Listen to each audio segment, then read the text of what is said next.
Why, hello. I am doing live. Today we are talking about the disparity between the American poor and the American rich, and how the middle class is a scam fed to you by the federal government. Yeah. Hmm. Yeah. So, oh, jeepers. I got fucking, yeah, I did. I done did. Shit happened. Yeah, it's fucking life.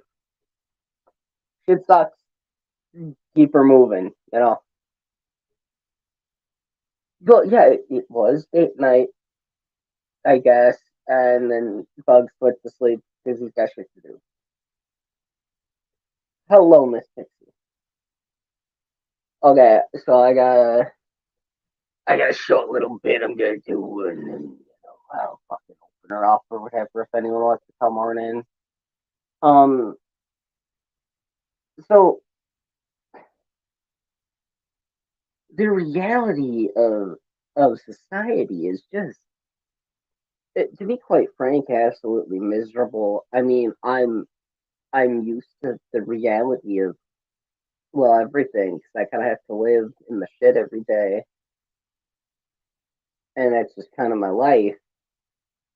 So when shit like this happens, it fucking sucks. I hate it.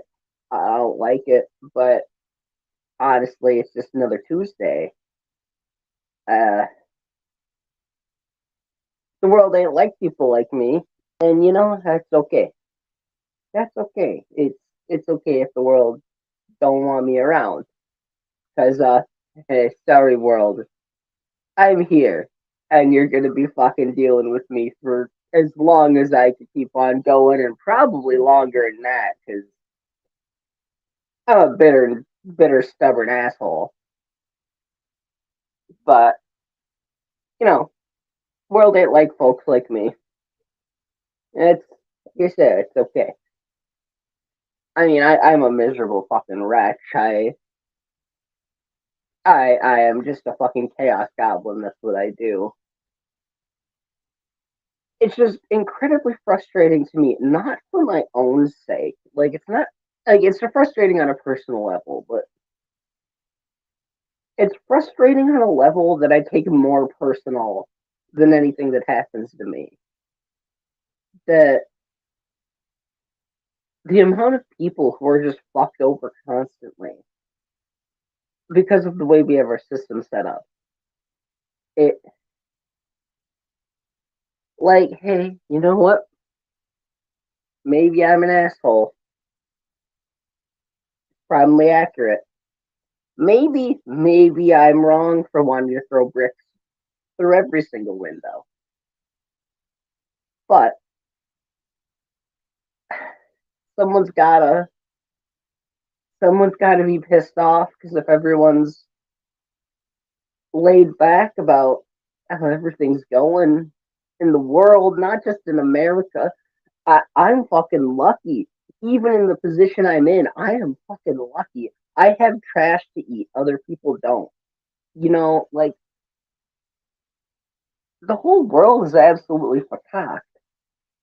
And I mean, that's just how it is. But it ain't gotta be.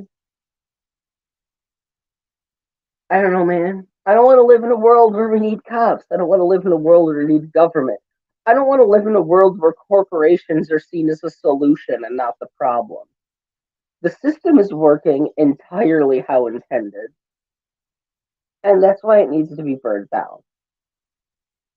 I ain't gonna ever trust people who live in the system.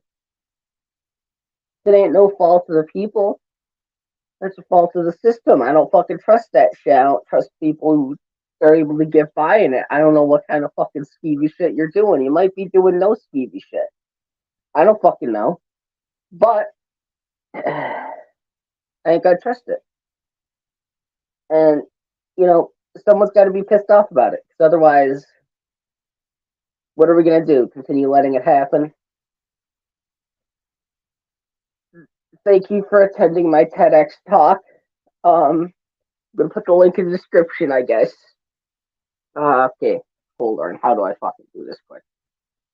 Oh yeah. Going to broadcast info. Going to this. Going to edit. No, we're going to edit.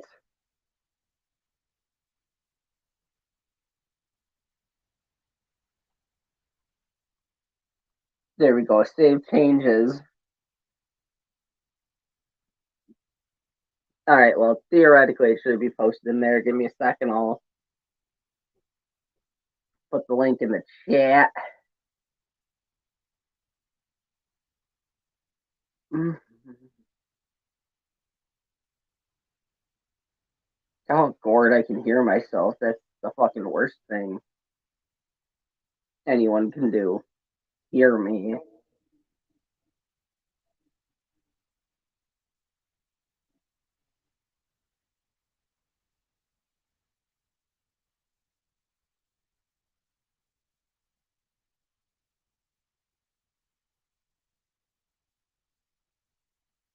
Okay, and now, oh, hey, see that shit right there? I put that right on it.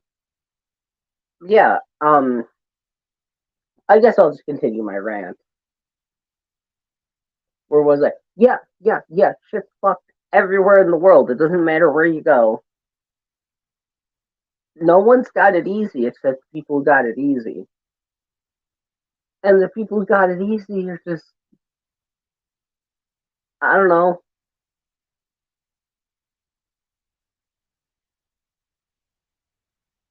some of them are soft, some of them are weak. Some of them are still out here fucking fighting, which I don't even know how you fucking fight while you're working in this fucking nonsense. That just sounds like a new kind of hell to me.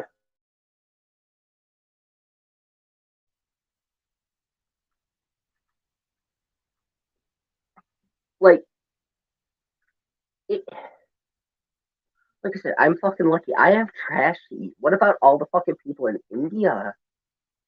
You know, they ain't even got fucking trash to eat. You know, they're fucking just they're wasting away quicker than I am, yet slower than I am at the same time. At least I have the luxury to fucking burn out quickly, if I want. These people don't. You know, there's half of Africa is completely fucking unhoused. Like they ain't make they ain't making enough money to fucking. They're making the equivalent of five of their dollars in a month. Like after a month's worth of working 40 hours a week, they can like buy a loaf of bread. Like the world is completely fucked, man. Like, hey, I'm a pissed off asshole, and yeah, I'm in the shit. I get it. I'm angry, bitter, pissed off at the world. But why shouldn't I be? The world is a fucking shit place. There's fucking great people in it. There are great things in the world. Don't get me wrong. But the way everything's running, we're just gonna drive our species into extinction because, well, realistically, most of the people that are causing these issues ain't gonna survive like people like me can. You know, it,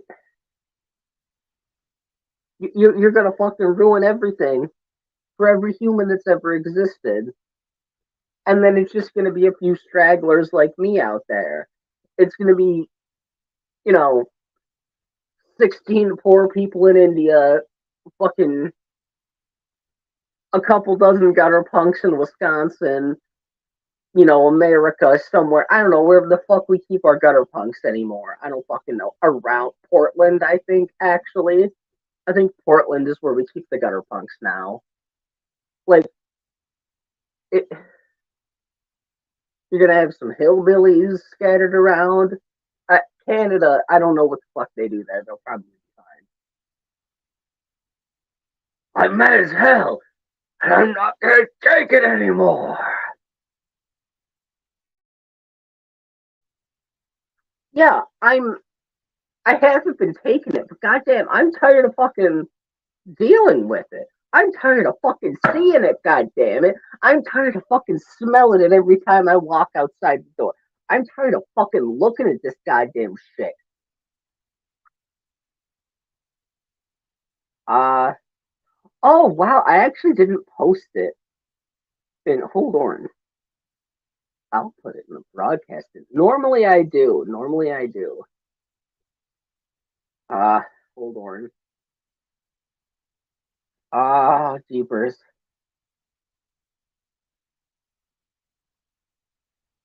Oh, okay. Hey, we're this is the behind the scenes.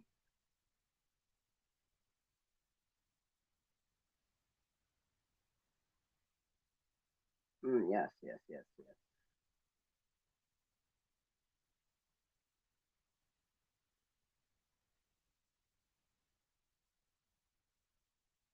All right. Well, it should be in there. For the love of God, don't send me money. It's gonna be spent on food and probably tobacco.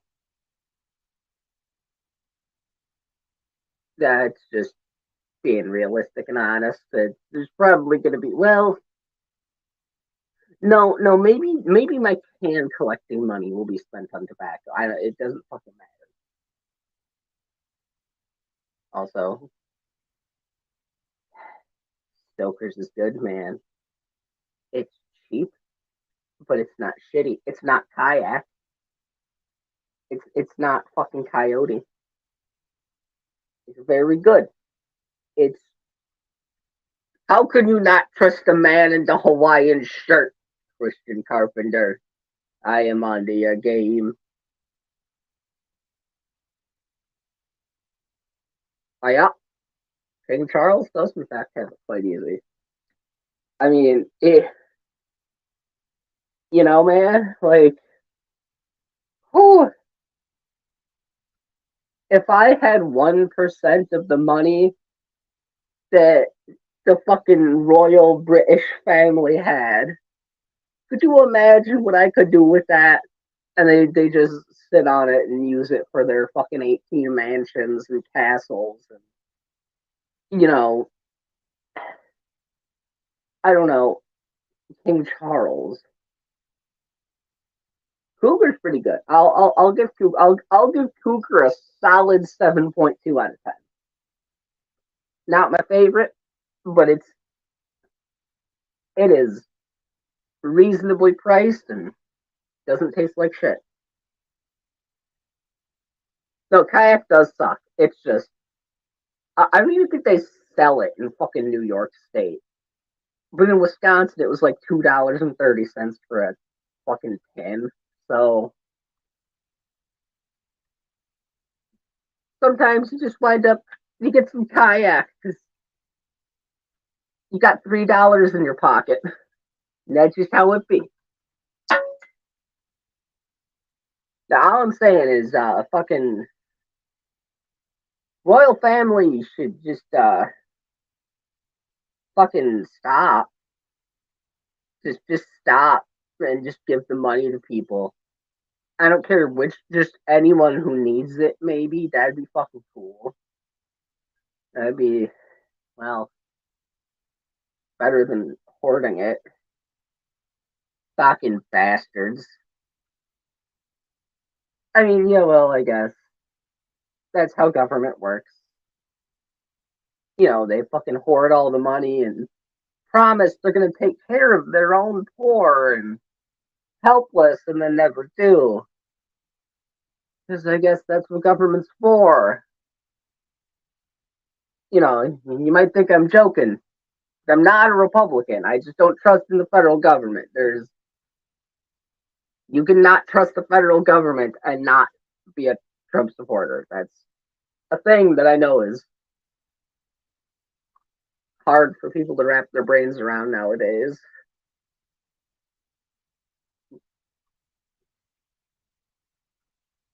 Yeah, no, shit's actually, I'm fine. I'm always going to be fine. You know, I'll always fucking make my way. Holy fucking shit, Pixie. Stop, no. You take that back. Take it back. No. I thanks, but don't. I was just going on a rant about how I'm always gonna be fine. Damn it. Piece of shit. Thank you.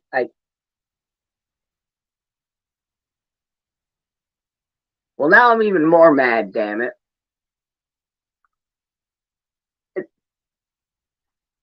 That is just meant for haha. Give me beer. You're not supposed to actually help me out. What the fuck? Well, okay. Um. So, anyways, the federal government, it's a scam. Well, it is a scam fed to you by the federal government. That's kind of how the federal government. I think that's their modus operandi.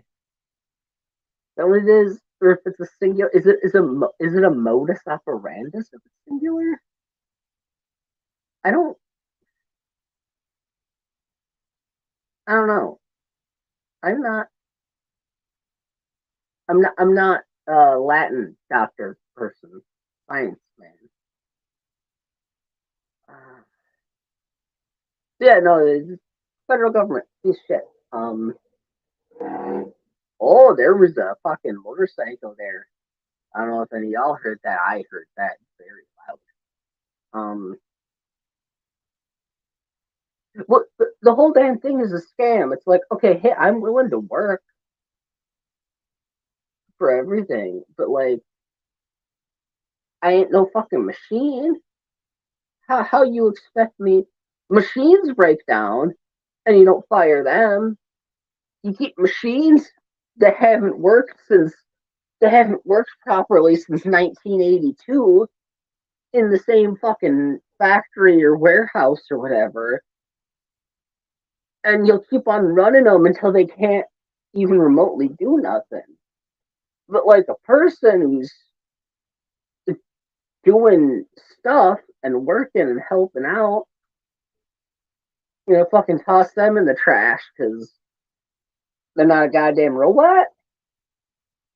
But I guess that's capitalism, and you know, well, federal government. It's you know, whatever. Maybe I'm a deranged conspiracy theorist. Who knows? Like, hey man, maybe maybe help the people who actually want to work and do shit. I mean, I can't even get help because like I don't even have the ability to get enough help to fucking get enough help to become a documented human to then apply for help to then get the help maybe. But I'm not going to get the help because I'm punished for not having debt because I never had a fucking credit card or anything like that. So like I'm punished for not spending money I didn't have. I don't know, man. We live in a weird fucking world, and I can't fucking wrap my head around it. And I don't. I hope I never can because I don't think I could live with myself if I could understand how people do the things they do. I legitimately do not think I could understand. I and even like I said, I could understand. Living with myself and knowing that knowledge, having the knowledge of how that works. I don't want that. Ah, Bokacha.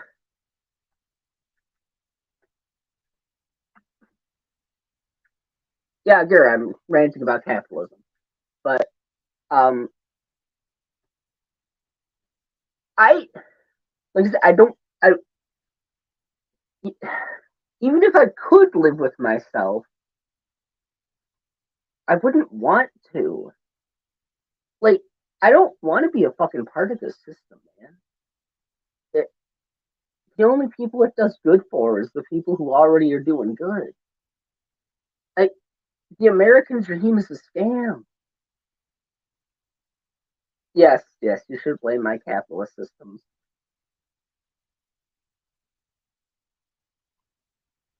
Like, the whole goddamn thing is a fucking scam. We're watching the world literally burn. Shit's going underwater. Ice caps are melting way earlier than they're meant to. California, New Mexico, Australia, all them shits are on fire. Yeah, yeah, well, you know, capitalism, baby. Yeah. I was only making them like $80,000 a week or something, man. So, like, they had to, like, get out of here and, get me gone because, like, I wasn't making them $100,000 a week. Yeah, man. No, it's perfectly understandable, man. It's my fault for not being a fucking robot, man, and being able to do everything perfectly all the time, man. Yeah, yeah. I don't have a life outside of work, so like, yeah, yeah, no, man. I don't have other shit to attend to. I have no other responsibilities, man. So like, no, they were totally 100%, man, justified.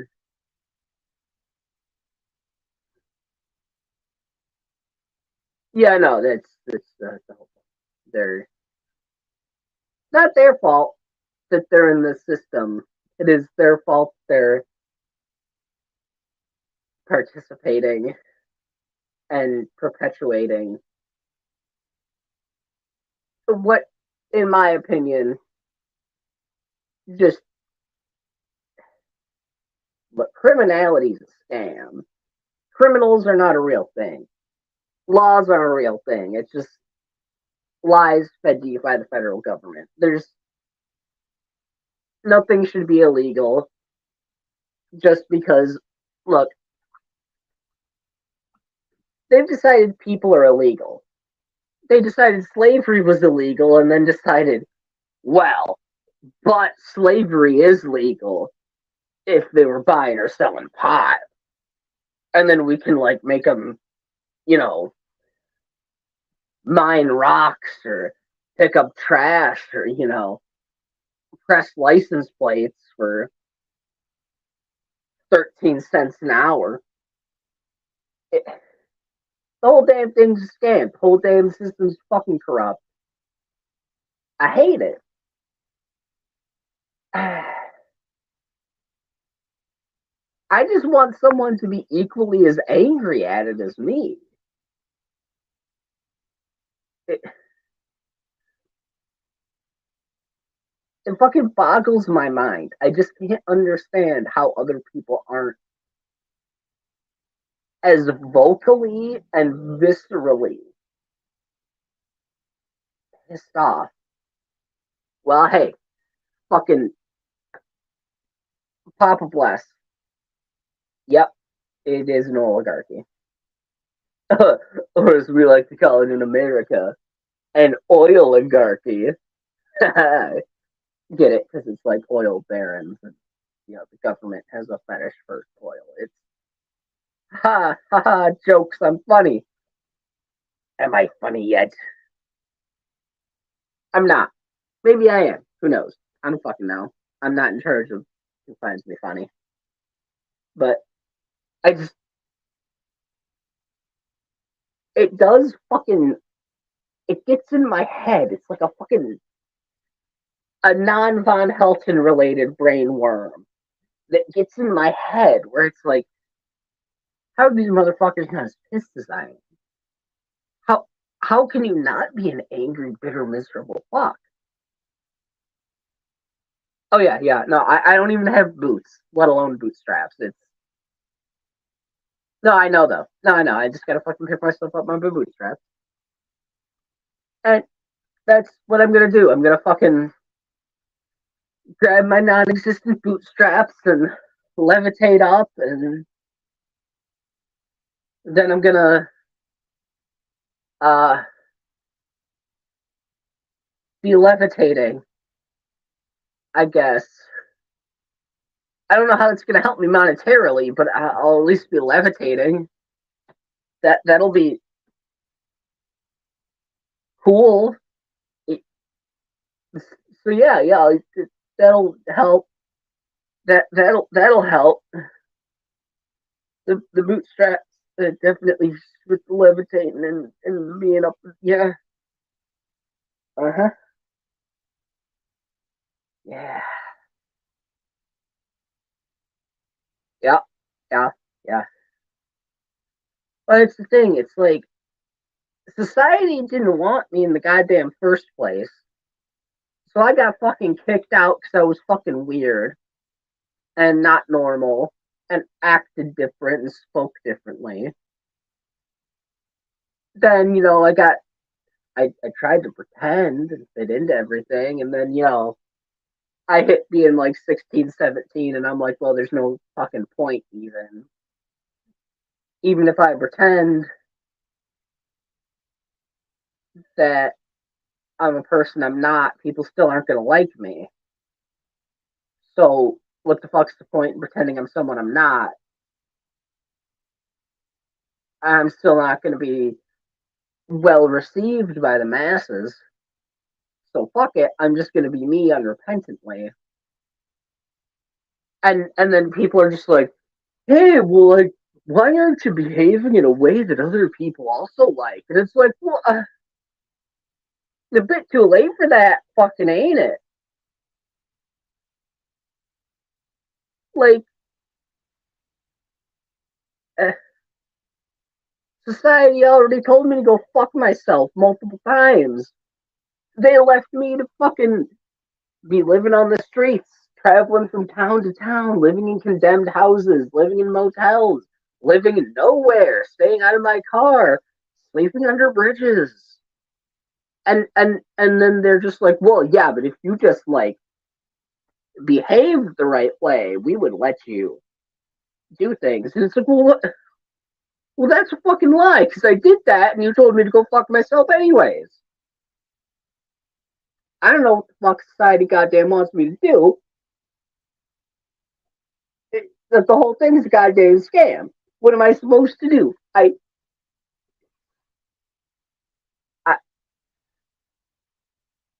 what? Okay, so hey, society. You want me to be sober and reasonable and rational, and you know, I don't know, nice, not use mean words, right? Give me a fucking reason. I'll be nice to like individual people. Why should I be nice to just people at large? When people at large are the ones out here fucking me. Oh, Pixie's here. I will come complain with you because I know that deep, deep, deep set rage you have. And I don't think it's bad. I don't think it's a bad thing. I think I learned as a kid that no part of society gave a fuck, except maybe the nice lady at the gas station, but she can hardly account for society, right? Uh, Like, People at gas stations, I don't know what they are. They're always the best fucking people. I don't know what oh my that god, is. they're angels. Half of us would starve without them. I don't know what it is about them. I know one lady almost lost her job for giving me food, even though they were gonna throw it out, which is another thing that's weird. Fuck that corporate bullshit. Oh yeah, I remember. I was 18, maybe 17, when the Little Caesars in our area stopped putting their old, like the food they couldn't sell, just in the dumpster nicely. They started taking it, holding on to it for a week, So the shit was stale as fuck, gross as all hell, and then giving part of that stale, gross food to food pantries. I think Like, we should start planting fruit trees in all the parks and on main streets and things like that. And then it's on yeah, public property and nobody can get in trouble for taking any. that would be ideal. Yes, just well, it's fucking ridiculous because like I could get my own food super fucking easy, but I'm not allowed. I can't go out and put traps for rabbits or squirrels. That's poaching. But how the fuck's it poaching if I'm getting 3 squirrels a week? Like, what? I ain't. They're squirrels, man. They're everywhere. Rabbits, they're fucking everywhere. Like, I ain't going out there and fucking hunting them for their pelts and just like skinning them and leaving everything behind. Like, nah, man. I'm gonna fucking use everything on those motherfuckers. I'm gonna use the meat, make some jewelry out of the bones or something, try and sell that. Make a blanket or something out of the skins once I get enough of them. Like, I just want to eat or live my life. Can't do that though. I'll So tell yeah, you I'll tell you a good reason to be nice though, when you don't have a reason to be. yeah, Um I always say I've been really, really lucky in my life and I maintain that, right? Um I grew up below the poverty level. I grew up struggling, just like you. We've traded stories of no food and all that, motel rooms and crazy shit like that. Also, there was the one apartment run by that got invaded by skinheads. That's a whole nother story. Like I've been there, but I think I I always learned. Theater taught me a lot. Theater taught me to mask a lot. Theater taught me to hide a lot. And theater taught me to smile through damn near anything. I actually didn't realize how disconnected I was from my actual emotions until one day I was sitting there and I was talking to a friend of mine, and I was talking just like this in this tone of voice, just very chipper, very happy. We were carrying on a conversation, and I turned around and looked at her, and her jaw just dropped, and she was like, "Are you okay?" And I was like, "Yeah, I'm fine. Why? What's up?" And she's like, "Because you're crying." And I was like, "What?" And she was right. I had like all these tears just falling down my face. So, but I think learning to mask like that and getting really good at that is part of what helped me be so lucky, because it's like I would find, or I wouldn't find, an unlikely ally would find me at every turn in very unexpected ways. When I moved, it could have been a teacher, it could be like a coworker or a higher up at work. I don't know what it is, but every time I'm like really, really struggling, I seem to manage, like an ally seems to find me somehow, and that's why you should be nice. well, I'm okay. I'm not. I am chaotic. I think there are certain people who have interacted with me who would not assume that I have positive interactions in the real world. Um, Other people I think would assume that I do, but like I I ain't got shit, but I give freely of what I got, and Oh, like that's a match your done. energy. Yeah, that's done incredibly well for me because I'm just like, hey man, all right, you need you need that $5. I got your $5, man. And or like, hey, you need, hey, I can make, hey man, you're digging through the trash, you're looking for cans. How about I make you a sandwich or something? I ain't got much. Pantry's mostly empty. It's just gonna be bread and peanut butter, but I can make you Yeah. some food. Well, I don't mean And I've nice been, like that. I mean unnecessary. I know you're nice. I'm not saying you're not nice. I mean yeah. unnecessarily nice. Oh I yeah. Well, yeah. I've been accused of both being unnecessarily nice and unnecessarily heinous, and both are probably true, just depending on the day. You know, I guilty as charged. I can't say I'm any different. People Well, think I'm sweet, but I think it's the voice. I think the voice fools people. Because my natural, don't get me wrong, my natural yeah, disposition is sweet, but I can be really fucking brutal and like I will point and laugh and do it again and not even give a shit. So I think it's the voice that fools people. yeah, I sound pissed off. So people usually aren't surprised when I am. See, I And don't know. Like somebody said to me one time, they were like, "I love listening to you on streams," and I was like, "Why?" And they were like, "Because I don't know, you have this ability to just go in there and you will just verbally just unload. I mean, you will just unload this brutal verbal assault, and then you'll pause for about 30 seconds, and then you'll be like, okay, pretty shiny people's later days, and everybody just forgets. They forget all the carnage that came before that." yeah, that's a great skill. See, you have the ability to do that, whereas I go in and fucking cause it, and I'm like, "Aight, bitches, I'm fucking out. Have fun, motherfuckers." I want Serb's ability. I Serb goes completely invisible. He will go in and he will yeah, start some shit.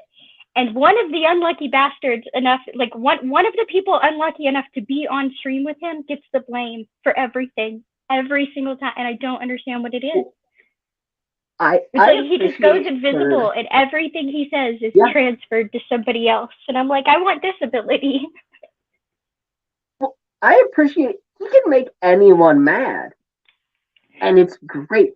Man can make me unreasonably pissed, and like I'm not gonna say I'm a level-headed person, but like I I know Serb is just trolling or playing a game, and sometimes I still fucking play into it because he's so goddamn good at it, even though I know that's what he's doing.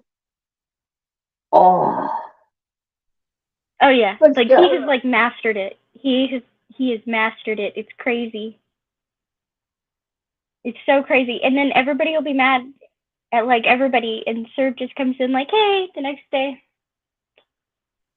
yeah, yeah. It that is such a unique skill. Well, like he's figured out exactly the amount to do to cause shit and make like there are people who hate Surf, but he's still on everyone's streams because like he doesn't quite do enough or say anything directly enough.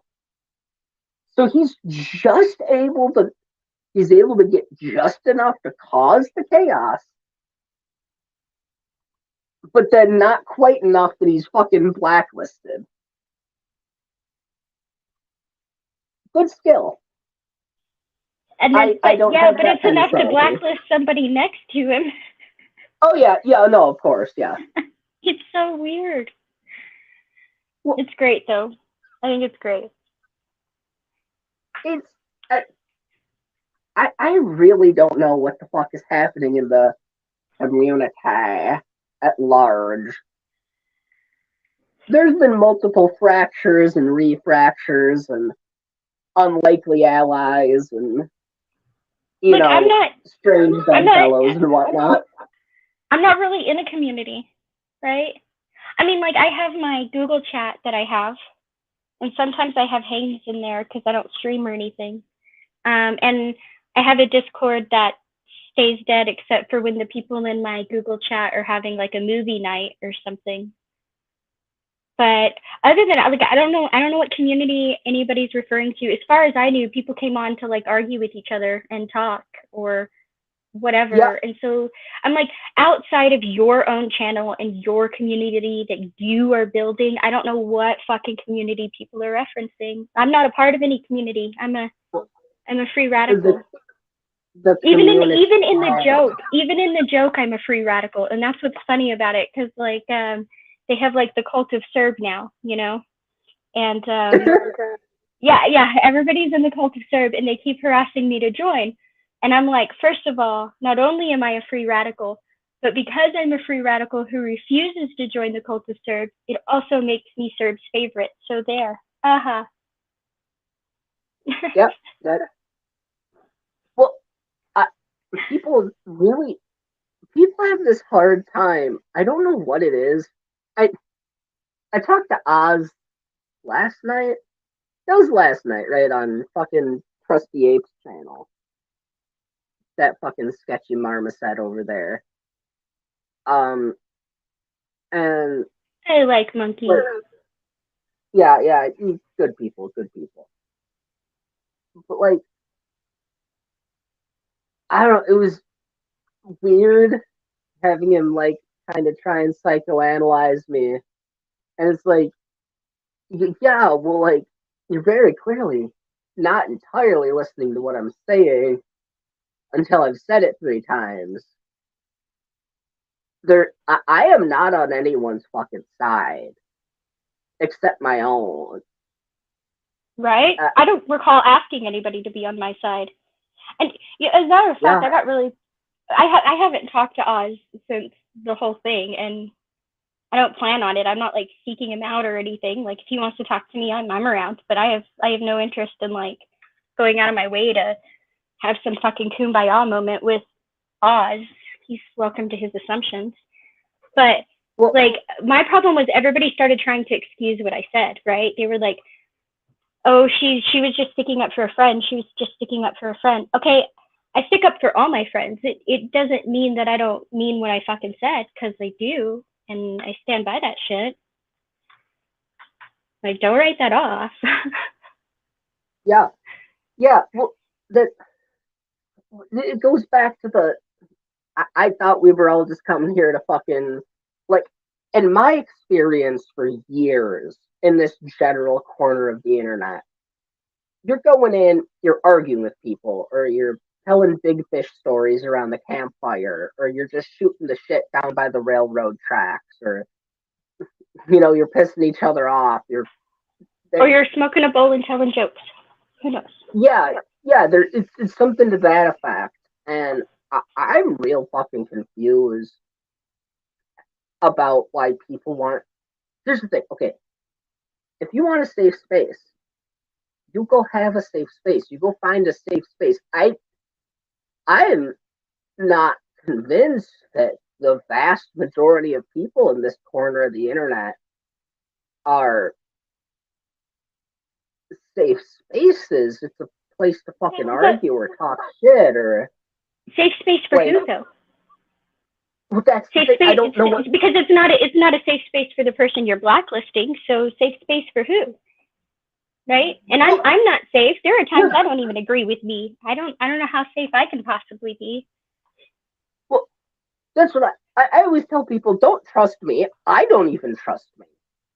Like, I once asked somebody, "What reason do you have not to trust me?" And I love their answer. I stole it.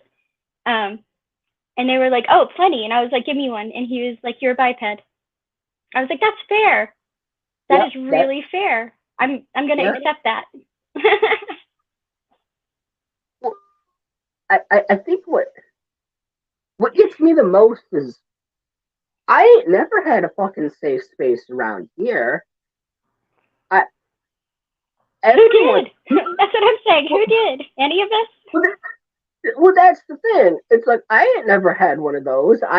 Anytime I said something fucking stupid or heinous or just wrong, it was corrected. I'm like, yeah, okay, well, I'm a fucking dumbass. Yeah, That's I think you're being overly generous to people. I have seen you say perfectly sensible things. I have seen you not even get through a sentence before you've been yelled off the stream. I think you're being extra reasonable. oh god. I mean, well, it depends on the day. There are times where I'm literally not doing anything. I'm just like, well, hey, hold on though, but can we talk about no? And then I'm like, okay, I guess, fucking bye. That does happen sometimes. I think I would like to think. I guess I haven't looked through everything I've ever engaged in and done the math, but I would like to think that happens less often than not. I, I hope. Spooky, you trust everyone? I used to when I was really little, and then I learned very, very quickly that that was a terrible fucking idea. And somewhere along the line, I learned that it was much safer to extremely overcompensate for that. And now I have extreme trust issues. And even if I say, like, I trust you, like, that's only half true. The truth, the real truth is I trust you to an extent. I trust you to be who you've shown me so far. Yeah, Like, which is all you can really do. right? Like, I'll trust you with certain things, but I might trust somebody else with something else, right? But I might trust you with things I wouldn't trust them with. So, like, everybody has an extent to that. And that's probably a sad, cynical fact about me, but it's very true. I have deep-seated trust issues. Oh yeah, well, it's mostly experience. I don't fucking trust anyone. And like I said, especially not myself. I know I'm not trustworthy to myself at least. I I don't if someone else finds me trustworthy, that's fine. But I know I'll fuck myself over for some reason because that's what I do. Apparently, I don't fucking know. Like, what if I can't trust me? Why would you think I'm gonna fucking trust you? I don't even know you. I live with me every day, and I don't I don't, trust me. It's- the only way I tend to hurt other people is by accident, and that's because luckily it's mostly managed after years of lots and lots of working on it and lots of help. It's mostly managed, but I think my problem is like it was all collateral damage because I get very self-destructive. Like it's not about hurting anyone else. Like I will just implode everything in on myself, which is terrible. But Oh, and a I'm just hard habit to destructive. break. Despite you would think it would be like self sabotage. That's the one thing that's going to be easy to conquer, right? No, no, it is not. No, it ain't. That's incredibly hard, and it shouldn't be, but it is. Oh, so hard. It's fucking wild because it's got to be some part of like human nature where we have this weird nagging from like this deep lizard part of our brain or something where it's like you're not good enough, you're not good enough, you're not good enough, go hurt yourself, damage yourself, destroy everything you've worked for. Like I don't even think that's part of society. I think society comes from that part of humans. I think that's just some weird failing Well, I humans as a don't know. species have. I would be very close to believing that's true, except that I've seen the opposite, right? And even the opposite can be detrimental. There are people who are way too overconfident for no apparent reason. But well, we are as humans, we are inherently contradictory and chaotic. oh, that's true. I am. Yeah, well, I know this for a fact because I say things and I do things, and people are like, wow, you don't necessarily do the things you say. And I'm like, yeah, it's called being human, I guess. Yeah, yeah.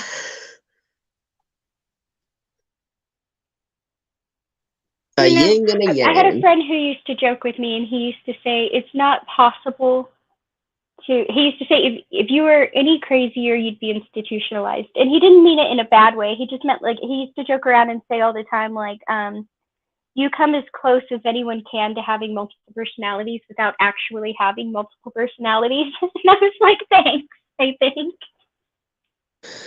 Well, But he still says things like that. Like the other day he's one of my longest friends. I don't have any friends from like grade school or anything like that. I moved around too much, but he's one of my longest friends. So but we were having a conversation the other day, and he just kind of cocked his head to the side and looked at me all weird, and I was like, what? And he was like, what was that expression? I was like, what expression? He's like, I don't know, I thought I'd seen all your expressions, but I've never seen that one before. And I was like, I have no idea. well, yeah. I mean, I have no friends from grade school, but that's just because I went to Christian school and had 24 other kids in my class. So sorry. Oh, it was. I'll always remember watching The Passion of the Christ, and then everyone looking at me for some reason. I don't know what possible reason it could be in the Passion of the Christ. You know what? We were watching The Passion of the Christ, and people stared at me too. I didn't go to a Christian school; it was a church thing. My grandfather was a preacher. Long story. Anyway, Oh, but I found out the reason everybody was staring at me is because I was the only one not fucking crying. I didn't learn this till later. oh, I didn't. Okay, I got in trouble multiple times. I'm a fucking yid. I'm a Heb. I'm Jew. I'm a Jew. Have you seen my schnoz? Yeah, but I got squinty eyes and a long nose. But I'm Jewish. Well, I'm okay, I'm an part atheist, but I'm a Jewish, Jew. which I didn't know until I got my DNA test. Oh, fancy. I'm guessing Uh, it's on the German side of my family. yeah, that makes sense. Yeah. But I got in trouble like when, like I said, the Passion of the Christ. I was just like, yeah, it sucks. Happened to a lot of us. I didn't do it. Jews, that was the Romans. Don't look at me. And then, well, this is a different issue. But we were watching Schindler's List in high school, Ooh, and that the one made me end. cry. I cried during that one. Well, We didn't the even talk end. about Passion of the Christ, but I cried during Schindler's List. The end scene, like I guess it's not the last. Is it the last? I don't remember. It might be the last or the second to the last, where what's his face gets hanged. This is an issue that has nothing to do with me being a Jew. It has to do with me seeing fucked up shit as a kid. I laughed because that's not how someone dies when they're hanged. And everyone was losing their damn minds. And I was like, what? You don't die like that when you get hanged. Like, unless they hanged him wrong, and even then he wouldn't die like that. That's just silly. And the teacher was like, oh, oh, honey. Oh, honey, you have damage. Like, all the kids were like, you fucking racist piece of shit. And the teacher's like, oh, you know what it looks like for someone to get hanged. Oh, my God. Yeah. Yeah.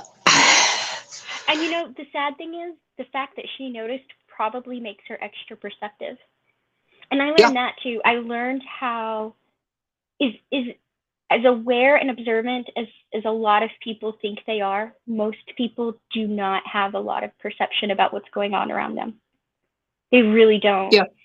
And I don't say that to be like mean or like elitist or anything. Like, I'm just saying that that's true.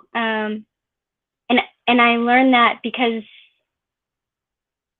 I would be seeing, I guess, because of my background, because I knew what certain things looked like, right? We could go to the park and I could be looking around like, oh shit, there's trouble, there's trouble, there's trouble, and maybe we should walk this way, right? And my friend walking beside me is just like, la la la, stroll through the park, right? We get home, she's like, oh yeah, we had a great time. And I'm sitting there going, really? We had a great time? Because I just saw 4 people shooting up and like 3 drug deals. Because Yeah. Yeah. like I just wanted to go home. I had a teacher in high school, and my ma has pica.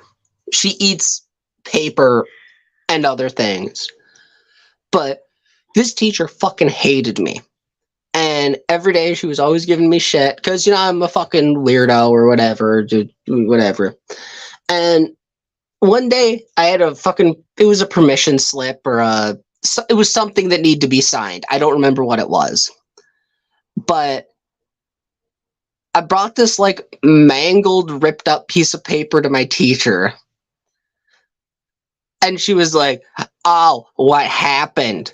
Your dog ate your homework? I'm like, no, my ma did. And she was like, oh, okay, really? Huh, I'm going to call your mom. And I was like, all right. And she got on the phone super pissed. And like in front of the whole class, in front of God and everyone, And then I just heard her be like, "Oh, oh, wow, okay, yeah, oh, all right, yeah." And then she hung up the phone and looked at me and was like, "Okay, I know why you are the way you are. Go sit down." And I was like, Yeah. "Cool." She was like, "Oh man." Yeah, but somebody had to explain it to her, right? Because she Well, wasn't going to see it otherwise, like another teacher, like the other teacher would have. Like for example, well, like yeah, I saw that on both sides of my family. Like my grandmother, who had on my dad's side, who had been through a whole lot, and well, they had both been through a whole lot, which is weird, Great Depression, Dust Bowl, all that. But my grandmother left the reservation as a young teenager to get away from extreme abuse, so that was different. Um, but like she was way more perceptive. I guess it's that like hyper awareness you get from trauma, because she yeah, was always more perceptive than my other grandmother. Like my one grandmother, because I was like the scapegoat and I took the blame for everything. One grandmother would go on and on about like how I was too much like my dad and I had the devil in me and I was Satan and all kinds of crazy shit. And then my other grandmother was like really perceptive to what was going on, and so she would like to let me know that she knew. She started making a joke out of things. Like she would burn the carrots and be like, "Oh, she did it."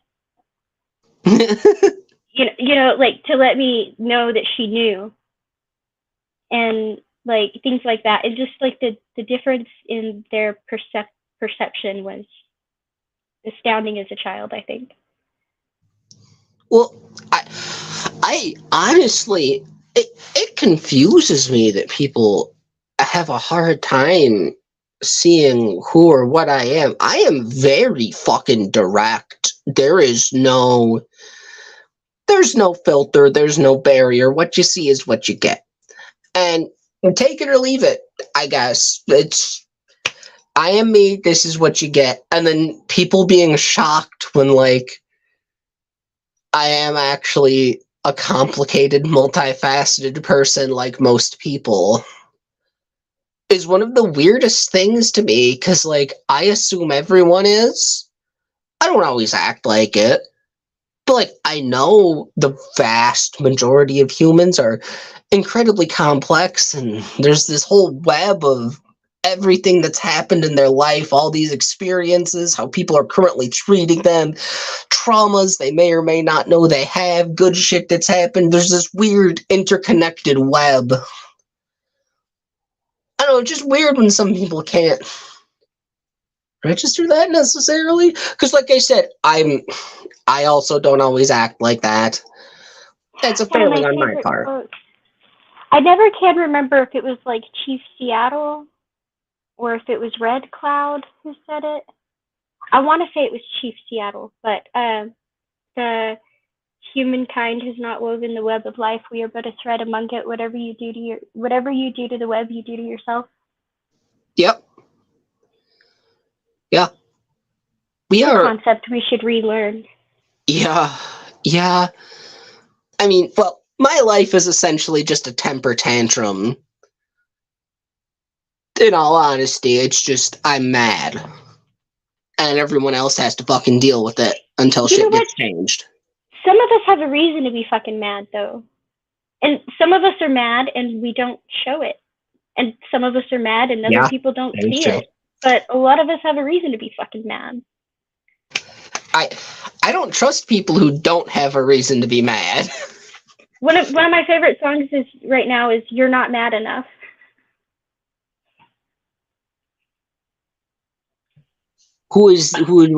What band, what artist, what Hampton Myers. huh. I don't know what that is. I didn't either until that song. I don't think I know any of their other songs. I think I was just scanning one day and that song came on and I was like, huh, I like this sentiment ad.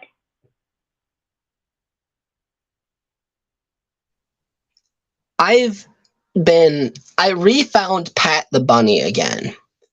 Um Pat the Bunny is like, I don't know, the sound of early 2000s to like mid 2010s gutter punk kid. It's every band he's got fucking Johnny Hobo and the Freight Trains. He had Wingnut Dishwashers Union, Ramshackle Glory, his own thing where he was just Pat the Bunny.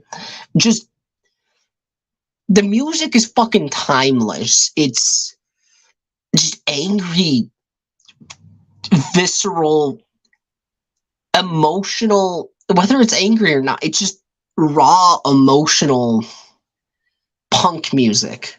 Oh, I was And always partial to punk and metal and rock. Probably what I'm most partial to. I listen to everything, but those three are probably my favorites.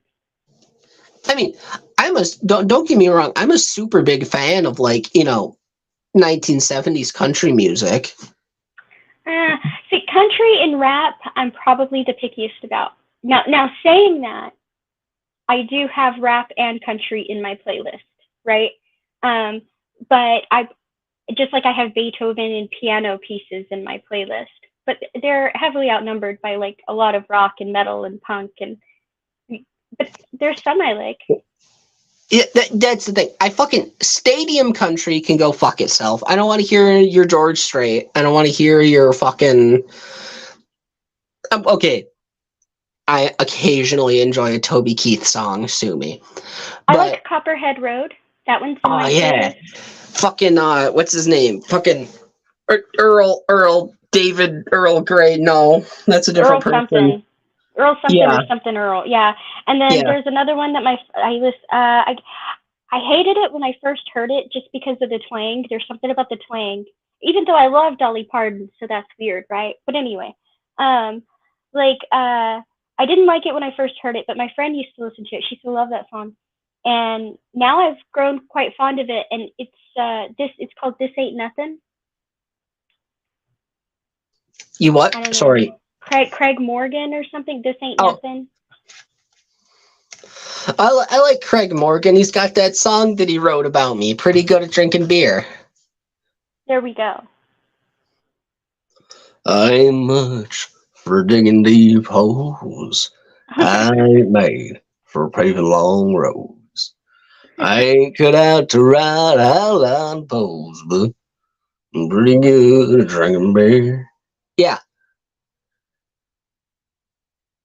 No, once again, most of his shit's kind of stadium country, but it's like hillbilly stadium country, just like. Yeah, but I liked This Ain't Nothing. I thought it was cute. Well, sad. It was sad, Yeah. but it was like cute.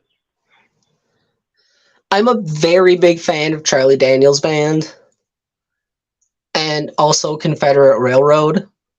I like Deep South. Oh, yeah.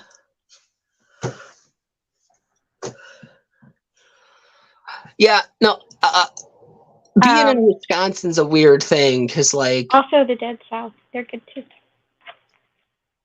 I'll believe you on that one. I don't know what that is, but being in Wisconsin's fucking weird because, like, you're super fucking country, but you ain't in the South. So, really? like, you vibe with, like, and this probably happens in other places in the Midwest and, the whole fucking eastern half of Oregon and shit like that. But where you're like, I understand this song. However, I am not from Alabama or Georgia or whatever. Yeah. Well, here we have two different kinds of people. Like you have in the Western side of things, you have two different categories. You have the people that are actual cowboys, grew up on farms and ranches and things like that. And then you have the shit kickers who have the brand new polished boots and wear the big O dusters when there's no wind and no necessity for it. And oh, yeah. Yeah. Yeah. Those are called the shit kickers. Those people are some of my favorite. I'll always remember we were driving one day.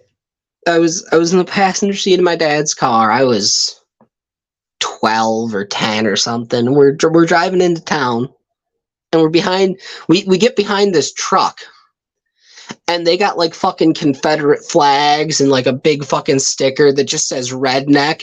And we got behind him, and my dad saw that shit, and he was immediately like, I'm about to show these motherfuckers some redneck. You want to see redneck? I'll show you some redneck. I'm unionized, bitch. It's like, okay, Dad, let's not fight the 17-year-old with the Confederate flags. I mean, maybe he might need one or two punches, but you'll wind up killing him. It's That's fine. funny.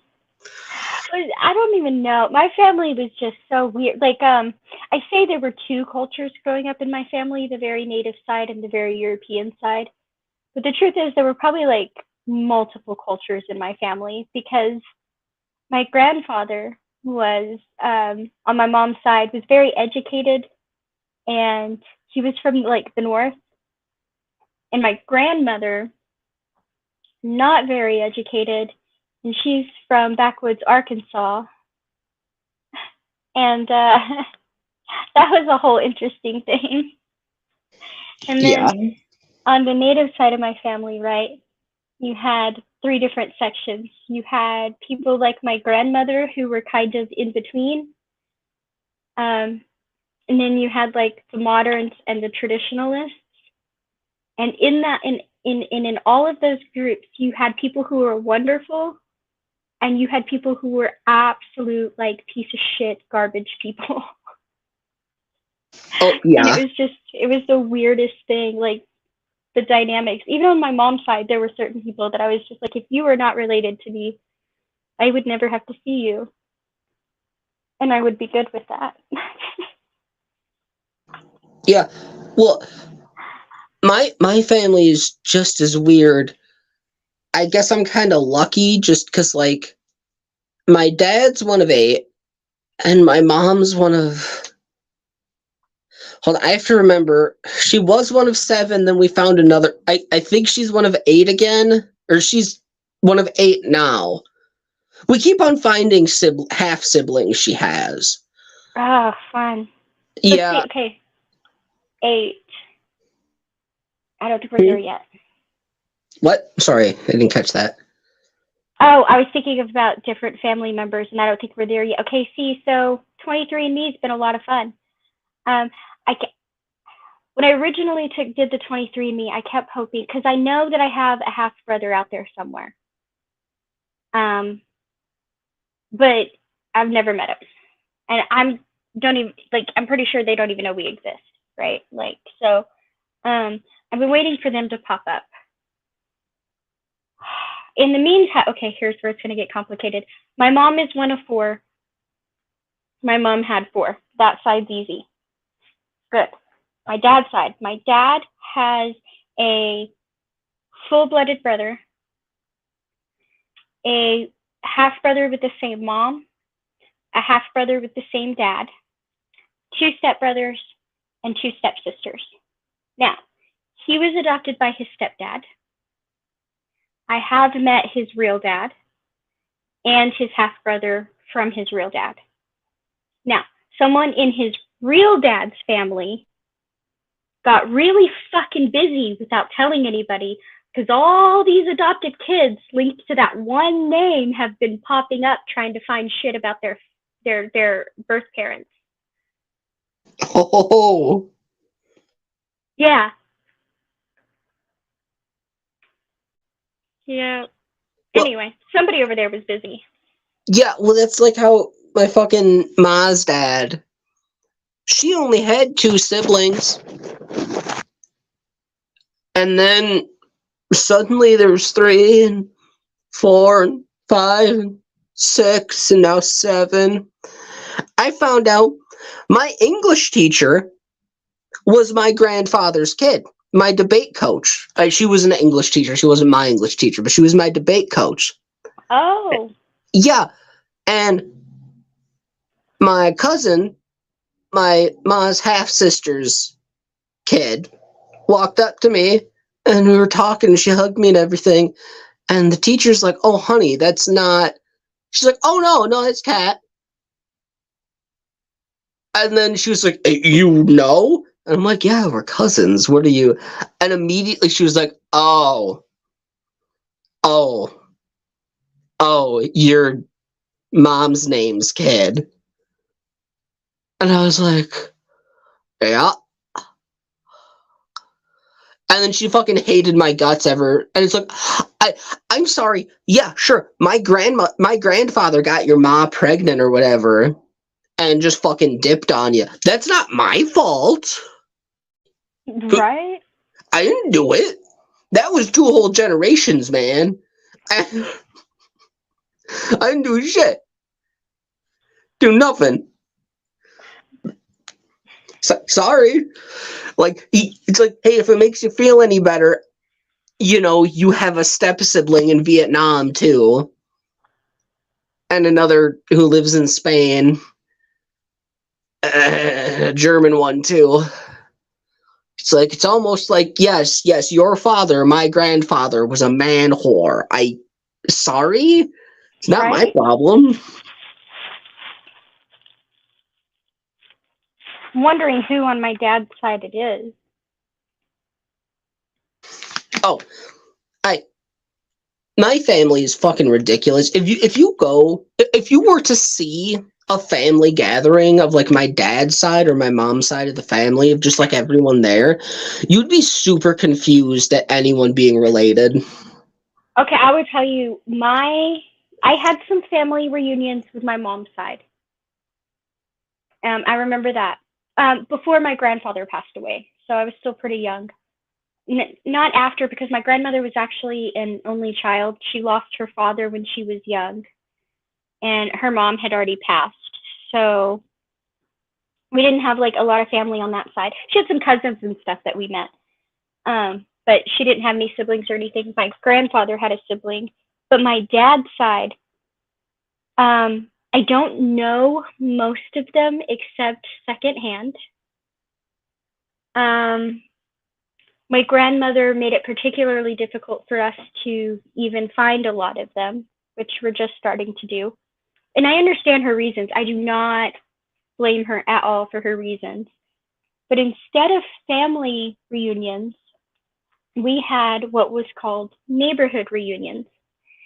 And every single year for like an entire week out of the summer, my dad and all his old friends, that because they all used to live in this same neighborhood and they grew up playing together and all of that, right?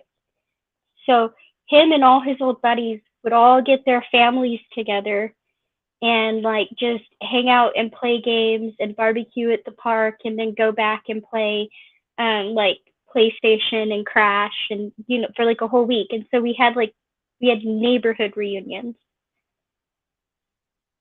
That sounds weird. I don't No, know. that sounds nice. And I was always excited because Slinky was always there. And Slinky was the pet ferret of one of the people who came. I think that was Hell yeah.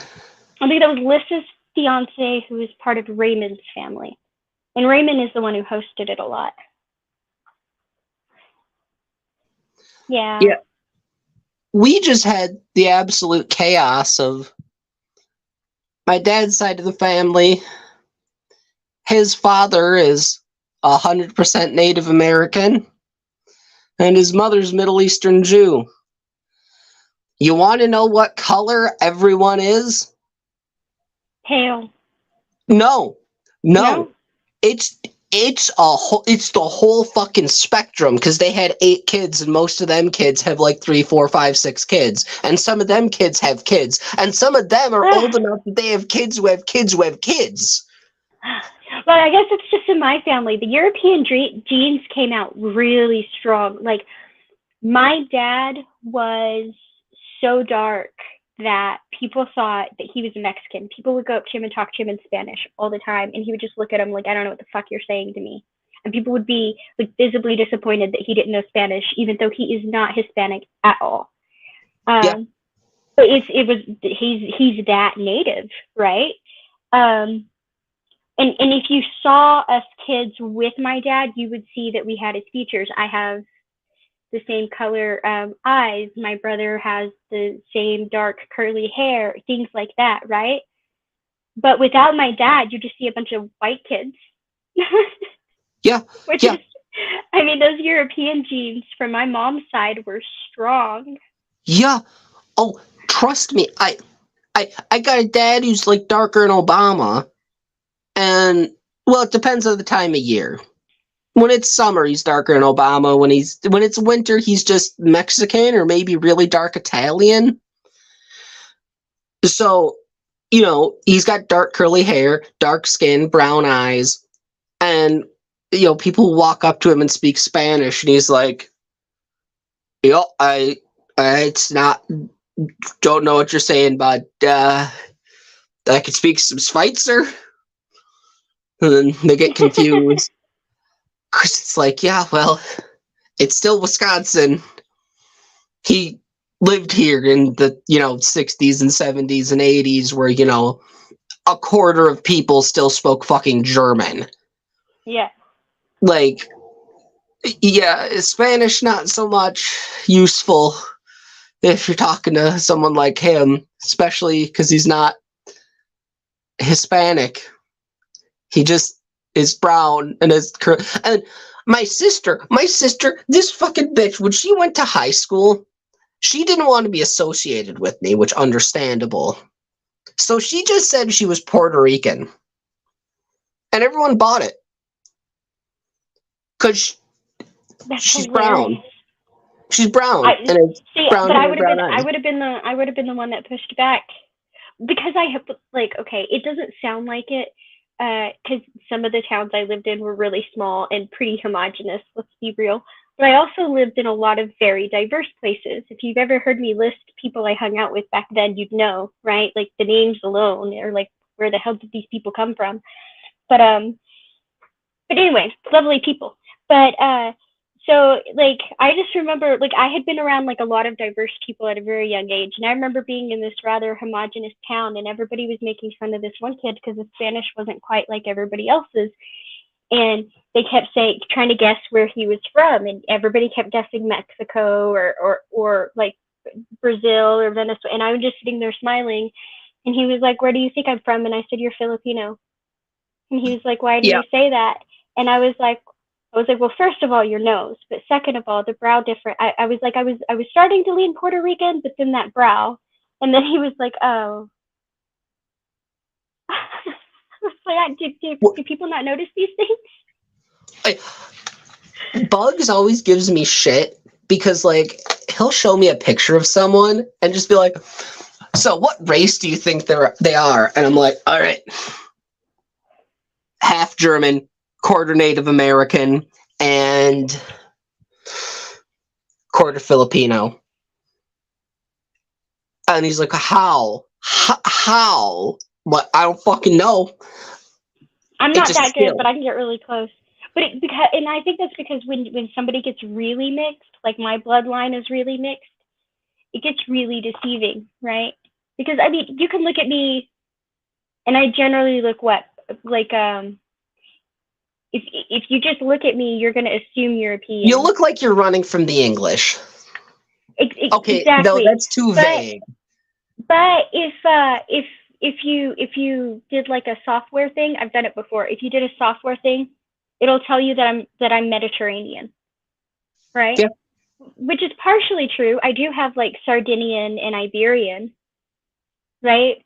But it skips over a lot to just be like, "Yep, you're Mediterranean," because that's not really true. It's a little bit true. Well, and the whole like Mediterranean thing is kind of a scam because that goes from the Iberian Peninsula all the way to fucking Jordan and Lebanon.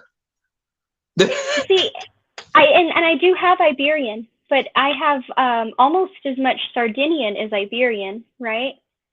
And I have more natives than that, and so it's weird. Like that's why I said my mom's side of the family, that the Iberian and the German, like their genes were strong. Well, I have the problem where, hey, during the winter, I am generic white person 42, just with squinty eyes and a big nose.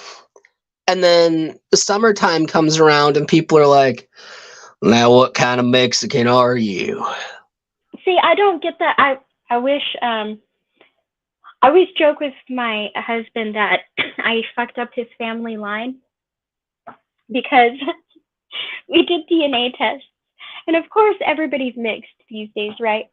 But like my DNA literally covers half the fucking globe. Like literally, like half the globe. We were busy moving around apparently. But my husband's DNA is like pure Northern European and Scandinavian. It's Northern Europe. You know, he's like Scottish and Swedish and Norwegian, and I think Britain is as far south as his bloodline goes. And so, yeah. And I mean, if you look at him and his brother, they look like they belong on the Swedish soccer team. So it's very obvious. And so, but I thought he'd be a little more mixed than that, you know? So I always joke with him that I ruined his purebred line with my heathen blood. But he gets this, when he tans, he gets this golden color, you know, like the Swedish people do. Yeah. And Super Munchkin gets this almost the same. She gets that golden color, but she gets this like bronze finish over it that is just beautiful. And I'm always so jealous because I tan, but I tan this red brown color and the red never leaves. It's this awkward color. Oh, yeah, I turn red. Yeah, it's like a red brown. Yeah. Me too. Well, everyone's always like, "Oh, you're sunburned," and it's like, no, that's just my skin tone. Yeah, well, it's so funny because people will say I'm sunburned and I won't feel it, and I'll wake up the next day and like there's no sunburn. I mean, it's still red, but there's brown in it. It's like a red brown, right? The sunburn, there's no sunburn. I get red, and then it gets a little bit of brown, and we're good to go. My skin tone, like, sorry, I guess. I don't know, man. It's just, well, oh fuck. Freaked people out when we were kids, because if we'd be running around outside, me and my sisters are worse than me. They don't tan like I do, though, and they do burn. They have fairer skin than I do. Like I'm like medium light and then medium, but they're like fair to light, and so they don't tan like I do. My brother does though. But we would get these, like, our cheeks would just get red, right? And mine would get like a red color and stay there, like I had too much sun and didn't put on sunscreen. But my sisters would get even redder, and people would be like so scared. They would think like she was dehydrated or she was gonna have a heat stroke or something. But she could have been out there for like 2 minutes and her cheeks would be bright ass fucking red. Especially, it was actually worse when it was cold than when it was hot. Well, I was working a fucking security gig. It was for some like incredibly boring convention, like ceiling fan salesman convention or something like that. I don't remember what the fuck I was doing, but it was like just outside of Panama City, Florida. And I'm like, oh fuck yeah, I'm gonna take that job. And then when I'm done working, I'm gonna fucking just drink beer on the beach. It'll be fucking great. Yeah, I have a couple days off, hang out on the beach. Walk into this bar, right? I just been working, 16-hour day, 16-hour day, 20-hour day, 12-hour day, 8-hour day, 16-hour day, like just straight fucking bullshit. Done with work, took a nap, woke up, going to this bar, right? I walk in, give the guy my ID, and he just goes, he looks at me, looks at the ID, and goes, so, how is old Julio, huh? And I did a quadruple take, because that's a fucking weird cut that my dad's gang name in fucking Florida. And I'm like, no idea. Because, well, they called him Julio because he's not white. That's the joke. I guess that's a joke. I don't fuck it. Whatever. They called him Julio. I'm like, I don't know. I haven't talked to the old bastard in years. The guy looks at me, looks down at my ID, looks back up at me, and he goes, "All right, you're fine. Don't cause no problems." And I'm like, okay, what the fuck did my dad do? And he goes and he points, and like on the other side of the bar, like further to the left of me where I sat down, they have like Polaroid pictures of people who were banned. And there's a picture of my dad and my uncle covered in blood. Ah. It's like awesome. That's the best. I love that. I can't get away from it. No, I'm halfway across the continent. My dad was almost part of biker gang. Luckily, he got his shit together. My dad just hung around them. Well, Never in it. He almost got in it. So you know how like in a lot of them you get the prospects get like the unfinished tattoo. They get like the shield behind it but they leave it blank. Yeah. And then when you tag in, they put the stuff over it. So my dad had the shield, but he never got in. Yeah, a lot of my family was involved in that sort of thing to some extent. Like, I don't know. I had the weirdest interaction. I was at a restaurant that had been burned down a few times. They were involved in the Armenian mafia. Or mob. I don't know what the difference is. It's one of those, it's some sort of fucking criminal organization. And I saw this guy there, and he was fucking looking at me. My grandpa fucking gave him the fucking head nod and the hand, and everything. And 2 weeks later, I'm in a liquor store. And he's like, "Oh, I saw you with grandfather's name down at restaurant name." I'm like, "Probably. I was just there a week or two ago." He's like, "Oh, okay, we watch out for our own." And I was like, "What the fuck were you doing, Grandpa? What what fucking shady shit, you motherfucker?" No, because I can't be going. No, I ain't fucking doing none of this shit. I don't want to be fucking involved in this. Why? No. I mean, thanks, but also no. I don't want. I don't want this. I don't want this nonsense, man. Right? Oh. Look, let me get in trouble on my own terms. I don't need the rest of my family getting me in trouble. I can do that well enough myself. Exactly. I'm like, I already take the blame for shit that like I didn't do. So if I'm not volunteering, don't try to pin it on me, okay? Yeah. Well, to be fair, I usually volunteer to take the blame. That's fun for me. I'm not sure why. I don't think it was fun for me. I think it might have became fun for me, but I think at first it was just if somebody takes the blame, right? Then somebody gets in trouble and everything stops. The screaming, like it was so chaotic, and there were way too many people in that little house of mine, and everybody was stressed, and it was just. I love my family, but none of us came out of there without like some severe trauma to get through, right? Not a single one of us. So at some point, it was just like, if I say I do it, I did it. It's my fault. Then they'll yell. Somebody might swing something. I might get smacked around a bit, but it's going to stop, right? It's going to stop, and then everybody will go back to doing whatever, watching TV, cooking, cleaning, playing cards. I don't know, but it'll just stop. And so that's what I became really good at. Like whatever makes it stop, just make it stop. And then it became a game, right?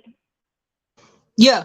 Well, what I used to do is, well, I didn't want, like, I lived with my sister and both my parents, and they would fucking they hated me or whatever because I was weird and I walked funny and I talk weird. And I mean, you might still be able to tell I have a bit of a speech impairment. I've got it more or less worked out. It usually, when I'm upset or have chewing tobacco in my mouth, it kind of comes out a lot more. I've noticed it once or twice, but only because my sister has one. Yeah, Well, both of my sisters have one. They just have different kinds. Yours sounds more like one of them. yeah. Well, like I had issues and both my parents fucking hated me. Well, because I was supposed to be the absolute best, but that's a separate issue. Once I realized they started going in on my sister, I just started intentionally, like, I would go out of my way to not do homework and make sure they found out just so they didn't go after her. Yeah. Because it's like, well, I'm already completely fucked in the head. She doesn't need to be as fucked as me. Turns out that didn't work super great because she has an anxiety disorder or a panic disorder from how bad I was treated. So, Oh. I tried. I don't know. I think trying also hurts a lot. Like I did that too, right? Because I was super protective over my younger siblings, like, because of everything that was going on, right? My brother's 8 years younger than me, so I was super protective of him. I would yell at my mom if my mom was making my brother cry. I did not give a fuck, right? You did not fuck with my little siblings. As a matter of fact, the majority of mine and my big siblings' conflict was me protecting my little sister. Yeah. So, but in the long run, it didn't save them from any trauma. They just had different trauma. Yeah. She didn't find a voice till later, which skewed a lot of things before that happened. Before that, right, in her mind. And my brother has anxiety. It's like, I guess, like we were all gonna have it one way or another, I guess. Yeah. And I'm not I saying my parents are bad people. They're not bad people. They did the best they could, and they had their own shit that they had to try to get through. Oh, yeah, no, my parents are not bad people. Well, my dad might be a bad person. In a normal kind of bad person. But they're not terrible people. They're fucking awful parents. But they're, just regular fucking people. They're just really not had kids with each other in particular. See, I guess it's a double-edged sword, right? Like, because my dad and I another thing I'm lucky about, right? But it just contributes to more of my self-conflicted personality. But it was all the bad and all the good. It was really weird. Like, I never doubted that my parents loved me. And my mom went out of her way to instill things in me like, do not give a fuck what other people think. You just go be you and you keep smiling, right? Fuck everybody else. And she was really good about that. But she also was under a lot of stress at times, trying to juggle multiple jobs and take care of kids by herself and all of that. And her temper got the best of her a lot, especially when she was disciplining someone. My mom also has a very explosive temper, but once it goes off and she's done, 5 minutes later, everything's okay and nothing ever happened, right? My dad, on the other hand, like, it took him a long time to get angry, but when he finally got angry, he stayed there. And he stayed there for a long time, and he would circle back and come at you again. And that was something he had to get a handle on. And so it's so weird because, like, my parents never divorced. They didn't date other people, but I spent all of my early childhood without my dad, right? My dad was in another state. And so they may as well have been, especially with the way, like, some of my mom's family talked about him, or treated me when they said I was too much like him. Like, they may as well have been, you know what I mean? And so it's Oh, like yeah. all these weird things. And then there were times where, like, it was just me and my dad. Me and my dad lived together. And again, my parents weren't divorced. It was just one of those things where, like, his job took him elsewhere and school kept the other people put, right? And I was like, nope, I'm not staying. So it's like I have all these mixed experiences, and it's kind of weird. Yeah. I kind of wish I had that, because I knew from a very young age I was not loved, because I was told that, like, just explicitly, because I came out white and my dad ain't. Well, you're loved now, so fuck them up. Oh yeah, no, I don't fucking care. But like at the time, that It's was brutal. fucking Yeah. hard. I was like 6, maybe 5, first hearing that, and it was like, oh, Yeah. ouch, Like, owie. it was hard enough hearing that from my grandmother. I can't imagine if that, like, came from my mom or my dad. Yeah, well, both of them fucking ganged up on me. They were middle of an argument, and I fucking pissed the bed or something because I was a kid. I don't remember what I did. There was something happened. It was in the middle of the night, which for like a 5 or 6 year old is probably like 8 or 9 p.m. And I walked out, and my dad started yelling. He's like, "Oh, you fucking piece of shit! God, you're not even my kid, are you? Oh, look at you! You don't even fucking look like me." And my mom's like, "Oh God, yeah, I fucking hate you. Why couldn't you have looked like your dad? You're his kid." And it's like, "Oh man, okay, thanks." So like, I didn't have the much of the positive, because well, my dad was mad at me because I wasn't brown, and my mom was also mad at me because I was not brown, but for a different, because that made my dad mad at her. They don't even like each other. That's the fucking weirdest shit. They stayed together for the kids. That's so weird. Yeah, that worked out super fucking well. I was My identity crisis was the opposite way, right? Like, it's not that I wasn't enough like somebody, it was that I was too much like a particular person. yeah. Yeah, that's why I'm saying it's interesting, because we kind of got the whole opposite ends of the spectrum here. Yeah. Like, I Well, wasn't my own person. I was too much that other person, so I was bad. oh, oh, oh, yeah, not being your own person. That is, whew. I was supposed to be the golden child. That worked out super well, clearly.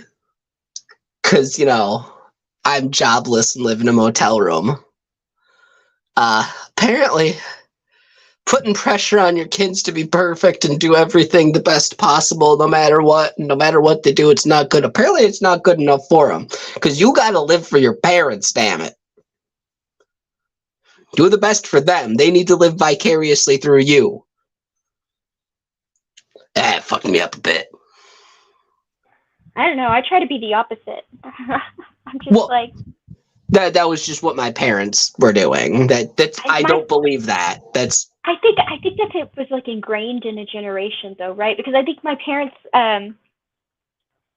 they did that a lot to me and my siblings. I noticed when my brother was older that they were much, much more lenient on my brother than they were on the girls. And I always thought it was because in my family the favorites are clear. All right, the favorites are very clear. My little sister was my grandfather's favorite. My big sister was my grandmother's favorite, and my brother is my mom's favorite. She always wanted a boy, and he's the baby. I was a daddy's girl. Um, but I always thought like she was lenient on him because that was her favorite, right? We were talking one day, and she's like, "Hey, I'm old. I'm old, and I'm tired now, and I just don't have the energy anymore."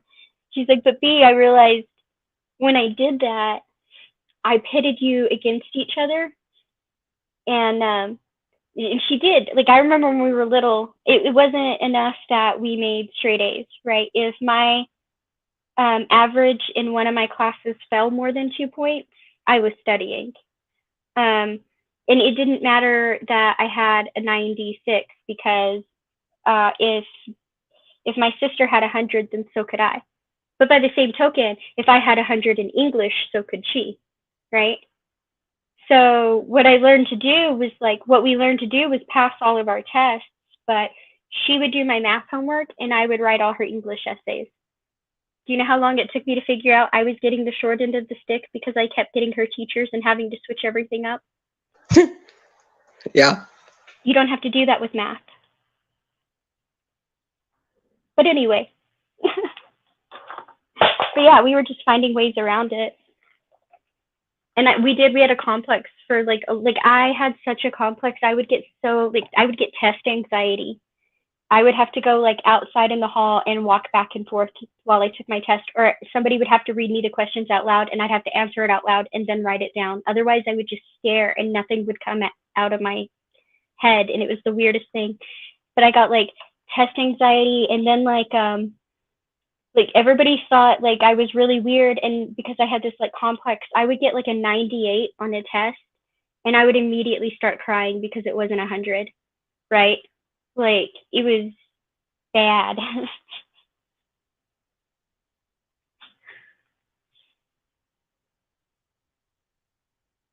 Oh yeah, my sister. I didn't fucking do any of my goddamn homework in high school. Fuck it. I didn't give a shit. I was busy getting high and drinking malt liquor, as a 16-year-old does. But this fucking broad she almost got in a fist fight with a teacher because she got an A- instead of an A because it was 0.01% off. Oh, mine developed the opposite way. I lived to prove my teachers wrong. At a certain point, my defiance kicked in. And, well, I was always defiant, but it was in my head, right? And I just got really good at voicing my defiance. I remember one time she gave me I got some stupid, question, some elementary question about, freeing the slaves. And she wanted the answer to be the Emancipation Proclamation, and I put none of the above because I was looking for the amendment. Anyway. Yeah. So she counted it wrong, and I argued with her, and she was like, well, my answer key, and I was like, well, your answer key is wrong. And she's like, well, if you can, and we just got into it, and I said, if I prove you wrong, can I get 100? And she was like, yes. And so I proved her wrong. And then that's how I got my better grades. Okay, I will prove you wrong, and you will score me better. My sister did that, and she just also would.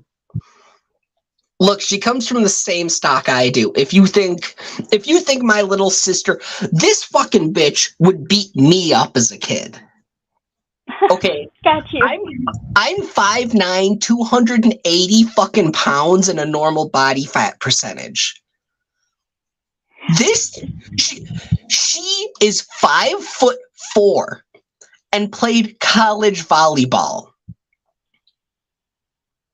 Okay. Okay. She's pissed off as hell. This fucking broad would spike a ball on some fucking 6'8" corn-fed Wisconsin lady. Some big fucking Polish fucker or some Norwegian bastard, right? She don't give a fuck. She'll fight anyone and any. She is the more terrifying person to fight with than me. 'Cause I can fight. I just don't want to so much. I don't know how I didn't get in trouble though, because I was that mouthy bitch. Right? I would fight. If you wanted to fight, I would fight. Don't get me wrong. But I was real mouthy, right? You didn't want to fuck with me. And my teachers, I don't know, for whatever reason, they just liked me and accepted it, even when it was directed at them. And I cannot for the life of me figure out why. Yeah, it was weird. I would just walk. I remember I walked into class right in front of the teacher one day, and this girl said something about my outfit, and she said something about being a Kiss fan. I don't know. And I looked at her and I was like, how do you get Gene Simmons with his tongue sticking out from a Chinese dragon? And she's wearing a cowboy up shirt, and that was a mistake because. And I was like, and second of all, were you supposed to be the ranch house whore or a common slut looking for a little bit of flair? And the teacher just looked at me, and I just looked at the teacher and nodded, and then I went and sat down, right? Or like, there was one teacher who was like, I was talking to my friend because I was pissed off at him, and he knew I was pissed off at him. Anyway, I was pissed off at the teacher, and he knew it. So I was talking to my friend, and he was like, he said something about, I need you to be quiet and pay attention, or I need you to look up here, or something like that. And I was like, yeah, what if I don't want to fucking look at you right now? And he was like, well, don't do it quietly.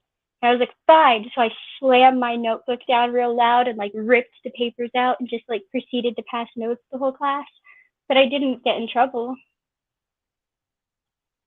Well, every teacher who had me, like, I was the one who would like walk in late after like, lunch. I'd walk in like 3 minutes late with like the Taco Bell 12 pack with like 4 tacos gone, just vaguely smelling like beer and weed. And then you're late again. Hey man, I was getting tacos. You want it? I got like 2 tacos with your name on them, man. I know you like the verde sauce. Yeah, I got you, man. And it's like, damn it, fine. And then they'd have my sister. And she was always just like super prim, proper, on point, always everything on time. And then I had a teacher contact me because like they had my sister for 3 years in a row. I graduated high school, then my sister got into high school. We're 5 years apart. And we both have summer birthdays. She's a year older than everyone in her grade. I'm a year younger, so there's a year in between us for being in high school. And like I had a teacher contact me. He had her 3 years in a row, and he's like, yeah, you're definitely related. And I was like, what? What did I do? What did she do? What the fuck happened? And he was like, yeah, someone said something. And she went off. She went off like a fucking bomb. And I'm like, yeah, that's... Yeah.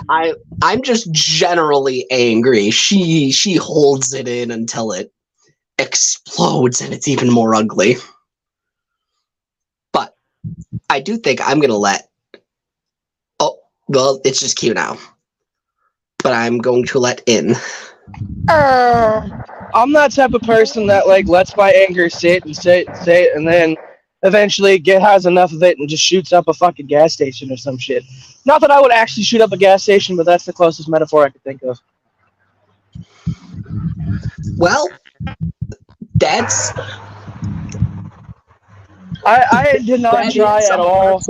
That's a route you can take, I suppose. When I was in high school, I got a really bad depression and stopped giving a fuck about all of it, so I stopped doing my homework, wouldn't study, bomb tests. I graduated high school with a 1.2 GPA. They're like, I don't know how the fuck you graduated, but congrats. See, I would go to school stoned as fuck. I never studied, but I did great. I don't know why I did great, but I did great. One time the principal caught me smoking across the street where I always went to go to smoke. And she was like, what am I going to do with you, Trouble? And I said, nothing. My dad bought me this pack of cigarettes. And she said, I'm going to go in and buy food. You were done when I came out, and I never saw this. I was like, cool. So my sophomore year, I found a few friends, and from then on, every day before school starts, we'd go in the back alleyway across the street from where the buses dropped us off, light up a couple of bowls, and then fucking went into class. And on my junior year and senior year, I had cooking classes my first period block, so I get high as fuck and then just cook dinner. Could you not be on, like, the Daytona Raceway? Well, I'm sorry I have to walk home from my job, you fucking piece of shit. I'm just saying...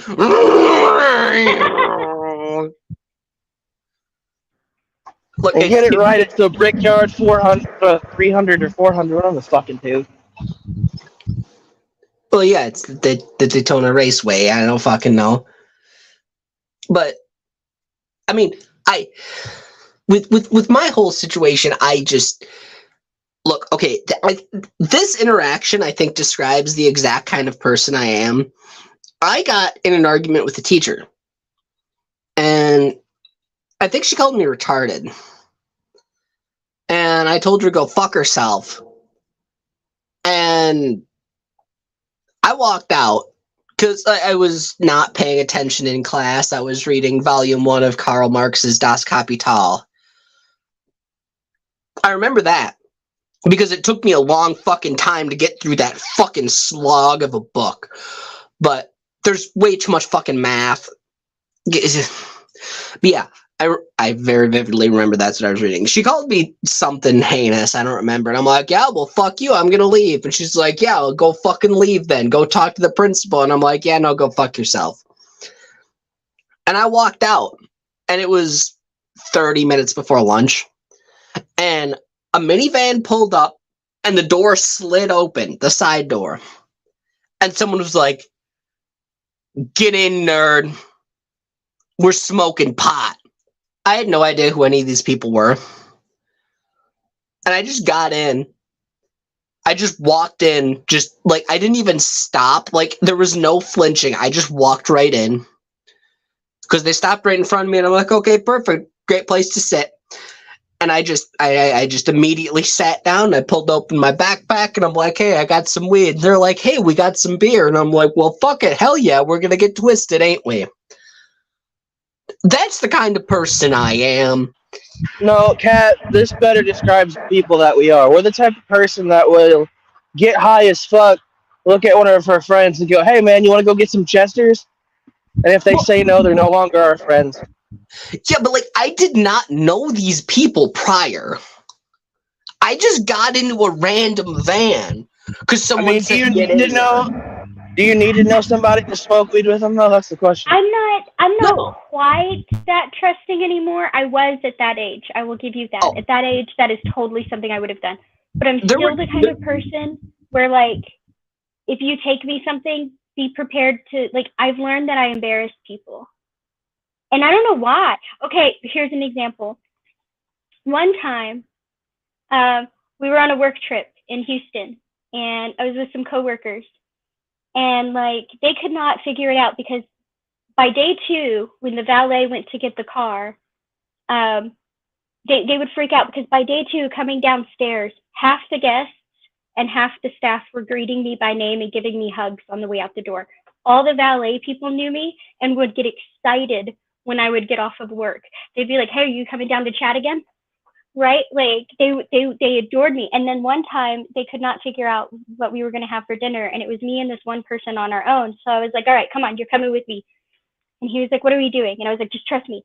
And we walk out the door of the hotel and I start walking down the street. And he's like following me and he's kind of shy. So he's like horribly embarrassed because I'm stopping random people. I'm like, hey, are you from around here? And they're like, no, we're tourists. I'm like, okay, great. Sorry to bother you. Finally, I find a local couple and I'm like, what's your favorite restaurant? And how close is it? Right? And so we go, we have the best experience. Next thing you know, we've got 6 new friends ice skating with us outdoor in the middle of some park that I've never been to. And we're hanging out with the locals. Finally make it back to the hotel that night. And he was like, is this what traveling with you is like? I was like, pretty much, yes. He's like, is this why everybody knows your name? I was like, probably. Well, as stated before, me and Kat, I'm going to kidnap Kat one day in a big-ass van, and I'm going to make them go to every single Chester's Chicken location in the United States fiscally. And we're going to try every single piece of chicken that every single store has. We're going to be the quality inspectors. If it's not good, oh no. Not every piece of chicken. That's too far. We can have chicken from every place. We cannot have all of their chicken. Other people also need to eat it. Well, then I'm taking all of their fucking potato wedges, though. Fuck you. Okay, that's fair. That's fair. Their potato wedges are fucking delicious. They shouldn't be. Why are they so really delicious? Shouldn't. They're crispy and soft. Right? But like, those it's weird. Don't work. Well, no, it's even weirder because like the outside is crispy and soft, and so is the inside, and that shouldn't be good, but it is. right? Because they secretly put crack cocaine in it. Yeah, I'm convinced they're putting like crack or meth or heroin or something. My favorite fried potatoes are just homemade. I love just slicing up some potatoes and making some homemade fried potatoes. Those are the best. They beat any fries from any restaurant any day of the week. Oh, what do they call them? I forget what the fuck they call them in New York. Where I'm from, they call them breakfast potatoes. No, not papas. I'm not talking about papas. Well, they're just like diced up to potatoes. Yeah, not like that. Not like that. So literally, I will cut the potato as if I'm trying to make fries. I will cut it long ways, and then I will take those and I will slice them. And they're very uneven fries, but I slice them into fries. And then I don't submerge them in oil. Do not completely cover them in oil. It will ruin it, and it will ruin it badly.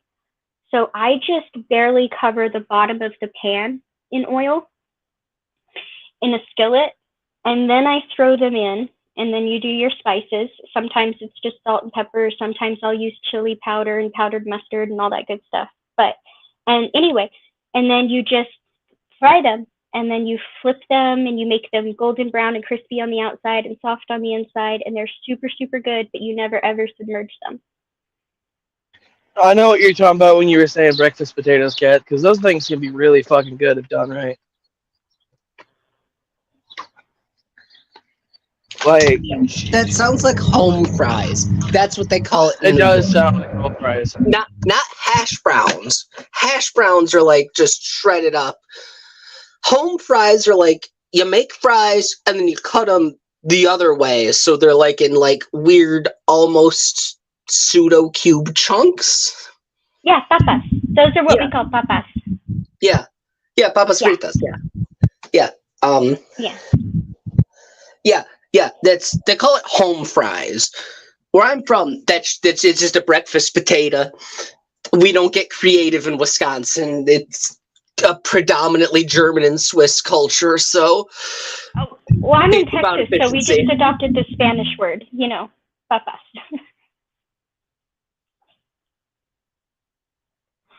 Yeah, what was your favorite fucking gas station in Wyoming? Or not Wyoming, Wisconsin? Oh, Quick Trip, obviously, 100%. Quick Trip, KWIK. Why did I have a stroke there? Sorry. I know what Quick Trip is. Yeah, Quick Trip fucking slaps. Yeah, you're in fucking Indiana now. See, we don't have that Quick Trip anymore. We have UCIK. They got rid of it. I mean, it's fine. I think they're owned by Come and Go. They are. Yeah. So. Yeah. I mean, it's fine. It's a Come and Go with a different name. It works. Do you remember not that fucking not the pizza place that it's in the gas station with the Italian guy, but there was this one gas station. No, not Casey's. There was another fucking pizza place that used to be like hardcore, like competing with Chester's. And dude, I miss that fucking pizza. I don't have it anymore. I don't think we have a Chester's here. Probably not. I've never been to one. Chester's wouldn't be in Texas. Where? No. I know for a fact there's at least one Chester's in Texas. Yeah, but isn't it a little I wouldn't doubt it, but Texas is so big. It's like there's a Jack in the Box, and believe me, I like their tacos, particularly after a night of drinking. But I used to have to drive 2 hours to get to one, and now I would have to drive like 6 hours to get to one. No, there's another one. There's a new one, but it's like 4 hours away. So yeah, like it's in Texas, but where? Bro, you got way more patience. Near Oklahoma. It's right up near Oklahoma. So like I said, in the middle of bumfuck nowhere. Yes, it is right in the middle of bumfuck nowhere. But it's so bad because my favorite food is actually 4 hours north. I love Santa Fe food. Santa Fe has some of the best food ever. And then one of my favorite restaurants. Santa Fe's in New Mexico, bud. Yeah, I'm close. Yeah, I'm close to New Mexico. That's why I said what part of Texas, because Texas is huge. You're I'm right. closer to New Mexico. No, you're right. You're right. You're right.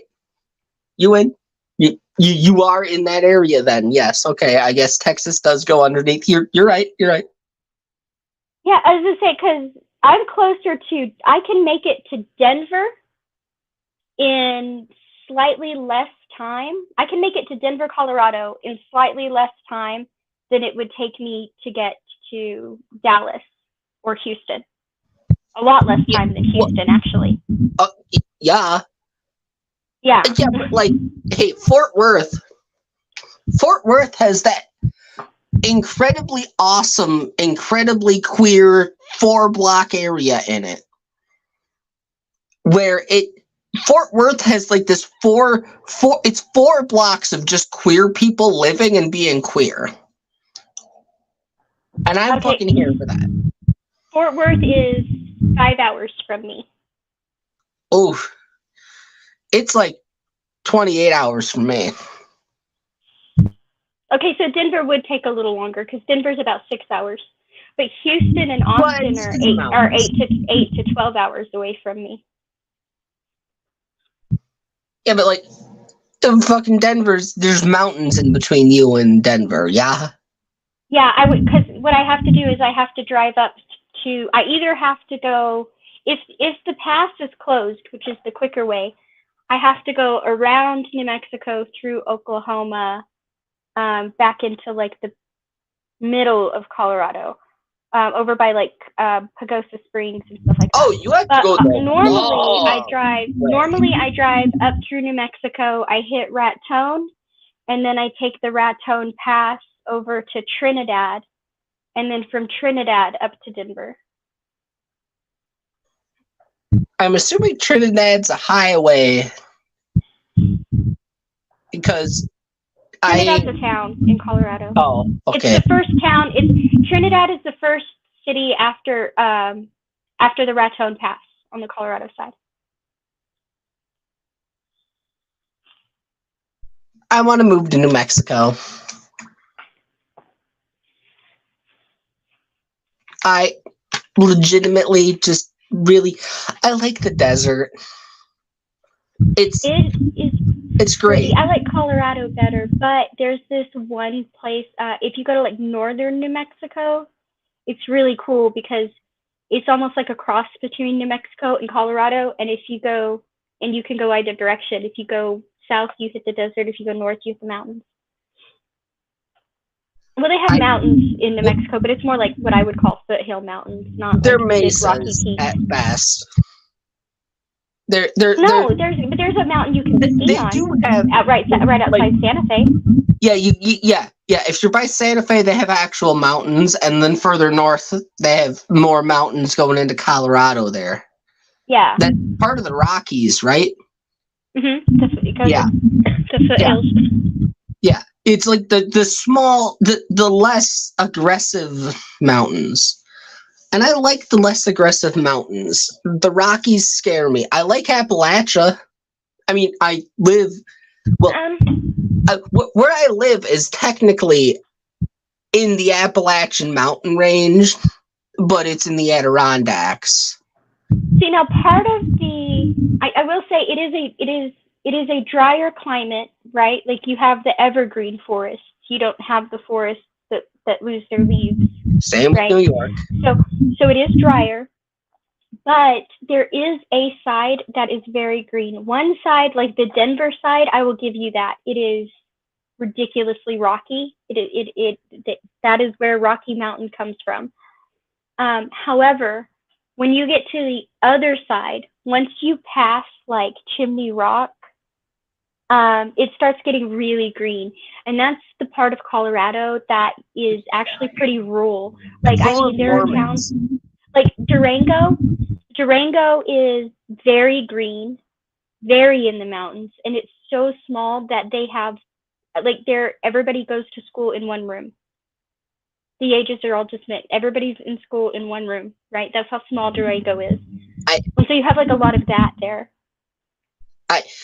Seriously, really, Colorado, I distrust because that's part of the fucking not the Nerevarine, not the Nerevar. That's both Morrowind things. The whatever the fucking Mormons call their fucking promised land or whatever. I forget what it's called. But like it's part of the Mormon area. That part of or I almost said Utah, I almost said California. That part of Colorado is where the Mormons propagate. Right, like in the Four Corners region? Yeah. They have like Boulder, Colorado, a beautiful city. I've seen it once. I drove through it. It was fucking beautiful.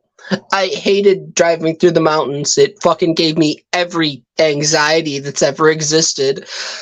I think it was the only time I ever was like, I need a drink and I'm driving.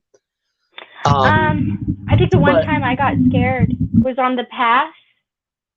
Like on the way there is fine, but on the way back they had like road construction and the guardrail wasn't put up all the way through. But instead of doing the inside lane first, they decided to tear the shit out of the outside lane and then make you drive on that one. Oh yeah, no. That was fucking terrifying. Or the one time that I was on a mountain road where there were no guardrails at all, and it was not really big enough for two vehicles, but there were two vehicles trying to pass. Oh yeah, that was terrifying. I hated it. But the point is, Boulder, Colorado, also home. Boulder, Colorado, is home to what is it? It's that Focus on the Family. That's a different one. Fuck, I can't even remember what fucking hate group is posted in there. Oh, I know what you're talking about, though. Yeah. It's one of the ones. Is it Focus on the Family? It might be, but it's one of those that's like that, and like it's one of the biggest fucking hate groups ever in existence, run by Mormons out of Boulder or Boulder Falls, maybe. I don't fucking know exactly. No, it's close to Boulder, but it's actually I think they moved it. Focus on the Family is now in Colorado Springs, if I remember correctly. It's in Colorado Springs now. Yeah, but it's in the same general area. That part of Colorado, I don't fucking trust, just because it's Mormon-y. It depends on what side of the city I'm on. Now, Colorado Springs, all the cool people are around what they call Center City. And it's like the old historical part of the town. You run into like all the really artsy people, the really hippie people, like Jive Coffee Shop, things like that. People there are lovely, wonderful. There's this neighborhood, though, behind Center City. Anyway, it's a ways back, but you start leaving Center City and you get to this neighborhood that's behind Center City. And it's very like cliquish, and like the whole atmosphere changes. I can't explain it. All right, Kat, I have a serious question for you. But no, they're on a thing. Okay.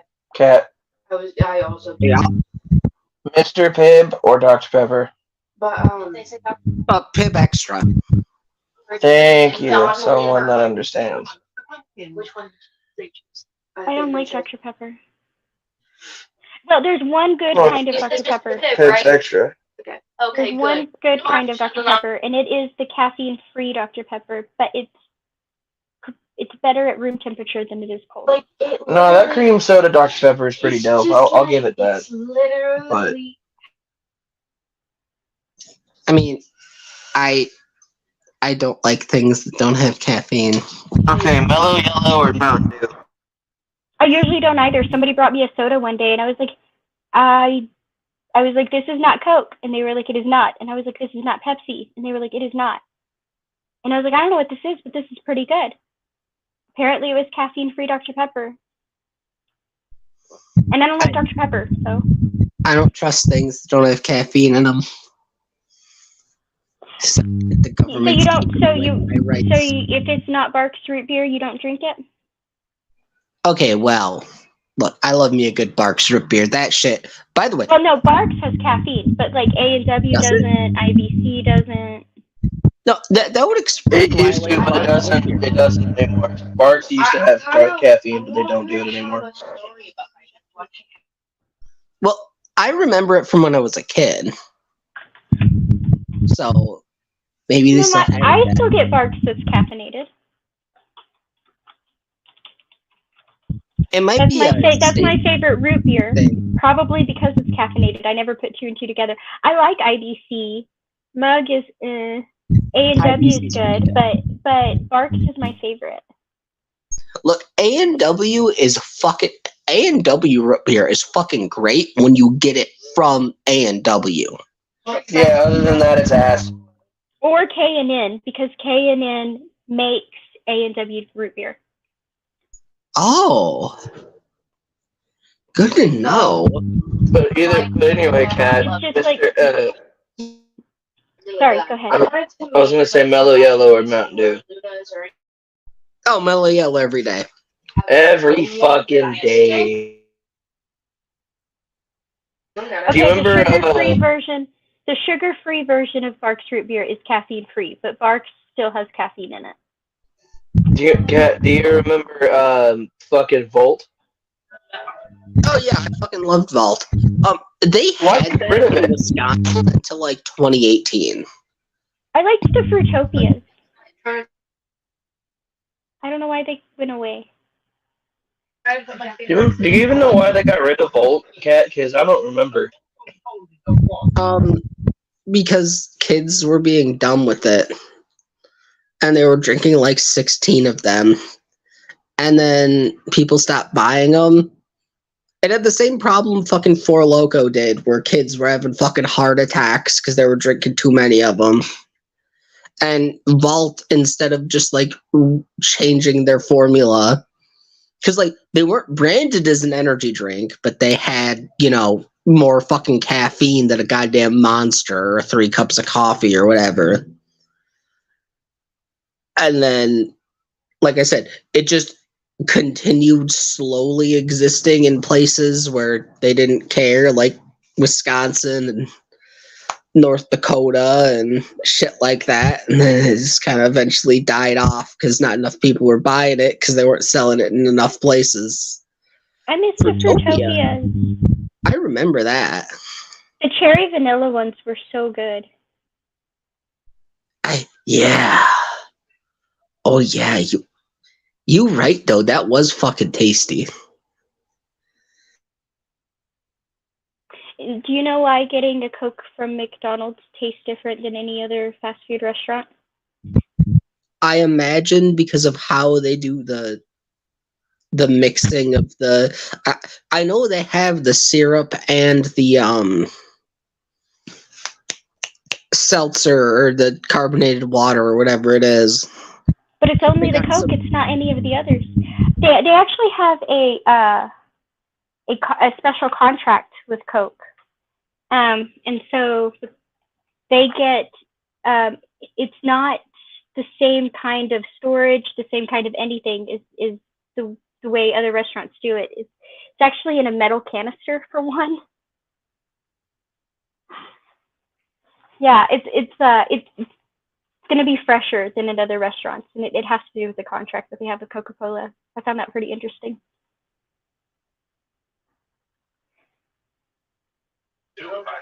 Got diabetes. I lost my other headphone. Where'd I put it? So, Kat, are you excited for part 2 of the campaign coming soon? Oh hell yeah! I got a fucking stupid character, and it's great. I love Eats Most Trash. I swear to God, if Eats Most Trash dies, gonna cry. Well, I mean, yes, trash, very trash, yes. I don't know if we're supposed to be talking about it, but like I can't help it. I know Will's gonna do some fucking editing and make them pretty or do something, or I don't fucking know what Will's I doing. know that we're supposed to meet up tonight and spitball ideas at some point. I just don't know when. Oh, it builds character. I don't fucking know. Will has my contact info and yours, I suppose. And well, Bugs is doing a thing tonight. I think I might have woke him up because I need to charge my phone, so I had to come out of my office. What's Cat or what's Bugs doing?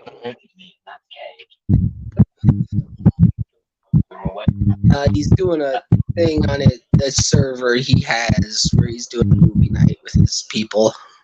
Oh, okay. I need to do another movie night soon. Did you email me the thing? And did I not notice it? Oh, okay, then I didn't notice it. I'll have to fucking dig through there then. I will do it again. I might record a new episode of Carl Weezer in GTA 5 again tonight. I don't know. But what kind of adventure would it be if I spoiled the surprise for you?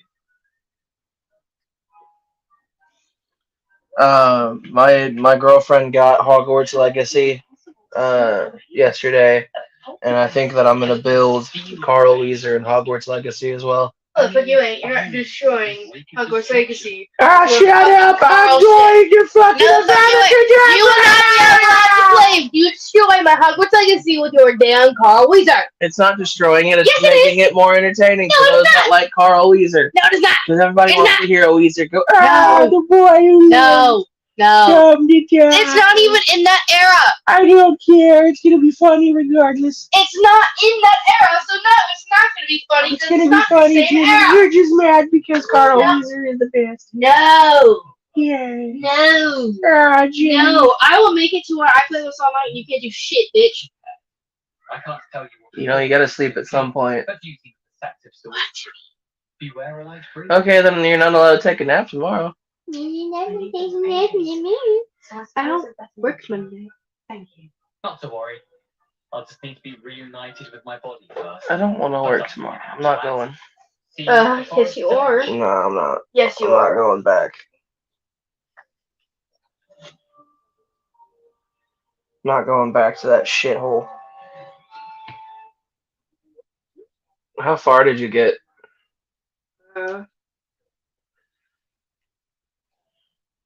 We're 5% done.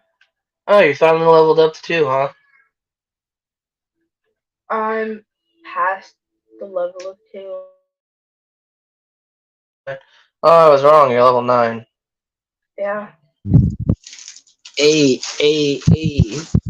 So, anyways, I'm just saying, I would love to move to New Mexico.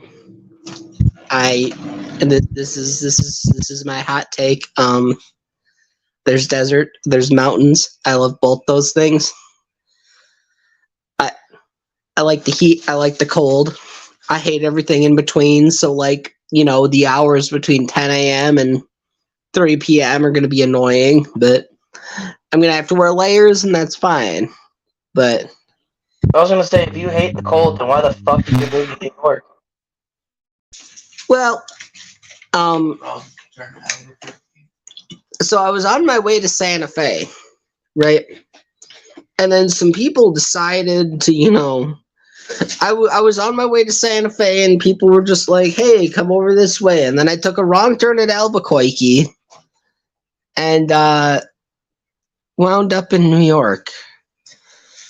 Oh my God, we have this joke about the Santa Fe relief route, and now you should never ever take it because you will never find any relief. I wonder if you actually did what we all did. Bro, on my way to California, right? We took a car ride to California. We drove all the way there from Indiana. And I drove in New Mexico, and that was the most terrifying fucking drive ever because it gets really dark in New Mexico in certain parts. and there's just nobody around for like at all, and I'm like, oh god, I'm gonna die. Why do I you think hate I want to live driving. there? I It also gets incredibly dark where I'm at in New York. Like, okay, there are times where I wake up and the sun's up and I'm like, oh shit, it's 4 in the morning. No, it's 8:32. It's 8:32 a.m. There's just mountains on that side. And then sometimes I'm like, oh shit. Like I take a nap on a Saturday and I wake up and it's like, oh fuck. It's like it's late at night. No, it's just fucking like 8 p.m. you're you're done to go there, bud. because there's mountains on that side too. So the sun goes down like, but the problem is it doesn't ever get actually dark unless the power goes out because there's so much goddamn light pollution from everywhere. I don't want that. I want to be able to see the constellations, man. Dude, I want to move back to Oregon or Washington, one of those two states, because it's so pretty.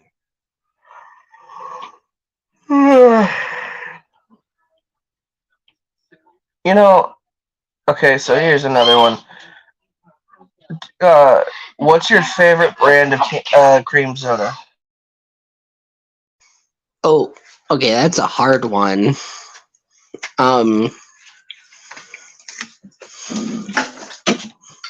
Well, my favorite brand isn't mass produced. Well, I mean, it's kind of mass produced. Do you know Gray's soda? Oh, fuck yeah, bro. Grace? Yeah, I know their family. They make their Gray's cream soda fucking slaps. My next best is probably IBC. I like IBC's cream soda, but their root beer kind of went to shit. Gray's root beer is real good too. Gray's ginger beer. I don't know. I fucking went turbo Wisconsin there. Gray's ginger beer, buddy. You want some ginger beer? It's very good because like it goes super well with some gin and some lime. Ooh. So I found out that there's this thing in Minnesota where they have a thing where they make cans called mini sodas, and like that makes me really happy for some reason. I don't know why. It does. It makes mini sodas. You want some mini sodas? Hey, you want to know what I got in my fridge right now? Fago Cola. Fago Cola. Dude, it's the second best Cola. RC is better. RC, okay, look, I don't give a fuck what you have to say. RC is the superior color to all colors. Well, okay, the problem is RC Cola, objectively unhealthy. It's fucking heinous for you. That shit has like it is like 186 milligrams of caffeine in a 12-ounce can. And it's a cola. That shit is just cocaine at that point. But it's fucking delicious.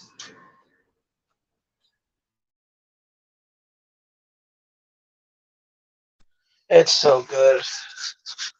I love how you and I can talk about like things that are like broken. Kent Hovind agreed that RC Cola is better than Pepsi and Coke. I talked to him once, and I was like, "Hey man, I'm gonna have a real tough question, right? It's gonna be the toughest question you've ever asked or ever answered. Coke or Pepsi?" And he was like, "Oh, I'll buy a Pepsi if you come on down to the Adventureland. But generally, for RC Cola." And I was like, "God damn it, we agree on something."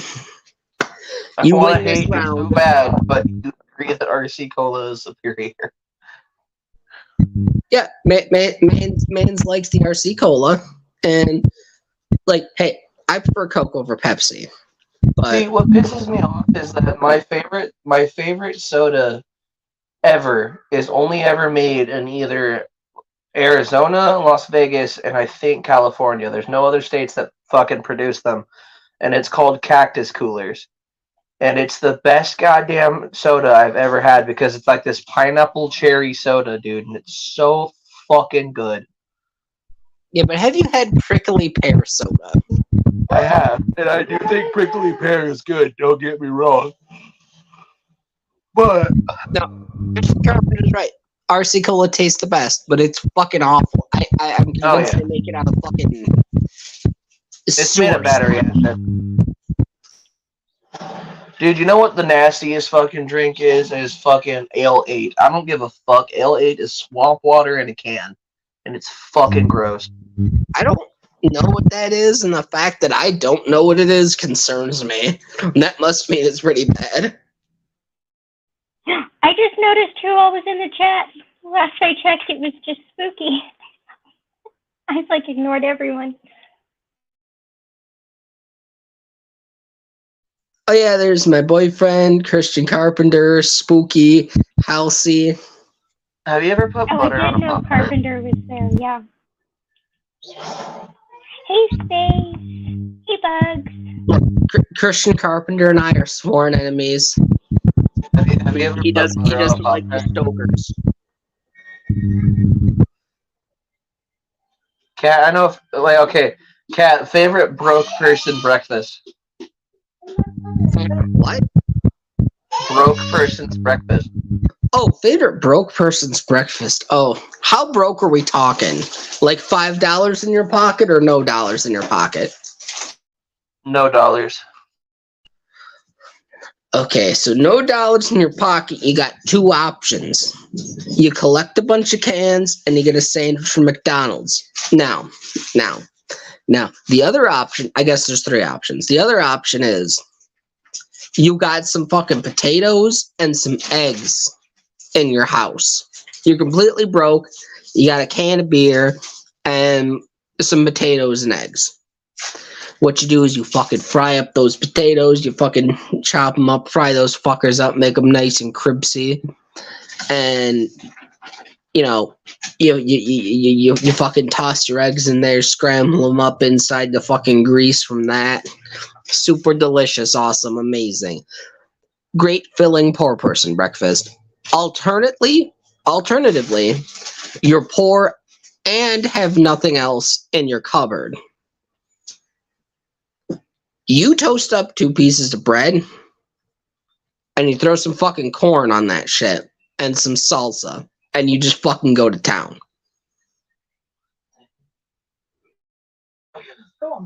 I'm heartbroken that you didn't fucking say broke man cinnamon toast crunch. What is that? Just It's literally just bread toasted with cinnamon, sugar, and butter. oh yeah, that's another good one. Normally I would take tortillas and put some butter on them, some cinnamon sugar, a little bit of salt, and then you fry them up. I agree. Dude, or some a nice can of Beanie Weenies. Fuck me, bro. Hell, man, you ever woke up one morning hungover and just had a can of Vienna sausages? Yes. That is, I'm not gonna say it's a breakfast of champions. That's the breakfast of losers. But you know what? It's Us a damn losers, close second. yeah, we're gonna enjoy the fuck out of it.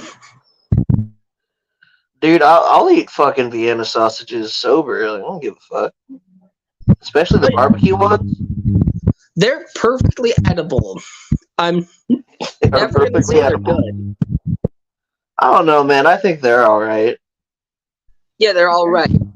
They're not good. They're fine. They're okay. I mean, They're but all like right. when you're broke, you don't really always have the option of eating good food. You can just grab a couple cans of Vienna sausages and maybe a couple cans of Beanie Weenies and fucking have you a nice night. I'm on board with Christian Carpenter here. Grilled cheese, yeah, it's pretty good. It's pretty Okay, good.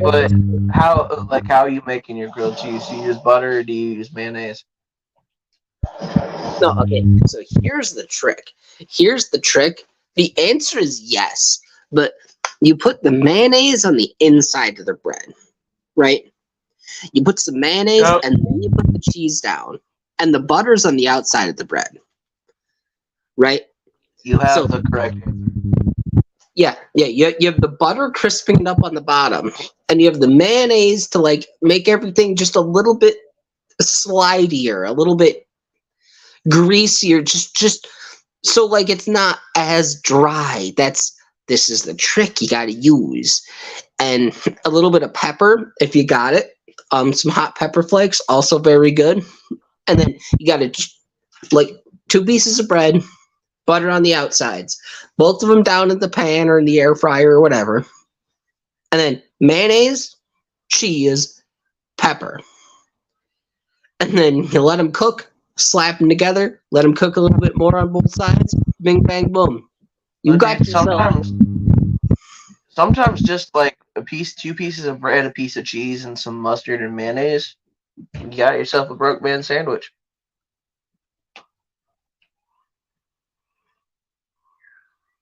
I'm gonna come live with Kat. We're gonna have broke man all the time. You're not. Man, I ain't gonna. I'm not sure if I can. Well, I mean, if you move up here, there are probably places in the building I live in that'll take you. You can't live with me though. I am already at my fucking max capacity. Nah, see, we'll buy a van. I have Live a out friend in a who van. lives out of a van, and I'm just expecting her to randomly at some point show up. Pretty much. To be fair, I expect most of my friends to just at some point randomly wander in. Oh, that's what I have. Show up at your doorstep like I got.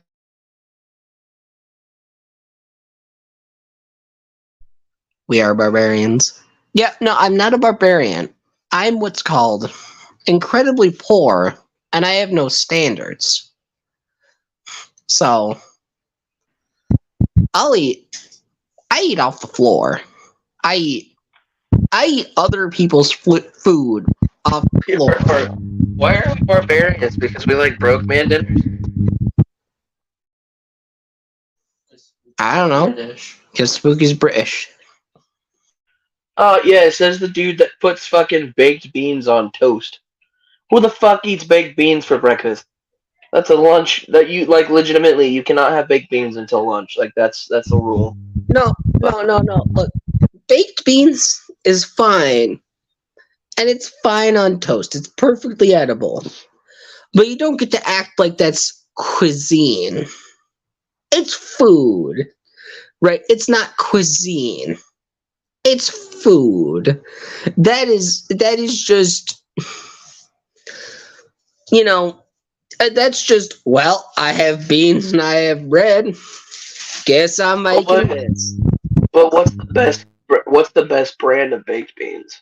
If you're British, it's Heinz in the blue can. But no, I'm talking about us. I'm talking about for us. I mean, I prefer Bush's. What flavor of Bush? I don't know, just the regular fucking original Bush's. It's fine. I don't need a lot of bacon. Man, you're missing They out. usually have pork and bacon too. I don't eat pork generally. Oh, but you can't pass up a good kick of bacon, bro. Especially some fucking Awful House bacon. Going to Awful House at 3 o'clock in the fucking morning. No, here's my hot take. Steak and Shake, way better than Waffle House. I mean, yeah, it's not as sketchy, but they're still open 24/7. You don't have to fight for your food. You just get it. It's just... So is IHOP, some of them sell alcohol. Yeah, but you gotta remember, IHOP is not broke people friendly. like Steak and Shake and fucking Waffle House. I guess that depends on how you work the system.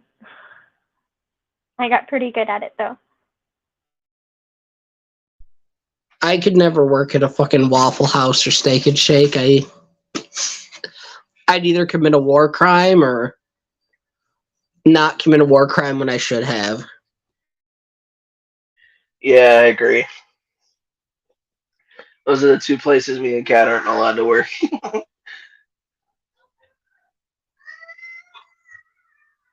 Dude, I remember when, like, COVID got serious because fucking even Waffle House was shutting down. They're like, we can't be open 24/7 anymore. I'm like, what the fuck? That's when you knew it was serious. Because, like, the thing is, what people don't know is that Waffle House has a system, right? And it's kind of like the White House where they have code reds. And Waffle House doesn't close for literally anything. They are open all the fucking time. No matter Christmas, whatever holiday you celebrate, no matter fucking if it's rain, sleet, snow, or fucking raining fire, they're still open. They didn't even close. We had a fucking severe snowstorm and literally got locked in the town. And a fun fact for people interested in my neck of the woods, the Waffle House in my hometown was actually chased out ICP from the town that I'm in and burnt their tour bus down. So yeah, a little fun fact for you. Oh shit! Yeah, they did do that. Mm-hmm. My mom would have laughed. She fucking hates ICP. I can't stand ICP anymore either, to be honest. Well, my mom only hates them because she works in a place where they had a concert at and they got shit all over the fucking ceiling that she had to clean up. Yeah, that doesn't surprise me. So my mom absolutely fucking hates The gathering ICP. of the Juggalos is basically just a poop flinging competition. It was like some sort of fucking foam or some shit. My mom actively fucking hates them because of it. And I find it hysterical. Where'd you get? Cat, are you there? Hello? I ate them. Oh yeah. Oh shit. I was wondering where you went. Where'd you go? I was switching out headphones and shit, man. It was a headphone situation. Ooh, nope. You know, I just don't know how somebody can eat so much mac and cheese like Brett Keane does, bro. Can you go shit somewhere else? Well, the only time he leaves his house is to go to the Steak and Shake, so yeah. Goddamn, bro. Kraft mac and cheese and Steak and Shake are probably fucking big fans of Brett Keane. Huh.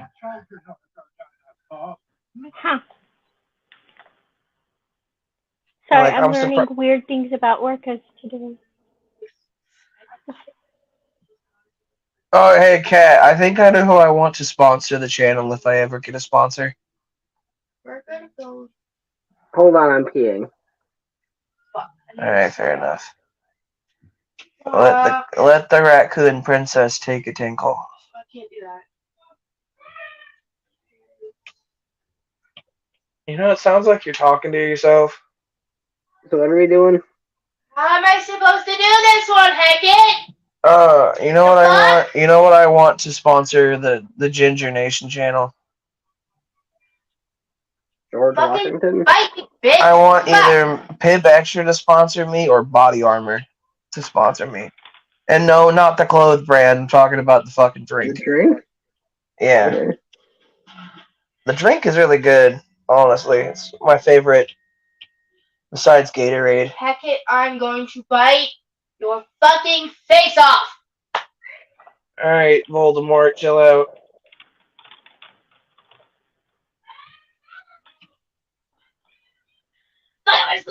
So anyways, about the fucking society.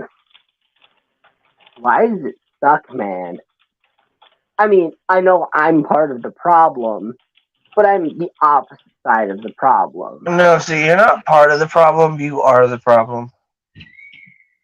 Well, fine, fair enough. Maybe it's what I am, but You're the whole situation. at least I'm a problem in the right way. I mean, Pixie's out here actually fucking being reasonable and somehow pissed off and nice at the same time. I'm not entirely certain how Meanwhile, me and she you are just manages taking that. piss on people's rugs. Have lots and lots of practice. Yeah, well, I I wander through the streets singing songs about throwing bricks.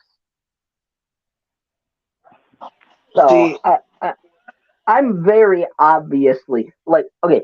People think like I've had people accuse me of being a caricature of myself, and it's like I mean maybe I guess, but at least I'm not a watered down version of myself. Like it's what you get.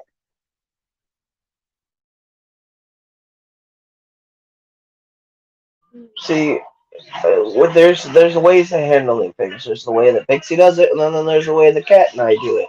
Cat and I, if we don't like you and you piss us off, we're gonna take the shit right on your rug. We're not gonna care. You're gonna try to stick your nose in it. We're just gonna laugh at you. Well, I think I don't know what the best approach is. I don't know if any approach actually works. I, I would like an approach to work, I don't know, man. I but think like, taking a shit on someone's carpet's definitely the power move. well, yeah, that's the power move, but does it? Will they change after that? I I don't mean, know. you tell me, bro. If you're a prim and proper person, right, and you piss someone like us off, and one of us just walks into your house and takes a nice steamy turd pump onto your fucking carpet, are you not gonna think about what happened as we're laying the fucking coil on your fucking? Yeah. No, no, I don't think I would. I think I would just be mad at the dirty pores.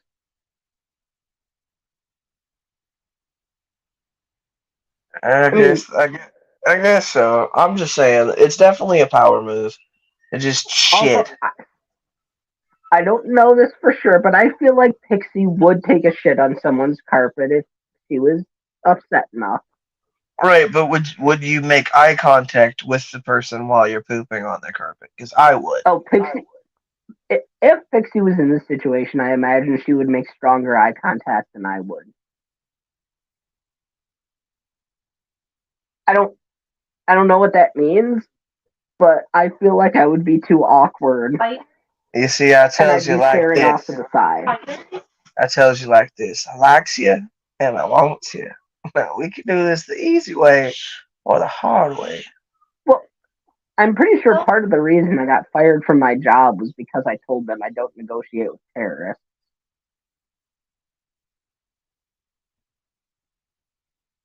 And then I went off on a rant about, the social contract and, like it depends on which contract you're going on. Like, are you talking about, you know, not Adam Smith. Jesus fucking Christ. Why can I not remember this rant and who had social contracts? John Locke and Immanuel Kant. There we go. And I went on about that, and they're like, I have no idea what the fuck you're talking about. And I'm like, yeah, well, you wouldn't. I don't negotiate with terrorists. And they were like, what does that mean? I'm like, well, it sure does, doesn't it? Like, hey man, you got mad at me for working too long, and then got mad at me for not working enough. What do you want? Do you want me to work exactly 40 hours? I'll work exactly 40 hours as my fucking paid. Like, I can't do shit if I can't do what you want if I don't know what you want. I ain't fucking psychic. I know what I want. Like, I want some goddamn Chester's chicken and potato wedges. look. If you're gonna yell at me for working 6 minutes over, I'm gonna go out of my way to make sure I'm working 39 point something hours, right? And then you also can't get mad at me if there ain't no work and my supervisor sends me out early. What? Did you just smell my fucking belly button? No.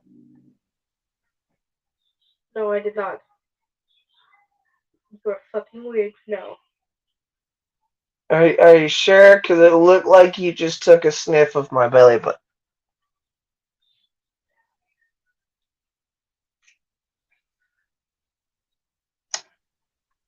I mean, could you not have a domestic dispute about belly buttons on my stream? I don't know why, but my girlfriend just smelled my belly button, and I don't know how to fucking feel about it. No, I did not. Thank you. Like, that was a power move for sure, because now I don't know what to do. I don't know if I should, like, be sad or, like, retaliate. Smell your own belly button. You just stick your finger in there, wriggle it around, and pull it out, and just take a nice. See, that's how you know if you need to wash your ass or not, is if you stick your finger in your belly button and it stinks.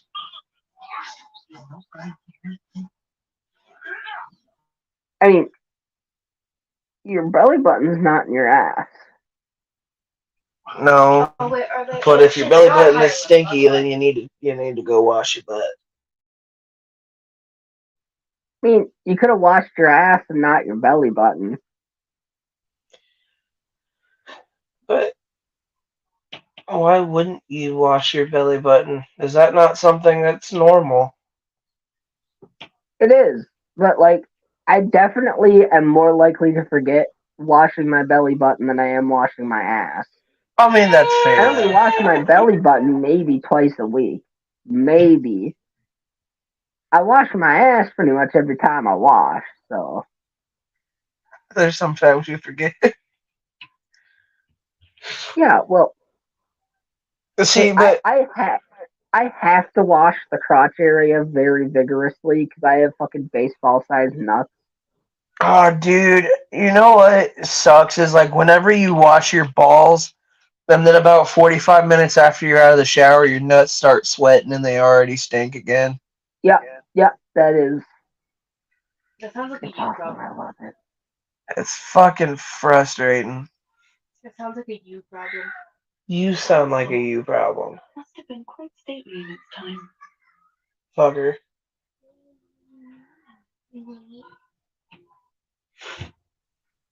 So, Pixie, would you have anything you would like to talk about, or are you just content listening to whatever drivel comes out of our mouths? To be honest, I ran into something earlier that I meant to look up, and then I got sidetracked. So while y'all were talking, I was looking that up, and I have so many questions about what's happening. But it's all about orcas, so you probably don't give a shit. Well, hey, go ahead. So, like 19 carcasses of 7-gill sharks washed up on shore in a cape in South Africa. And they thought that's fucking weird because they were only missing their livers. So come to find out, there are these 2 orcas who are very easily recognized because they have a slightly curved dorsal fin, which I think may be relevant, and we'll get to why. And their names are Port and Starboard. Well, Port and Starboard are particularly shark hunting happy in this bay, and they are specifically going after the livers, and they're teaching other orcas to do this, which I find interesting. Now, part of me wondered if attacking straight for the liver was somewhat of a natural reaction, because outside of captivity, the reason for a dorsal fin collapse is usually emaciation, exposure to oil spills, dehydration, poor health, things like that. And the liver being vitamins and nutrients, that would make sense. But then why go to teaching the other orcas? And so now I'm looking into this, and it doesn't look like there's any answers yet, but it's interesting. Well, I was just talking to my boyfriend about this today. We used to have a cockatiel when I was a kid, and we lived way out in the boonies. And he would learn, you know, different songs and whatnot, different calls that the other birds did. But he would teach the other ones shit he knew. So you'd be out in the woods minding your own business, and suddenly just hear someone whistling Dixie. And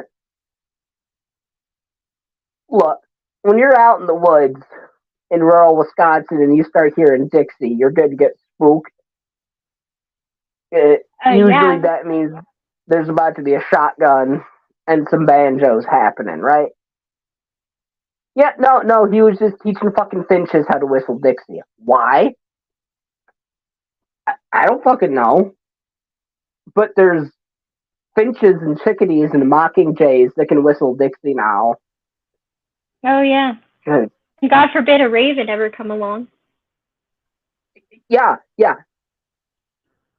Those things will mimic speech, everything. Well, this fucking bird we had, it was way smarter than it should have been. And I know it is because it would make sentences out of words we taught it. Yeah. Yep. And Right. Ravens are smart as a 7-year-old, so that doesn't surprise me. yeah, it's horrifying. Okay, when you tell a bird its name and you also teach it the pretty bird thing, and then it rocks up to you and is like, "Oh, cooter, so pretty bird," and it's like, "I'm sorry, you know your name and you know what pretty bird means. Mhm. You actually understood. Well, you're not just mimicking; you're actually stringing together Yeah, sentences.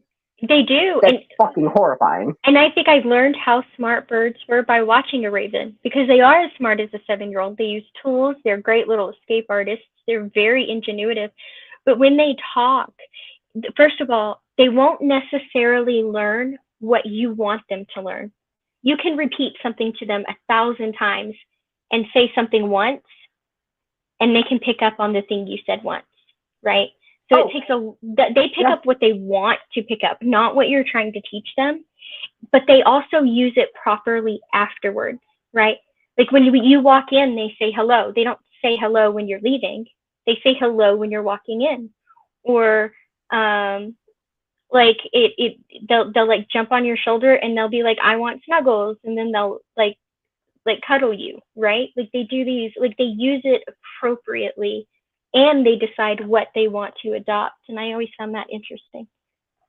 Well, I realized I did not actually realize how smart birds were until we had a cocktail and he had a cage and there was like a blanket or whatever the fuck over it because that's what you do to put him to bed. Apparently, I don't fucking know. It was my parents' bird, To quiet them but down, yeah. yeah. And I woke up in the morning one day. My dad was off somewhere working, and I woke up and I fucking pulled the blanket over off of him, and he ruffled himself, looked at me, and went, "Ah, fuck you." And I was like, "All right then." And I put the blanket down, and he said, "Thanks." And I'm like, okay, I don't know what the fuck drugs I did. He's like, I was not ready to wake up. Yeah, he just didn't want to wake up right then. I'm like, okay, that's my mom's problem then. I don't fucking know. That was, which like, Crows will they'll remember your face forever, and they'll remember whether they consider you a friend or a foe forever, and they will tell their buddies all about you. yeah, well, okay. I've walked into crows having meetings before. I don't know how else to describe it. Like, I'm minding my own business, just having a walk through the woods, and there's just like one crow on a stump and like 12 crows gathered around the stump. And I'm like, sorry, keep on going. You have your meeting or Yeah, he's whatever. probably telling on somebody. Yeah. This guy right here, remember this face, he's enemy. We target him. Every time you see him, you dive bomb. And rats are also that smart and that fucking scary. I've had rats. They're incredibly fucking smart. They are. So are mice. Like they also understand your emotions just like a dog would. Like one girl, like anytime she gets upset, it's so funny. Like when she's crying or something, her mouse will run and bring her a tissue and cuddle her. Yeah, rats. I mean, mice are not quite as smart, but they're still pretty smart. Yeah, but if a mouse is doing that, imagine how emotionally intuitive the rat is. Yeah, well, there's actually been problems with scientists because they've been arguing as to whether rats are fully sentient and sapient or not. Because they don't know if they should be able to fucking run tests like that on them. Like, they decided they cannot run tests on elephants. Those motherfuckers are fully sentient. They remember things, they know shit. And You they're can't run like self-aware. medical tests on them. They're Yeah, they're fully self-aware. self-aware. Like, they know who they are. They have a personality. They know what they are. They know what you are. They know who you are. Yeah, They're and fully aware of everything. when they see their reflection, they know it's their reflection. They know they're not looking at somebody else. Yeah. They'll even start grooming themselves. Yeah, and there's been a thing where they're like, can we really do these tests on rats? Like, we can still do the basic tests on them, like, not medical tests, just like, hey, can you figure out how to do this? Oh, okay, cool.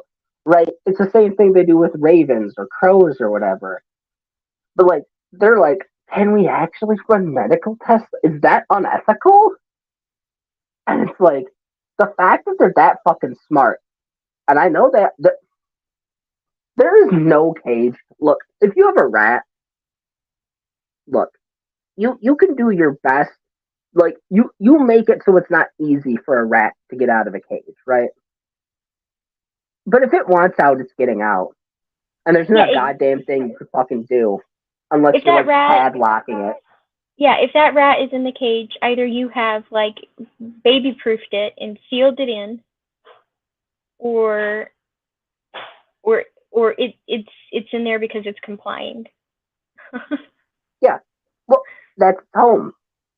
Yeah. Like, for my rats, like, yeah, you got a fucking blanket in there, a nice like fleece blanket on the bottom.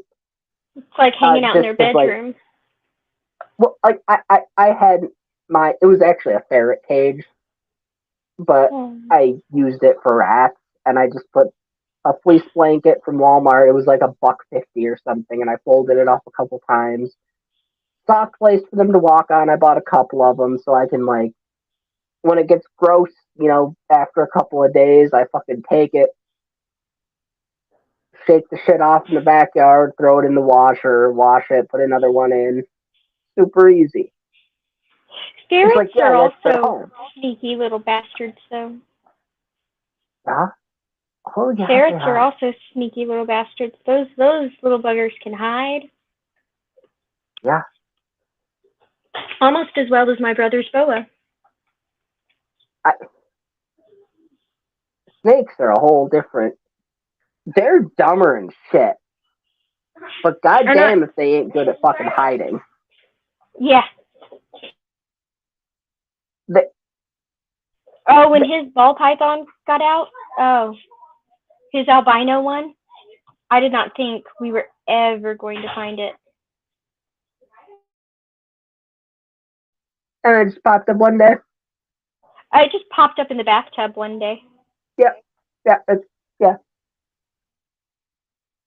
Well, they are. After we tore the shit out of the couch and everything else. Yeah. It was chilling out somewhere, man. Just hanging out. That's what they do. They're just like, hey, I don't care if my humans are doing shit. I'm just like, I'm fucking hanging out underneath this table. And I'm fucking vibing, man. And I'm gonna hang out under this table for like 7 months. And I'm gonna show up in a random place. Yeah, it's the I'm weirdest gonna take thing. a 4-month nap. And wake up and freaking the fuck out. I didn't worry as much if it was like the South American white sand snake or the garter snakes, because they're small, right? Like, they'll just go eat Yeah. spiders or something. But when it's one of the bigger ones, I'm like, how many meal times can you miss? Like, where the fuck are you? A lot. They can miss a lot. And it's kind of horrifying.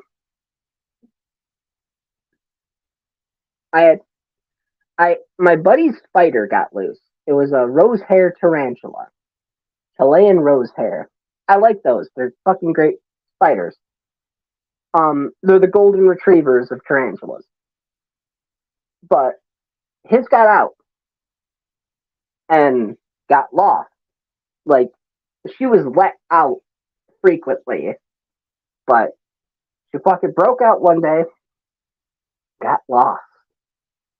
Now, mind you, it's a female. They live longer, but she was gone for like 3-4 months. And then, now imagine you're someone minding your own business in your buddy's bathroom, and suddenly, like you're fucking putting on makeup or washing your face or whatever, and you feel something on your shoulder, and you look, and there's just a whole ass fucking hand-sized tarantula on your shoulder. It wasn't me, but That's funny. it was another one of our friends. She freaked out, understandably so. But yeah, spiders, snakes, they don't really need to eat. They can go an incredibly long time just eating nothing because they'll just fucking hibernate for a while until they decide they're awake again. I guess it's not hibernation, but it's a similar thing.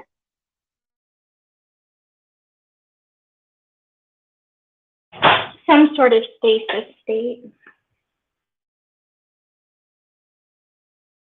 I mean, I personally wish I could sleep for multiple months straight. That would be fucking great.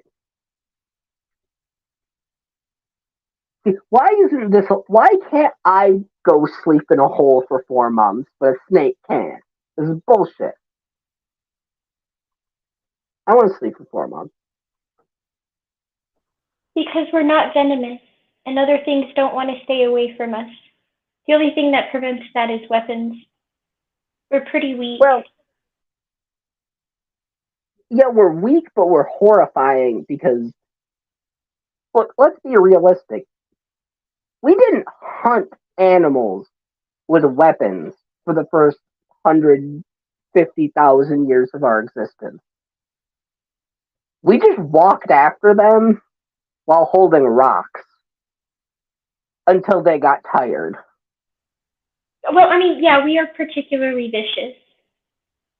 But that doesn't mean like, but sleeping for an extended period of time would make us particularly vulnerable, because the only time we're capable of being vicious is like in a wake and prepared state. If they catch us off guard, we're weaker. If you catch a snake off guard, it can still latch into you and kill you, right? Like, well, yeah, I know, but we are fucking horrifying creatures just because. Could you imagine someone chasing you down at walking speed? yeah, we are the most evil thing that exists. We are the biggest monsters in the universe, in my opinion, so far, that I'm aware of.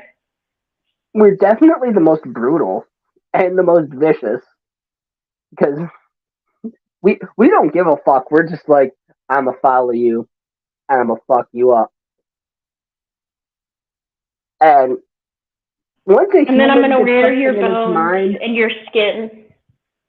yeah, I'm gonna make jewelry out of your bones and weapons out of your bones. I'm gonna wear your skin. I'm gonna eat your flesh. I'm gonna make a water sack out of your liver.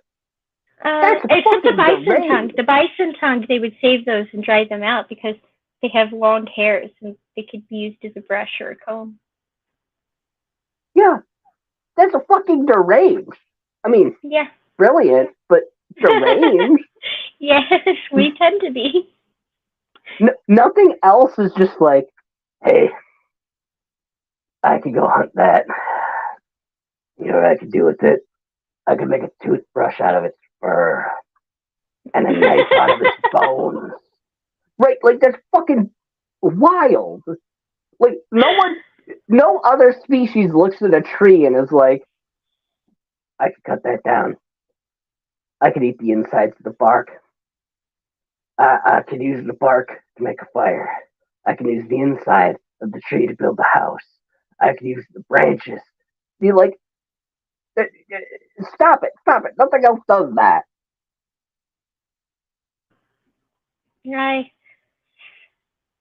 But it's our greatest gift and our biggest curse at the same time. Because while we use it, we're so short-sighted about the way we use it that we can't help but be destructive with it, even accidentally. Well, I mean, lead paint, asbestos, anyone? Oh yeah. Oh hey, that was great. I probably ate lead paint as a kid. I mean, lead pipes. Okay. There's another one. Just poison everyone at once. I mean, yeah. I mean, we can be absolutely brilliant with our ingenuity, but it's also our biggest curse.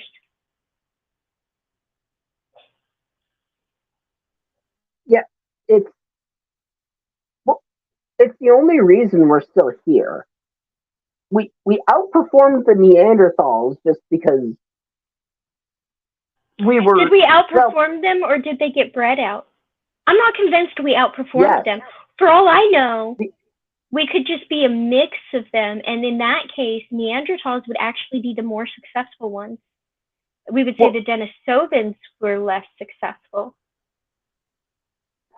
So from what I understand, and I could be wrong, but part of it is we were just more brutal.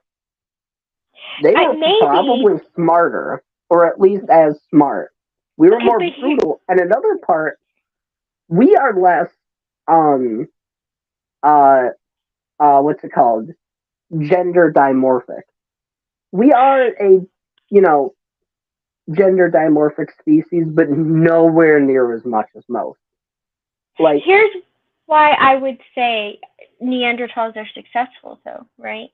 Because, all right, back to the 23andMe thing. One of the things it shows you, which I found endlessly fascinating, was how many Neanderthal indicators you have in your DNA and how that compares to everybody else they have on file. Then I noticed my Neanderthal indicators are below average. My husband's Neanderthal indicators are above average. Remember the difference in bloodline we talked about earlier? Yep. So most bloodlines in the world have Neanderthal indicators, and a lot of them. There is a couple that don't. They don't have. They are way more closely. They are related to the Denisovans, not the Neanderthals. And then there are a few more people who have both, but very few Neanderthal and a lot of Denisovan indicators, right? Which to me would say the Neanderthals in whatever breeding and interbreeding and breeding out and whatever happened, the Neanderthals seem to be more nomadic or conquest driven because they moved further, and B, more successful than counterparts like the Denisovans. Well, the Neanderthals were more conquest oriented, which is where the whole Homo sapiens being less, gender dimorphic, sexually dimorphic. And didn't they have like red hair, blue eyes, and fair skin and freckles and shit? Well, what Homo sapiens did, this is a hypothesis, maybe it's a theory, I don't fucking know. But it's some sort of hypothesis that humans played cuttlefish. Right? Cuttlefish switch genders or switch sexes. There is a hypothesis, I'm going to say, I don't know if it's a theory, but, and I kind of fucking believe this, that there were a bunch of fucking femboys out there who were just like, oh, yeah, fuck me, and just like tucked their dick in front of their legs and got fucked by the Neanderthals.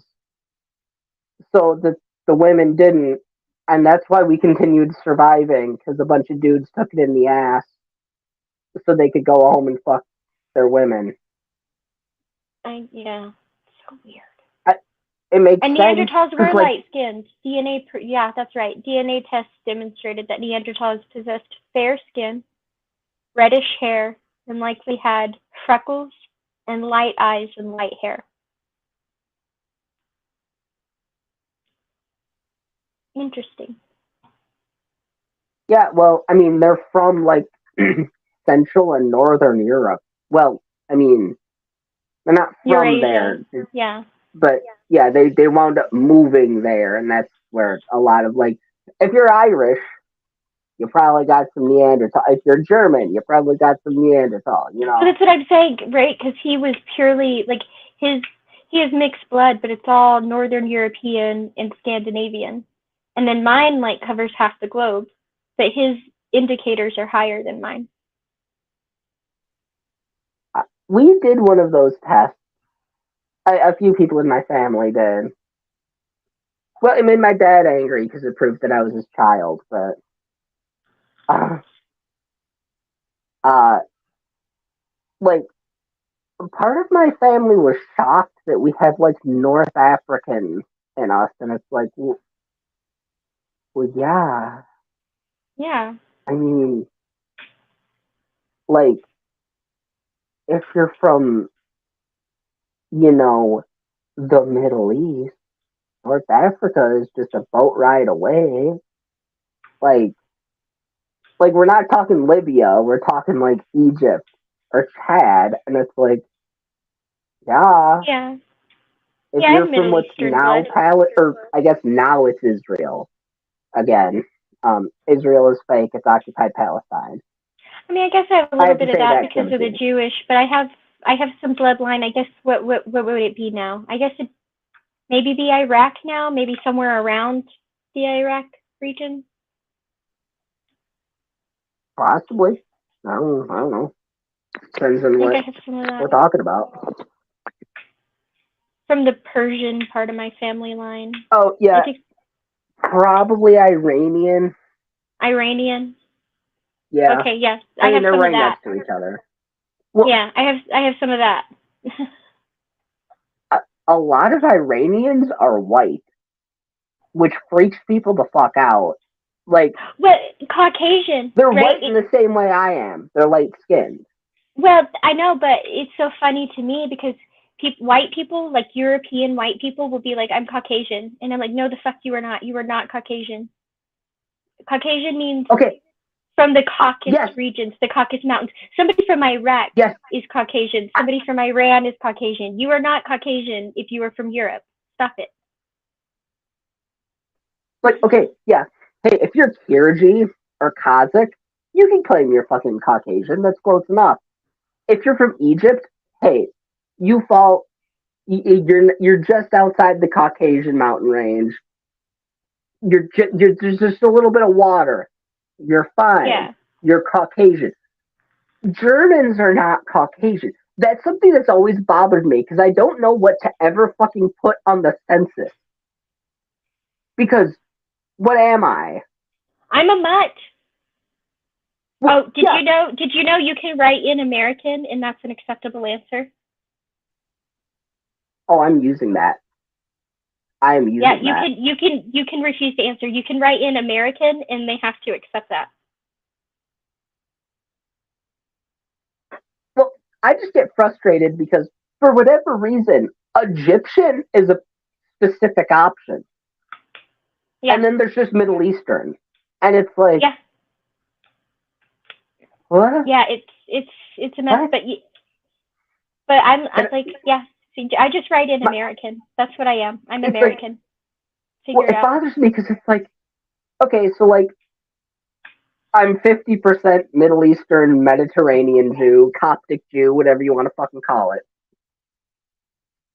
There's no option for that. I could pick Greek or Egyptian. Or I could pick Jewish, which is still wrong because that's European Jew. So Which is probably I can more list them both. So it's but like, probably because I'm what is it, Ashkenazi Jewish or something? yeah, European Jew. That's why I said probably from the German part of my family. Yeah, they're from Central and Eastern Europe mostly. Well, okay, I guess. Well, well, if I'm going to say this, I guess we're all from Africa, but they're from Israel originally. There was multiple diasporas. Right. Like, and then it's even worse because, like, what if you're a Sephardi Jew? What do you put down on the census? Oh gosh, I don't even know. Do you just check Mexican or Puerto Rican and Jewish? Like, I don't understand. Can I just be labeled as mutt? Is that good? I think all of us should just write down American and be done. Because it doesn't matter what you put on that form. What matters is how people see you when you walk out that door. Well, nobody cares about my bloodline. They see me, they see pale. That's the end in their mind. People care about my bloodline, but that's just because I'm an asshole. Well, I used to get shit because my dad's not white, and then I would get shit from not white people because I'm white, and it's like, where do I go? Yeah, either one side you're not white enough, and for the other side you're too pale. Yeah. Which is fine. Everyone's allowed their own opinions. They don't need to fucking take me. It's just, but like, look, I am upset specifically because if I wind up in prison, I don't have a gang to join with because no one's gonna want me. I'm not white enough for the white supremacists, but I'm too white for everyone else. So it's not like there's any Jewish gangs in prison running around. Like, what do I do? Die, I guess. I don't fucking know. And that's a real good, metaphor for the real world. Some people are just not wanted by this world, and well, that's the thing we gotta live with.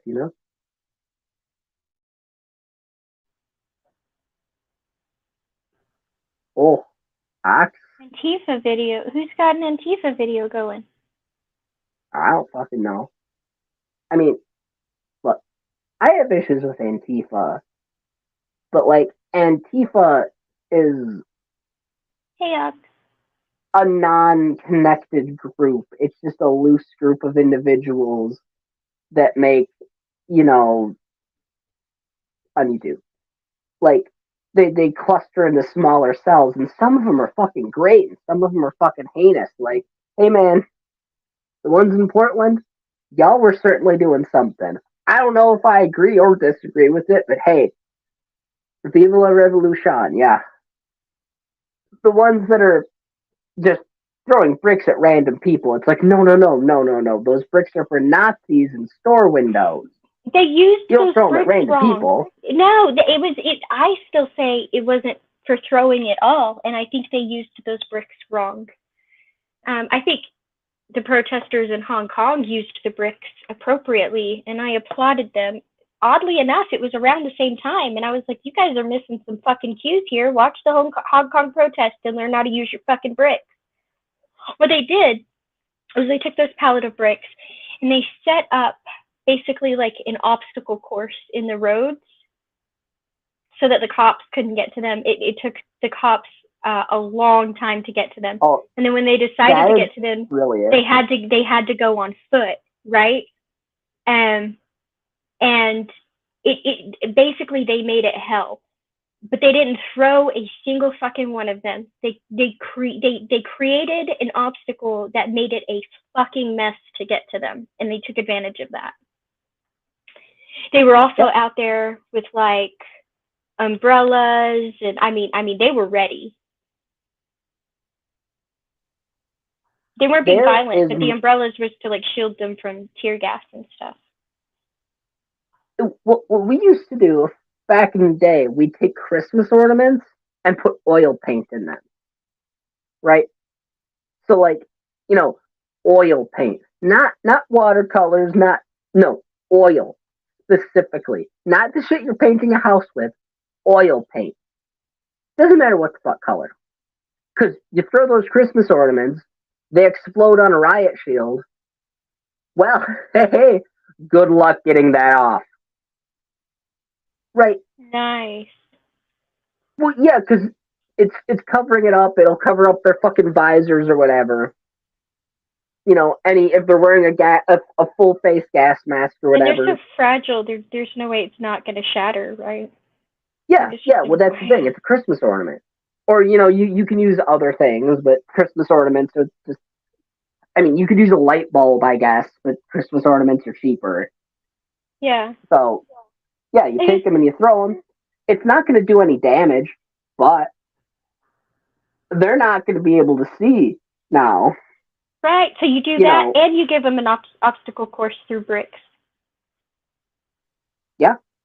Oh well. See, stop throwing the bricks. Why are we being idiots? Don't throw the bricks. Use the bricks. Oh no, I mean, I think there's a place for throwing bricks. Personally, it depends on the situation. Yeah, but they did not do it appropriately. Oh yeah, no, that's the thing. It's okay. So this is part of the reason. This is a fun story. A lot of people like me, around the time Trump got elected, suddenly are no longer leftists because I have a different set of rules than they do, and it's like, well, hold the fuck up. I've been doing this for a decade. Who the fuck are you telling me how we're throwing? No. That is not when you throw a brick, sir, ma'am, whatever you are. I don't give a shit. Stop. No, put the brick down. No. Brick down. No. This is not a brick throw. This is a yell. This is a yell situation, not a throwing brick. Please put the brick down. Look. We have Molotovs for a reason. We're not using them right now. This is not a Molotov situation. There is a Molotov situation, but that's over there. You use the Molotov situation at the Molotov hall. Oh, people are a mess. I just remember like watching the protest here, and then flipping over because we have a friend in Hong Kong, and he's lived his whole life in China, and he loves Hong Kong. And you know, China's been like, oh, one China, and wanting to take over Hong Kong and stuff. They've managed to be independent this whole time because of that agreement, you know. And he is absolutely terrified of what's happening. He is terrified, and he's one of the protesters. So especially at that time, I really, really worried about him. But I would flip over and I would watch theirs, or I'd watch the clips that he would send me and the videos that he would send me, and then I'd look at ours and I'd be like, man, like we are fucking up because they have so much more to lose than we do, and they're still like showing us how it's done, I guess. Well, once again, like I said, it was a bunch of middle class. Oh, hiccups. Oh, jeepers. Okay, I think I've recovered from the hiccup. Oh no, there was a second one. But it was a bunch of middle class liberal white kids that suddenly decided, hey, anarchy. And then the anarchists are like, wait, no. I know we say there's no laws, but there are rules, damn it. There are rules to the anarchy. You get, no, calm down. Hey, stop it, damn it. No, we were doing this good before you came in. Who the fuck are you to tell me? Oh, god damn it, you're making us look bad and we're the ones throwing Molotovs. What the fuck? Yeah, and I felt bad for a lot of people in those in those protests, because you did see a lot of that. You saw a lot of them being like, "That's not what we're here for. Please stop. Please stop. Just go home. You're not helping us." That was the thing where it's like, hey, this is a protest, not a riot. Okay, if you want to do a riot, do it somewhere the fuck else. We're busy protesting. And you know what? If you do a riot later tonight, I'll probably be right there with you, kid. But leave the target alone. Yes, I know it's fucking corporate fascism, capitalistic bullshit, but burn down the police station. What the fuck did Target do? This is the wrong. We are going about this completely wrong, man. Like, it's like now we're in a situation where peaceful protests are getting tear gassed, and then they're blaming the peaceful protesters for someone burning down the Target. And it's like, hey, man, we were just like talking about trans rights and, you know, how black people are people and singing music and like having debates and shit, man. Like, we were having debates about religion. Hey, if someone's burning a dumpster 3 blocks over, that's not my problem. Go get mad at the person burning a dumpster. I have no problem with the person burning a dumpster, but when they're gonna fucking blame it on me, fuck you. No. I burn my own dumpsters, damn it. I burn my own trash cans. Don't fucking put your shit on me. I've been doing this shit since before you were a fucking adult, which doesn't mean anything. Maybe I'm doing it wrong, but also, come on, I've been here a hot minute. Another thing I noticed in some of those protests were like, it cracked me up because there were people who, I guess maybe I'll say they're newly woke. How about that? But they're like, yeah, oh, we got to do this, and did you know this, and did you know that? And I was like, look, I was protesting the Iraq War way back then. You weren't fucking there. Like, go away. It's all the shit you think you need to teach me. Yeah. I got CS gas at a protest, a peaceful protest where they just brought out CS gas and batons and shit for gay marriage being legalized. And then they want to tell me that I don't fucking know anything about, you know, what I'm doing and what I'm saying, and I don't know shit. It's like, what the hell, man? I was already. I'm the shoulders you're standing on, you dumb fuck. Like, no, like, hey, you can stand on my shoulders, but don't fucking piss on me while doing it. Like, hey, man, we should fucking build each other up, right? Fucking power to the people. Fuck the government. Tear that shit down. Work with each other. But we gotta work with each other. That's kind of a very important part of working with each other. That's never gonna happen, though. That's never gonna happen. Yeah, well, I'm cynical, I know. I'm kind of insane. I think there's a world where one day, you know, like I think you and I are enough. Our neighbors, they're fucking enough.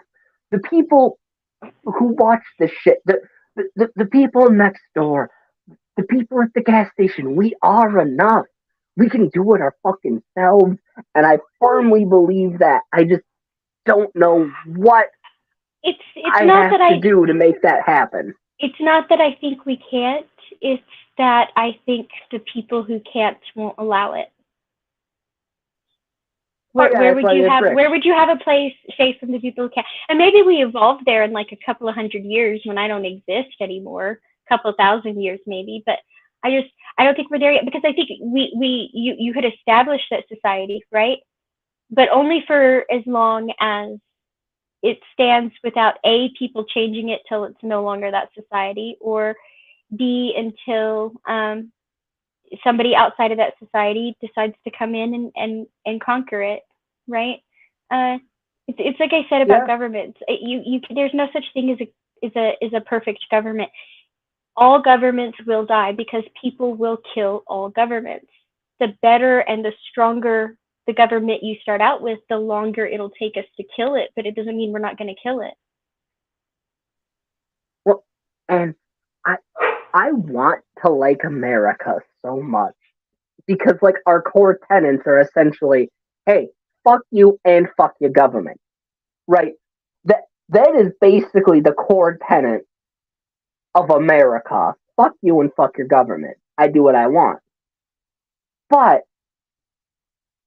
there's so many fucking fascists. Well, it's mostly religious fascists. To be fair, it's the, Christian theocracy, group that's mostly doing the, hey, you do what we want, not what you want. Hey, you don't have the right to have your own rights. However, we all have rights to do what we want. Just do what we have decided. And it's like, damn it, we're so close. We're so close. So close. Like, hey, man, maybe like don't make it illegal for people to have abortions because, like, what do you want more of me? Hey, crazy right wing people, do you want more of me? This is how you get more of me by banning abortion. You get more fucking dirty motherfuckers like me, right? You get people who weren't wanted and are pissed off. So, you could just let that be their body, their choice thing. I don't have a fucking uterus. Which is I'll fight heartbreaking for the to goddamn me. right. That's heartbreaking to me. And I think other kids, even kids from good homes, pick up on sentiments like that because, like, remember when Super Munchkin was little? Like, she knew that she wasn't planned. She knew she was a surprise, right? And they kept telling her things like, one girl was really mean to her, and she said, "Well, your parents don't love you because they didn't want you." She's like, "I was planned," and that pissed me off. I was like, you know what? Sometimes surprises are better than anything you plan, and you happen to be the best surprise I've ever had. So fuck that little girl. Yeah. And like, hey, you got the good idea. You got the whole. Hey, it was a surprise. It was unplanned, but very good thing. I was planned and unwanted, so I don't even rightly know. But it's like, if to be fair, my mom did try to abort me twice. Didn't take. There's a reason I got a dead cat tattooed on my chest. 9 lives, baby. I only burned through like 7 of them so far. But yeah, I mean, I am very. Fuck that kid, first of all. Second of all, well, actually, fuck that kid's parents. The kid's a kid. But fuck the kid's parents for teaching him shit like that. And good on you for being healthy. My parents were not. And I am not.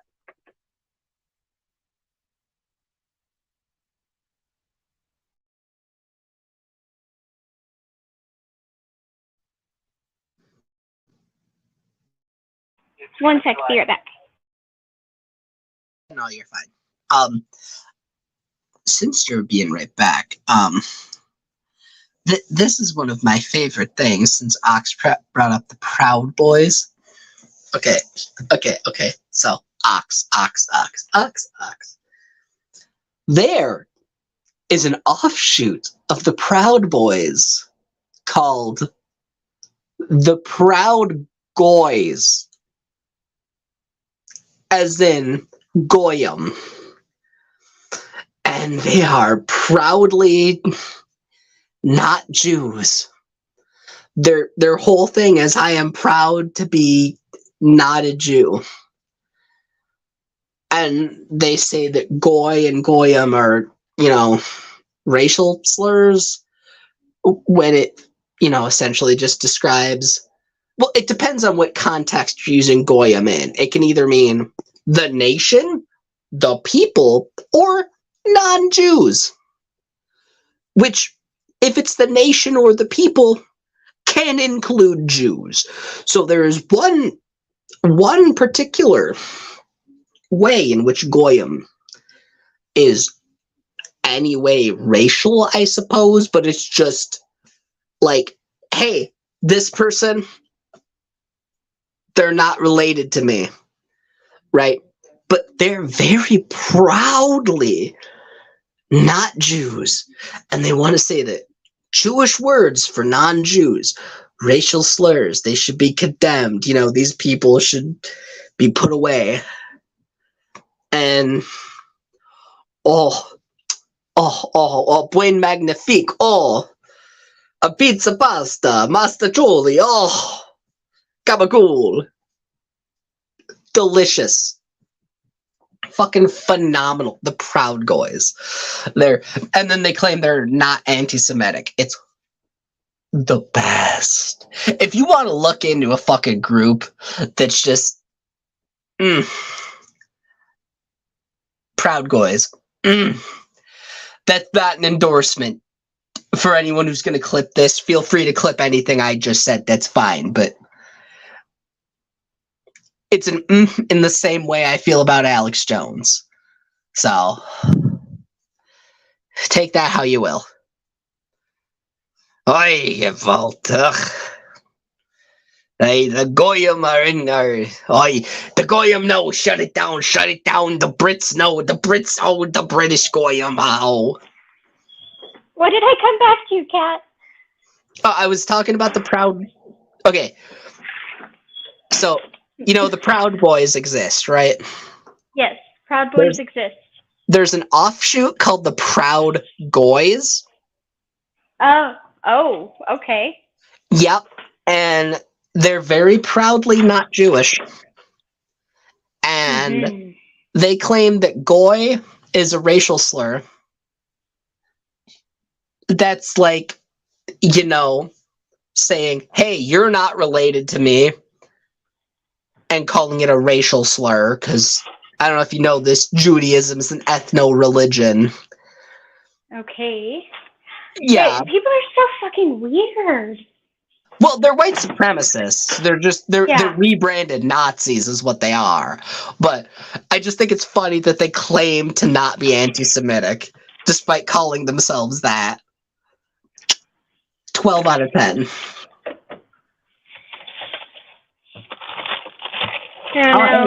You could get the fuck out of my chat right now there.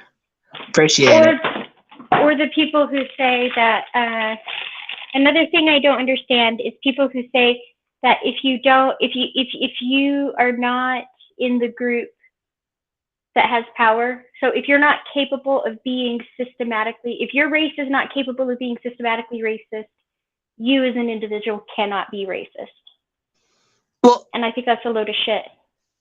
Yeah, which it's two flavors of loads of shit, because in what country, in what area, in what community, like where like if we're just talking about in America, sure, but like, sure, let's just say for a minute, Black people are completely incapable of any sort of racism.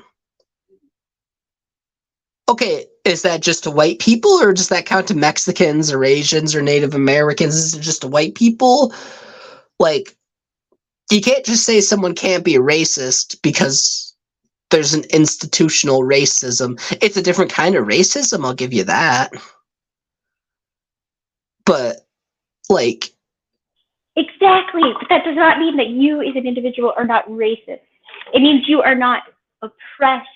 It means you are not oppressing with racism, and that's not the same thing as not being racist.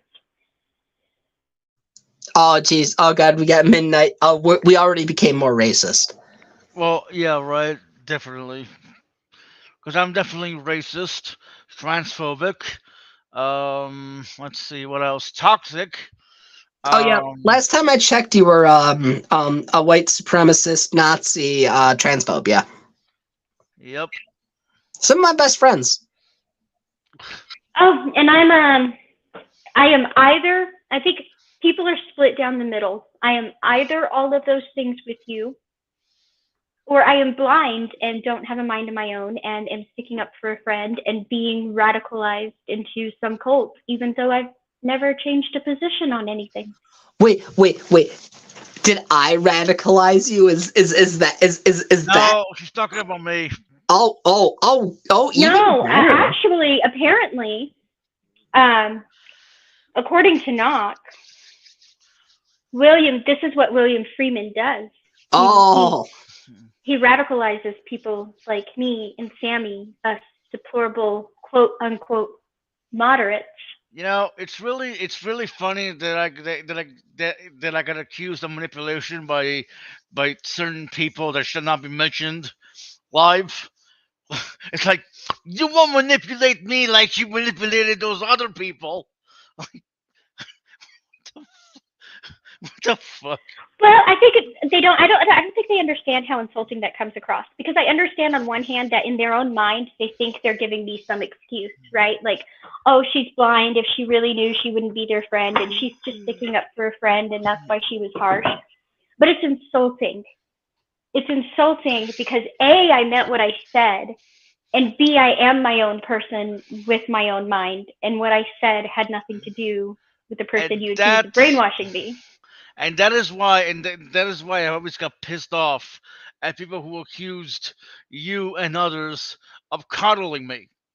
Right? Or we talked to these people, and they actually, they said they actually coddle you, and I'm like, you do realize how insulting it is to those people? You're saying that, but uh, I really hate dealing with small-minded people. Yet, yet, for some reason, I still talk to them occasionally. I don't know. Maybe I'm retarded or a masochist or I don't know. Or Maybe maybe both. well, there's that. Or maybe or maybe I want to outwit them one day. I don't know. Oh, people mistake me being indignant for me being emotionally invested. I got pretty fucking indignant about this situation, but there's only one person who managed to disappoint me. So, Midnight is the evil brain behind the evil operation. Yes, yes, I'm the mastermind. so as indignant as I get, I'm not actually very emotionally invested. And the one person who did manage to disappoint me is quickly losing my emotional investment. So, Uh, Well, oh, is that fucking Ergnock of sushi? huh? she's asking if it's Sorry, Nakasuchi. that was a joke. No, That was a joke. I've never been more than. I mean, I don't really know him. You don't I want mean, to. I mean, like he's been around. I know of him. I've seen him on streams, but like on like a person to person level, I don't even know him. You want to know what frustrates me? I like Knock, and I think his head's in the right spot. I just look. He is he his heart's in the right spot. His head's not. That's how that works. It's he once again he'll say absolutely. Well, it's most of these people. I'll say heinous shit to anyone. I don't give a fuck. But they'll say heinous shit to me. I don't care. I don't fucking take it personally. It's whatever. I don't take it as like you hate my ideals if you fucking call me a piece of shit or just slur or whatever. I don't fucking care. You're in the war zone. You don't give a shit what anyone says. You're trying to survive. Yeah, I'm just out here fucking slapping my cock into people's faces indiscriminately, more or less. Um, Yeah, I was the snake in the and Bible, according to. well, I don't know. it frustrates me. They're I all. don't. I'm sorry. They're also out with their dicks out, slapping people in faces, but then acting upset when other people do it back. Yep. See, the thing is, I don't dislike Knock. And I think he's I like him. Yeah. a good person. I think, like you said, I think his heart's in the right place. I will say, the reason I have chosen not to get to know Knock is not because I think I wouldn't like him or I think he's a terrible person. I am weary of Knock because I am not always the most careful with my words and I'm not always the most clear. And he's not someone who asks for clarification. He's someone who makes assumptions and berates you for them. And if you're that type of person and you're also the type of person who wants to demonize or cancel people, I just am automatically weary. Yep.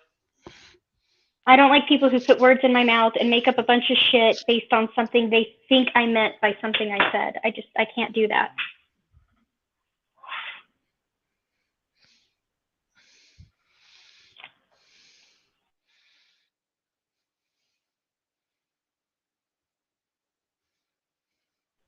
But again, I don't dislike him at all. I just am weary of him because. Sorry, I had to plug my phone in, but yeah, go ahead. Yeah, I just don't have the energy for it. It makes me a little weary. It's not that I don't like him. It's not that I think he's a bad guy. It's not that I think he has terrible ideas. I'm a little weary of stuff like that. I'm gonna have a hot take here, which people are gonna say I'm lying about. I like Knock. No, you don't, you liar. There you go. Yeah, I know. I told you. Thank you.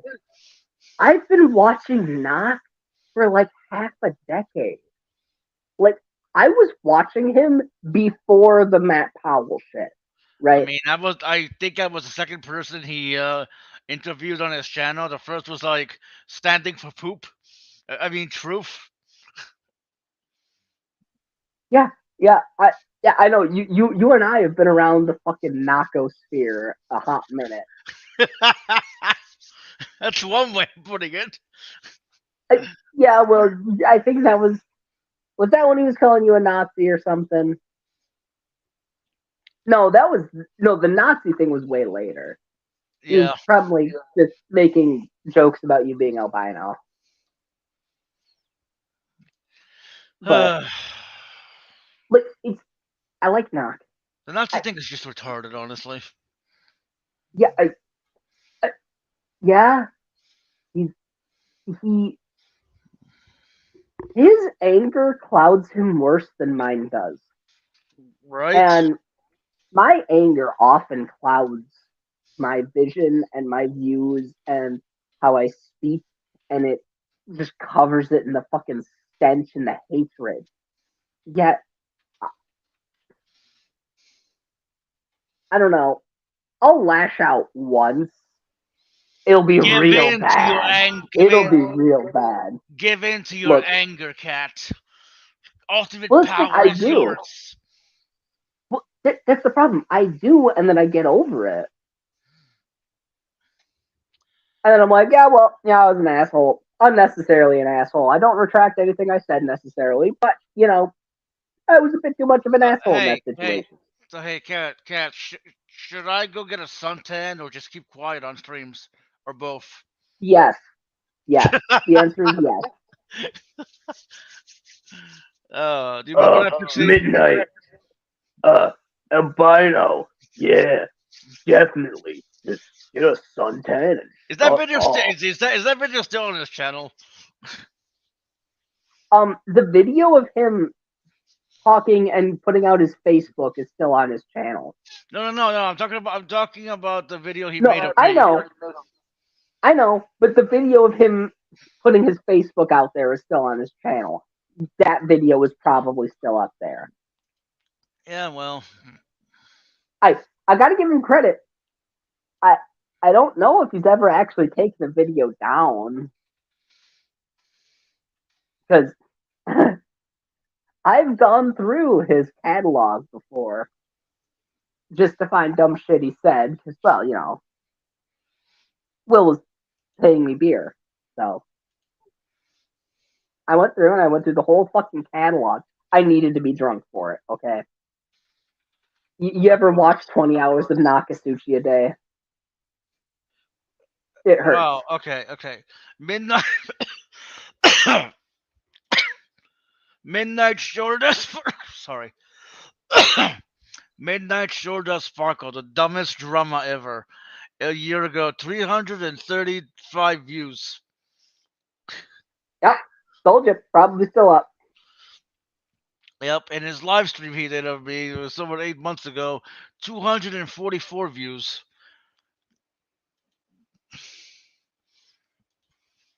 Yep, it's still up Well, the video. 1 I don't. year. If somebody's made a video about me, I don't know about it, and I still don't give a shit. So have fun. Still has 16 comments. making a video about Pixie tonight. Go ahead. I'm sure it'll be awesome. Just like she's Talk- awesome. talk- just talking about all the hate crimes she's committed, like, um, uh, Well, being on your stream right now is a hate crime. well, yeah, exactly. Okay, there's one. Oh, she was on my stream another time. That's two. Oh, she doesn't automatically hate William Freeman. Of course. That's three. Oh, I was She on a didn't. stream with Kincaid, and I don't hate him either. Yep. Oh yeah. You didn't tell Will Kincaid to immediately kill himself upon interacting with him, so that's a hate crime too. Shit. Yeah, no, You know, you're actually you a know, terrible person, Pixie. I'm sorry. to this day, I don't know what the fuck is pagan mom's name. Wow, let me try again. SPM.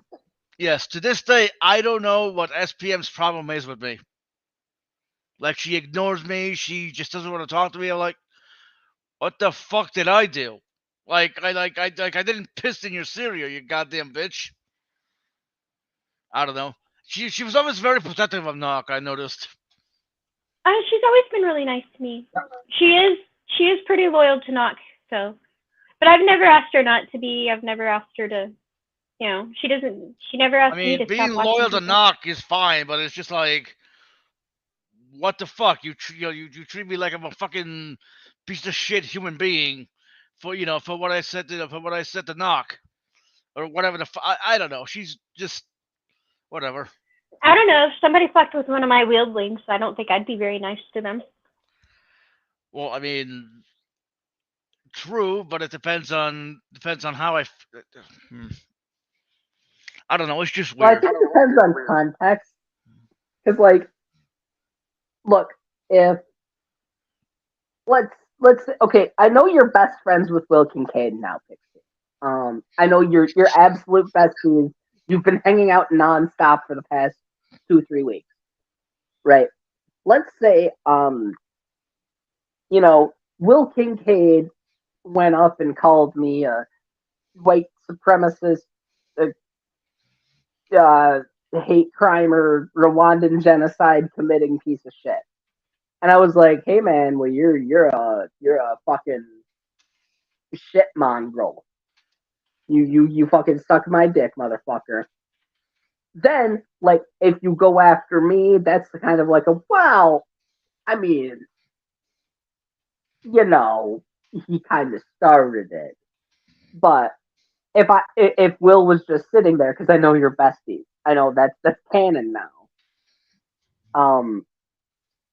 And he was just sitting there, and I was just like, "Hey, go fuck yourself, you shit wastrel mongrel fuck motherer." Then yeah, go after me. That's fine. I think it depends on who started it. I guess that's Okay, my that's true. opinion. That's what I meant by fucks with, right? Like, if one of my wieldlings is playing and you get up in your fifis and say something back, I don't care, whatever, you guys have at it. But, like, if you're just fucking with one of my wieldlings, I'm gonna. But I don't know what her perception of it was, right? Well, yeah, and that's the thing. I don't know. Whatever. I mean, I guess it doesn't really matter, but just one of those things to be like. I even asked Knock, hey, would you mind talking to her about it, asking, and he didn't really do that. It was like months ago. I'm like, you know what? Fuck it. Who gives a shit? I mean, I I've I've had very terrible interactions with SPM, and I've had very wonderful interactions with her too. To be fair, most of the terrible interactions were when Knock was lying about me doing things I didn't do. So You hey, know, what's with the and title anyway? I honestly that was just a random that was just a random string of words. Okay, girl. Well, hey, it's a much more clever string of words. You should have found a play. You should have found a way to put the word cat in there, like like he puts "gur," like like the gur of life, or some gur just what have. I don't know. That's his pattern, right? That's his what he does. Like he puts the word "gur" Well, somewhere. where the fuck Oh. did I pull this? Hold on, let me. Um, the war between I meant botulinum, not Botuminum. Life.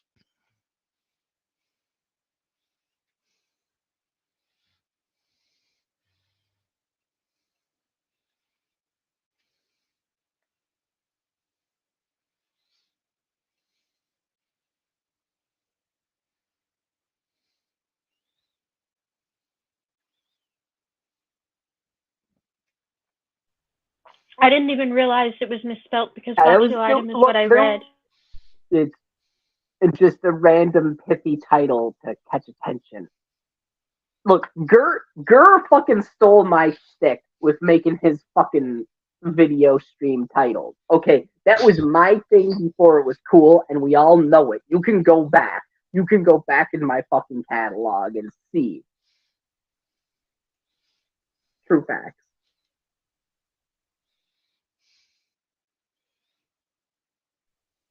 But yeah, and botulinum is an anaerobic bacterium, meaning it can only grow in the absence of oxygen. Food-borne botulism.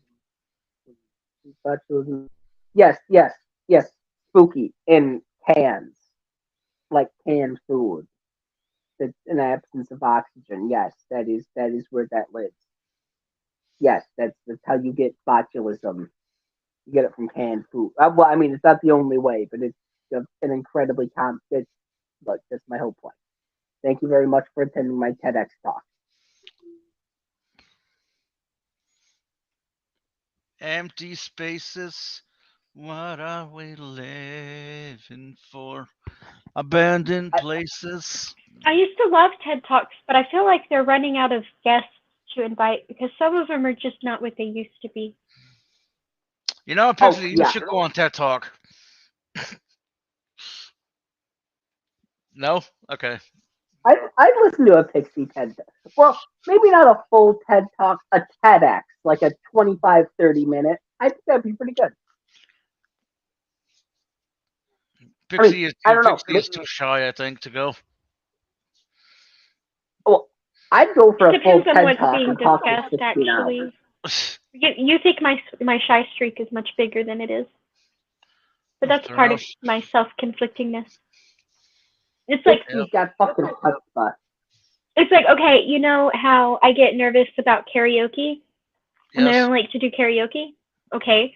Do you know how many solos I've sang and how many musicals? Too many to count. Why is that different? I don't know. Same thing with speeches. I can give any sort of speech unless it's about me. If it's about me, it needs to be a funny speech or a not serious speech. The one thing I have trouble talking about is myself and seriously.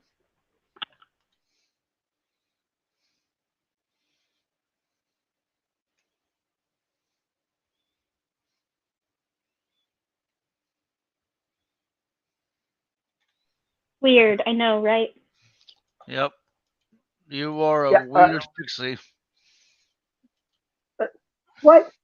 Oh God! Imagine a human being being contradictory, and well, at least from the outside, contradictory because we don't know the internal workings of an individual. So what we see might be contradictory from our end might actually not be contradictory and might be like a perfectly self-contained and reasonable worldview and pattern of actions. It's so funny. I'm actually not shy. If I'm coming across as shy, it's because I'm uncomfortable, or because I'm watching you and I haven't decided if I like you or not. I'm watching you. I'll be watching you.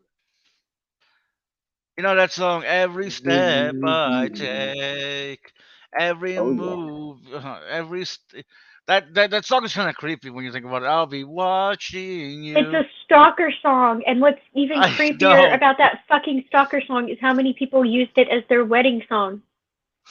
I know. Yeah. I don't know why. It's just there's something about the song that just I don't know. It makes you want to like it, even though I mean I No, still like it. I don't like it. It always gave me creepy vibes. Well, obviously, obviously when you listen to the lyrics, yeah, but I mean, I've always liked it, right?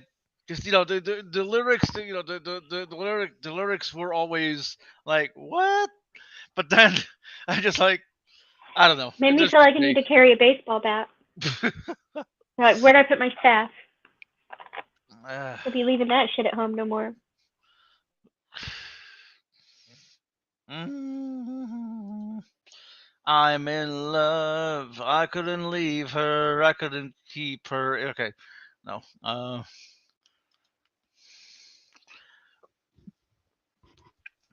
Not a trace of doubt in my mind. I'm in love.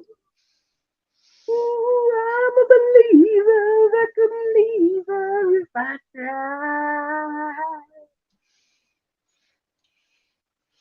I do good. Not you. Well, yes, you, but you're doing your own. I'm in love. I'm a believer. No, there's. Look, all I'm just saying is this whole thing's fucking wild. I um brought this up earlier, but midnight. I talked to Oz. I think. What? You're cutting off. Oh, sorry. How about I put my finger in front of where the phone microphone is? 'Cause I'm kind of special. You were saying Uh, something about Oz? yeah. I talked to Oz last night. Go on. Um, yeah, on Trusty Ape stream. Um, and I don't know. He seems to not completely hate me. He seems to understand where I'm coming from, at least for the most part. And Well, I'm hoping. I'm sure he hates me with a passion. I don't know. I'm just guessing. Well, I don't know. I well, he came in hot with a comment about me being, Will Kincaid's dumb fuck or something like that. And we all know how that goes with me, where I'm Yep. like, I'm not fucking Will, you fucking brain dead maroon. I never have been Will, But you're and I'm also, not going. you're also Will's wife, girlfriend, cousin, brother, sister. I don't know. Oh yeah. Well, okay. To be fair, he did retract it pretty much immediately once he actually came in the stream. He made the comment, and then he was just like, like you just have a similar cadence, like a very similar cadence." And I'm like, "Yeah, Will and I have hung out a lot, and he's autistic. He kind of picked up on my particular vernacular, and I picked up on some words from him. That's how relationships work. That's how interactions with humans in the real world works, yeah? Wait a minute. He did it again? He did it again. What? So soon. Like, cause that was my whole Well, thing with him, right? That was my whole thing, was like, you're making a bunch of fucking assumptions, and then you're just gonna run with it, and then he comes back and he backpedals, and then he says, I didn't do anything wrong, blah, blah, blah. And then he did the same to you, right? He made some assumptions, typed some shit, and then what? Went up there to backpedal? After he did his preemptive self-righteous spiel? Yep, apparently. maybe. Well, okay. You It fuck a wasn't bunch of that noise. self-righteous. Look, I'm gonna give Oz, not Ox. I know, I make the same fucking mistake. Ox, Sorry, change your Ox. goddamn name. Oz. I'm gonna give Oz the benefit of the doubt, and I think he was just making a joke with that. I- Sure. I'm no. I legitimately believe that was probably just like a mean dig or a joke or something, and that's fine. I don't believe he actually meant that I'm a Will Kincaid mind slave. But I if that could be was wrong. if that was true, Kat, why didn't he come say, sorry, I was just joking or whatever? Why did he come up and backpedal and be like, I just thought cuz? Well, no. He said I just thought cuz, and I'm once again giving the benefit of the doubt. I believe he's being honest with that. I believe he's being but honest. the point is, that he was talking shit.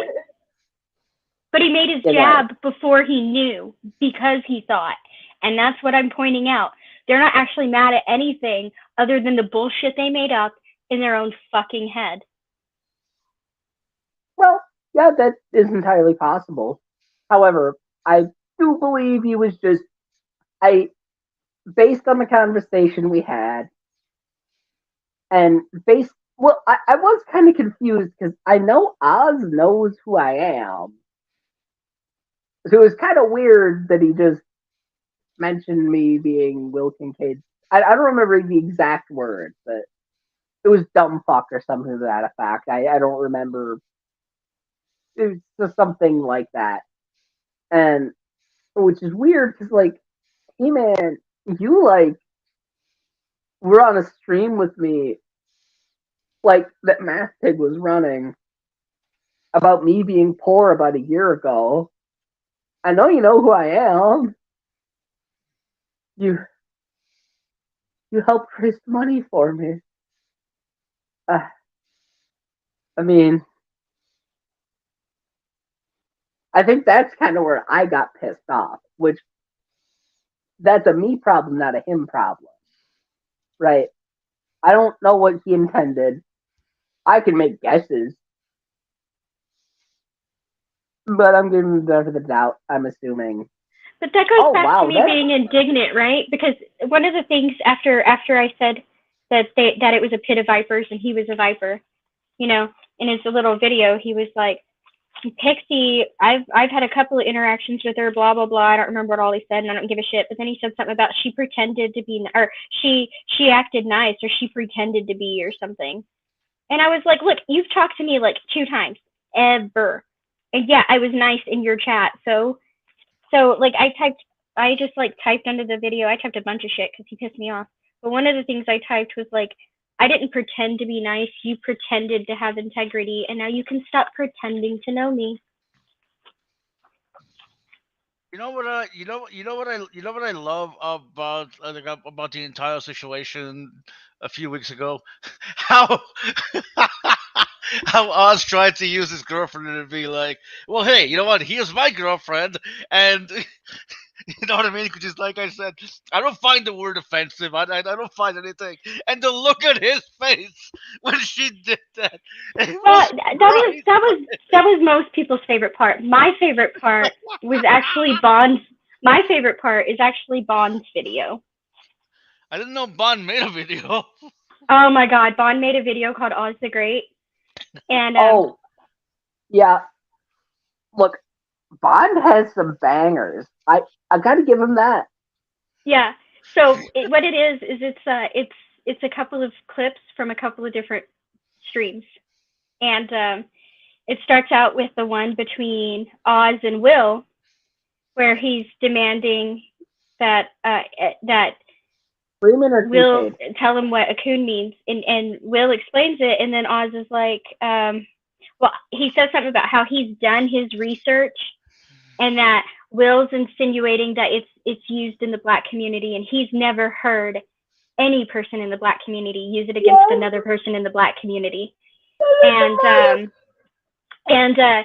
and all of this trying to make Will sound like an asshole. So then the next clip is Maya and Stephanie and some other people on stream, and somebody asks about Candace Owens, and Maya proceeds to call Candace Owens that racial slur that starts with a C, and then it cuts back to a clip of Will saying, "So I was right." It's really a But beautiful video. if I remember correctly, Jay actually responded to that by saying, "Well, Maya is black, so she can use the C word." Okay, first of all, the Yeah, video, well, but that's again, they're making stuff up and they're mad at what they're making up, because the video is not about Maya using the word. The video is about Oz saying he did his research, shaming Will as if he didn't, and Will being correct, and not just being correct, but that it was happening in Oz's own quote unquote community, and he supposedly didn't know about it in all his research. That is the point of the video. So if people want to look at that and say, "Oh, they're shaming Maya," well, why does the title of the video say Oz the Great? Why doesn't it say anything about Maya? Why does it start out with Oz insinuating that Will is lying? Like, well, if you're gonna watch that well, and get the point is Maya said the C word, well then you don't understand the fucking point. Maybe watch it again, maybe sit down, take some notes, maybe shut the fuck up. I don't know. well, it's the same problem. They don't seem to understand. I'll bring up when someone on their side. Once again, I'm on my own side. I'm on no one's side but my own. But I'll bring up like, hey, someone said this, and then people will be like, oh, how could you possibly bring that up when someone else said, or when you said this? The difference is I don't give a shit. You do, right? I don't fucking care. I I don't care what swear anyone fucking used. Honestly, I really don't, unless it's an incredibly specific situation, right? But Okay, I I have a don't quick care. question. You do. You no. You need to hold your people fucking accountable if you're gonna hold me accountable for shit I don't believe in. You need to hold them accountable for shit they do. Damn it. I have a quick question. Is stuttering and stuttering the same thing, or are they different? I I believe they're the same thing. I read it as stuttering. To be fair, how I pronounce it, it could be heard either way. So fair enough. But yeah, I don't know. I think whoever looks at that video and thinks the point of that is Maya saying the word is not understanding the Oh, point of the video. it's not about Maya. It's about Oz being like, I've done my research. Black people don't use it in the community. And then it Exactly. happened. That's the point. Which once again, I don't give a shit. I don't I don't give a shit. I don't give a shit if it's her word or not. She can say whatever the fuck she wants. I'm not her. I might disagree with her. That's fine. But fucking say what you I'm not in charge of your fucking vocal cords or your mouth. Do as thou wilt. Might argue with you, but that's about it. I might call you heinous shit in return. Who knows? That's how I am. But the people who seem to take offense to that video, I really, you're right, Pixie, are not understanding the whole point of it. Just my opinion. Who knows? My opinion holds about much Your opinion doesn't way matter, more. Cash. Sit the fuck down. Yeah. Or they understand the point of it and don't want to admit it, so they're deflecting. Hey, that's a possibility, but I don't want to live in a world where that's the thing that's happening, and it's entirely possible that's happening, and I know that's a possibility, but I got a little bit of hope left. What? So, in your eyes, being manipulative and um, not wanting to take accountability is worse than idiots with no self awareness? I mean, at least one could Oh possibly yeah, learn. yeah, exactly. I've been an idiot with no self awareness. I've been ignorant. Ignorance is not a bad thing. Ignorance is how you learn.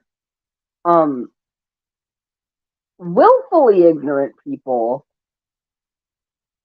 that's a whole different, you know, basket of fish. That's a whole different bathtub of squirrels. You know what I mean? Hey, Cat, you're ignorant. Yep, on a I lot of am things. of many things, exactly. Until today, I did not know that there were two orcas teaching other orcas to specifically target the livers of sharks. Yeah, and that's horrifying, and I hate it. But that sounds like I an mean, orca thing to do. I To be mean, fair. that's just nature, man. Do you want to know some nature FYI news that made my day a while back? Sure. Everybody Yeah, knows that I shoot. was really sad. Everybody knows that I was really sad about the lonely whale, right? The 52 hertz whale that never No, got a call. I didn't really hear. I didn't really hear Okay, about well, that. I was sad about that because for years and years, this whale he was called the loneliest whale in the world because he just went around and he made Oh this yeah, call at a yeah. frequency that Speaks none in a of the different. other ales Yeah. could. Yeah, he got a call back. He got an answer. So wait a minute. Oh. Wait. He The made. loneliest whale in the world got an answer, guys. Well, no, wait. Hold on. The call that he was using was at a frequency the other whales couldn't hear, Yeah, but but then well, they none of the whales that they had studied could hear, right? And they didn't know what he was. They thought maybe he was like a blue whale with a mutation or something. But but he got a call back. So if he is, he's not the only one. well, It took I think we just discovered Godspeed. autistic whales. it took Sorry. took a couple of decades, right? I mean, from the time they heard the noise the first time and started studying it for like decades, years and years and years, he was the only one out there. But he finally got a call back, and that made my Can day. you imagine the depression he was that whale must have gone through? Like just out there, just be like, "Hello, anyone there? Or Please, the one I'm the so one that alone." answered the one that answered must have been going through the same thing, Yeah, though, right? right. So it made Well, my the one that day when I answered. Well, yeah, can it you made my imagine being day. the one that answered? Being like, wait, am I hearing this? Hello, yes, friends, friends, friends. It's so cute and wholesome. Like thanks, Pixie. I was having a shitty day. That's just awesome. Aw. I think It's Space was sweet. the one that sent it to me. I think they were like for Pixie, and I was like, oh my god, that made my day. That made my whole week Right. because I'm weird. The next time you feel lonely, just remember that turtle. Sorry, whale. Whale. Whale. What the fuck? Oh. Well, there was that tortoise who was like fucking 230 years old or some bullshit. Yeah, he actually And belonged to Charles Darwin as well, and he was also the pet of Steve Irwin. If it's the one I'm thinking of. probably, Has yeah, and anybody then there's seen this. Jonathan the Tortoise? No. Oh my god, y'all have to watch this video. It's called Okay. Jonathan the Tortoise, and it starts out really slow, right? Because everybody kept telling me I had to watch it, and so I finally sat down to watch it. And at first I was like, why the fuck are they making me watch this? This is dumb as hell. But then the mayor comes on, and I about lost my shit. That was so funny. It was just funny out of nowhere. You'll have to see that.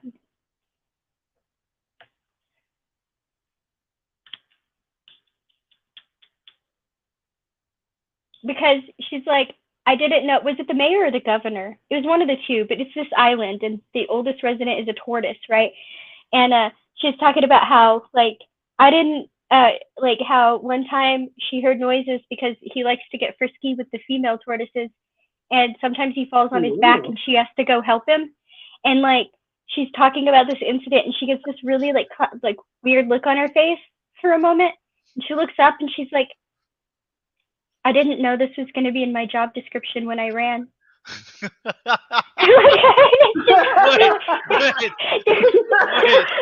at first it's like really dry and boring, but then she comes on and it just gets really funny for no reason. And I was just like, holy shit, now I know why they tell me to watch that. Wait, so the And the mayor of reason, somebody's town? yeah, and the reason I decided to stick with it and watch it was because it was the same people who told me to watch the honey badger video that cracked me up. Do you guys know that one? I do not. No, okay, so it's like a, not that one. It's like a, you know, like those nature documentaries? It's like that, except there's this like really flamboyant guy that's like narrating over it, right? And like he's talking about the honey badger, right? And it's just hilarious. He's like, I can't even explain it. Everything he's saying is accurate, but it's also funny. And he does a lot of, honey badger don't care. Honey badger don't give a shit. And it's just funny. Yeah. What the fuck is his name? I was gonna say the British guy from the BBC that just does all of them except the Welsh. Sucking avocado? Wait, no, he's not from the BBC. No, oh God, no. Not Bryan Cranston. What the fuck? Brian. You know the science man named Brian who just looks like he got bullied in high school. I mean, is he black? No, he's a white dude. He's a white skinny dude with. Well, no. Whenever you say science man, I can only think of Neil deGrasse Tyson. Okay, fair enough. Fair enough. He is Black Science Man. Oh shit, I'm getting canceled for that now already. Oh, Yes. I can feel it in my core. I said an accurate thing. Oh, geez. Which, hey, to be fair, sometimes accurate things are hurtful, and I understand that sometimes what I say is hurtful, and I don't want to be unnecessarily hurtful. But, we live in a society, and that's my excuse for now. We live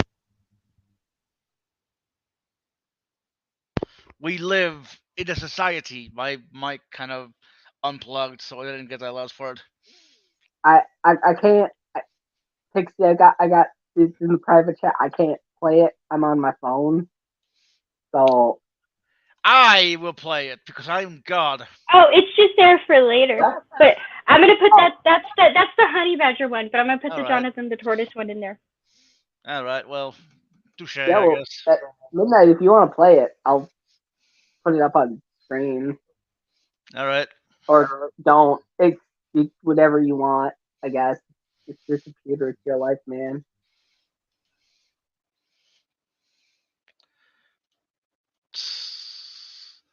Screen caring. I just need to unplug it or unmute. And there you go. I just been waiting for you to share. Oh, Cat. Watch it. Yep, it's here. It's pretty badass. Look. What was that? I just said yep. It runs all over the place. Whoa, watch out. This is the honey badger. Watch it run in slow motion. It's pretty badass. Look, it runs all over the place. Whoa, watch out, says that bird. Ew, it's got a snake. Oh, it's chasing a jackal. Oh my gosh. Oh, the honey badgers are just crazy. The honey badger has been referred to by the Guinness Book of World Records as the most fearless animal in all of the animal kingdom. It really doesn't give a shit. If it's hungry, it's hungry. Ew, what's that in its mouth? Oh, it's got a cobra. Oh, it runs backwards. Now watch this. Look, a snake's up in the tree. Honey badger don't care. Honey badger don't give a shit. It just takes what it wants. Whenever it's hungry, it just, ew, and it eats snakes. Oh my God, watch it dig. Look at that digging. The honey badger is really pretty badass. They have no regard for any other animal whatsoever. Look, and it's just grunting and ew, eating snakes. Ew, what's that, a mouse? Oh, that's nasty. Ugh. Oh, they're so nasty. Oh, look, it's chasing things and eating them.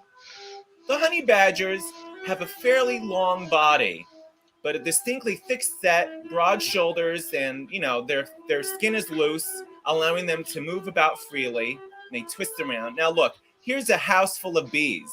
You think the honey badger cares? It doesn't give a shit. It goes right into the house of bees to get some larvae. How disgusting is that? It eats larvae. Ew, that's so nasty. But look, the honey badger doesn't care. It's getting stung like 1,000 times. It doesn't give a shit. It's hungry. It doesn't care about being stung by bees. Nothing can stop the honey badger when it's hungry. Oh, what a crazy fuck. Look. Ew, it's eating larvae. That's disgusting. There it is, running in slow motion again. See? Now, what's interesting is that other animals like these birds here, they just like to wait around until the honey badger's done eating, and then it swoops in to pick up the scraps. It says, you do all the work for us, honey badger, and we'll just eat whatever you find. How's that? What do you say, stupid?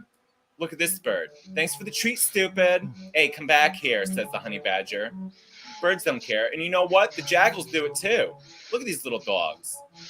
They're like, thanks, stupid. Thanks for the mouse. See you later. The honey badger does all the work while these other animals just pick up the scraps. At nighttime, the honey badger goes hunting because it's hungry. Look, here comes a fierce battle between a king cobra and a honey badger. I wonder what'll happen. Look at this. There's the honey badger just eating a mouse. And then look, get away from me, says the snake. Get away from me. Honey badger don't care. Honey badger smacks the shit out of it. And the snake comes back and it lashes right at the honey badger. Oh, little does the honey badger know, FYI, it's been stung. It's been bitten by the snake, so while it's eating the snake, ew, that's disgusting. Meanwhile, the poisonous venom is seeping through the honey badger's body, and it passes out. Look at that sleepy fuck. Now, the honey badger is just going to pass out for a few minutes, and then it's going to get right back up and start eating all over again, because it's a hungry little bastard. Look at this. Like nothing happened. The honey badger gets right back up and continues eating the cobra. How disgusting. And of course, what does the honey badger have to eat for the next 2 weeks? Cobra. The honey badger. But wait a minute, he got stuck. Yeah. He got stung. He got bit. Whatever. Yeah. Okay. Anyway, I found that hilariously entertaining the first time I watched that stoned off my ass. As someone who grew up in an area with regular American badgers, not African honey badgers, there's regular American badgers. Look, these things, badgers, if you run into a badger, like, literally all you can do is drop everything on the ground, put your hands up, and back away slowly. Because otherwise, oh no, it's not gonna fuck you up. You know what it's gonna do? It's gonna do worse. It's gonna I'm do sharing worse. the other video. No, hold on. I just want to explain. A badger will fuck your mom and your wife simultaneously in front of you. And he will start making you pay child support for your kids. And then while they'll he fuck takes you up. care of them. No, we haven't gotten there yet. No, they're taking your house, they're taking your car, they're taking every fucking cent from your pocket. Mind you, they're still fucking your wife and your mom. They have your kids. They're calling him daddy now. Your mom and your wife are calling him daddy. Your husband's calling him daddy. It doesn't matter what you got. Oh, daddy. Yeah, you're calling the badger daddy. Whoever is your partner is calling the badger daddy. And it's torn you to shit. It's tearing you to shit. You're fucking covered in blood. That's all you get. That's end of story. There's no good ending dealing with a badger. And a honey badger gives less of a fuck. Like, a regular badger fights a grizzly and wins. Honey badgers fight fucking lions and win. Multiple lions and win. I ain't fucking with that. I see that, killing myself. Yeah, so I was like, Cobra, get away! The snake's like, get away from me! Honey Badger don't give a shit. Honey Badger smacks the shit out of it. Yeah, honey badgers don't give a shit. But, Okay, so are you sharing the other one? what? Yeah, it's up there. Okay, sorry, I was Yeah, I got it's on. okay. It's lunchtime for St. Helena's oldest celebrity. Jonathan the tortoise has become a bit of an institution on the remote Atlantic Ocean island. Originally from the Seychelles, no one knows exactly how he arrived here, but the island's been his home for over a century, making him possibly the world's oldest terrestrial animal. We think he's between 185 and 186 years old, but that's almost a minimum. He could be older because we based that age on when he arrived on St. Helena. So he might have arrived as an old adult or a young adult. So he could be another 100 years, we don't know. The island's only vet is in charge of the aging patient's health. Jonathan is on a strict diet of fruit and vegetables, most of which is imported by boat. But he has to be carefully hand-fed. He's now virtually blind from cataracts and has lost his sense of smell, although Oh he has wow. managed to hang on to his hearing. There's some debate as to the exact species that Jonathan is. He might be one of only a handful of Seychelles tortoises from a particular variety, but we're not definitely sure. We're doing some genetic testing at the moment to do genomic mapping, so hopefully we might have the answer soon. Despite his old age, Jonathan still makes time for the lady tortoises and is often heard frolicking with his female neighbors. Okay, we're fixing to get the mayor or the governor or whatever. I had to pause and laugh at that. Despite his age, he can still swing it with the ladies. Oh, just wait. Especially by the island's governor, since he lives on the grounds of her official residence. I have heard him quite regularly in the paddock enjoying Emily. I have to keep an eye on him when he's doing that though, because often tortoises can fall off and be on their back. So I have to make sure that it's all done safely. That wasn't in the job description when I became governor. The community is keeping a close eye on the old boy's health. Plans are underway for the day Jonathan eventually bows out. His obituary has already been written, and his tortoise shell will be conserved and displayed on the island. Anyway, I hear him on the back paddock enjoying Emily quite often. Jesus Christ. So she hears turtles fucking, okay. It wasn't in the job description. I mean, it never is. Anyway, that cracked me up. I find weird things sometimes. Don't ask.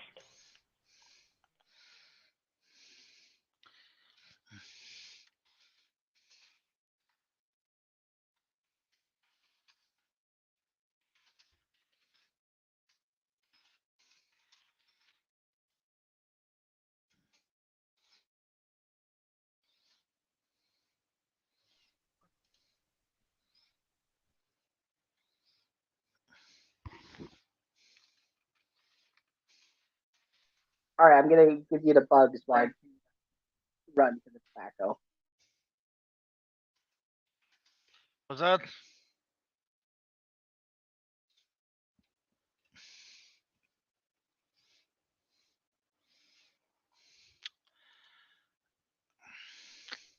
I don't know, but you have the fucking microphone now. Oh, okay. Well, I hijacked this stream right now, even though it's fucking dead. The last person to say something was Oz. I mean, Ox. That one was on purpose that time. Then I probably killed it with my videos. No. It was done before the videos. Way before. I don't know what I'm supposed to talk about. I'm so nervous.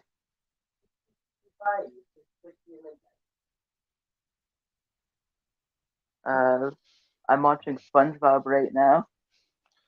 I mean, have you watched the Super Mario Brothers movie?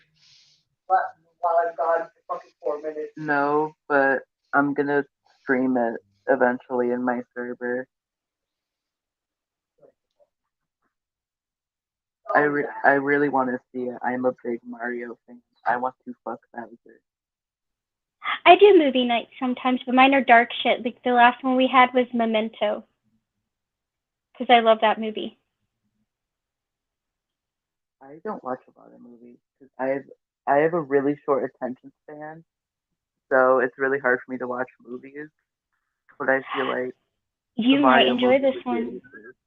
It's actually an old movie. I think it came out in like 2000, 2001.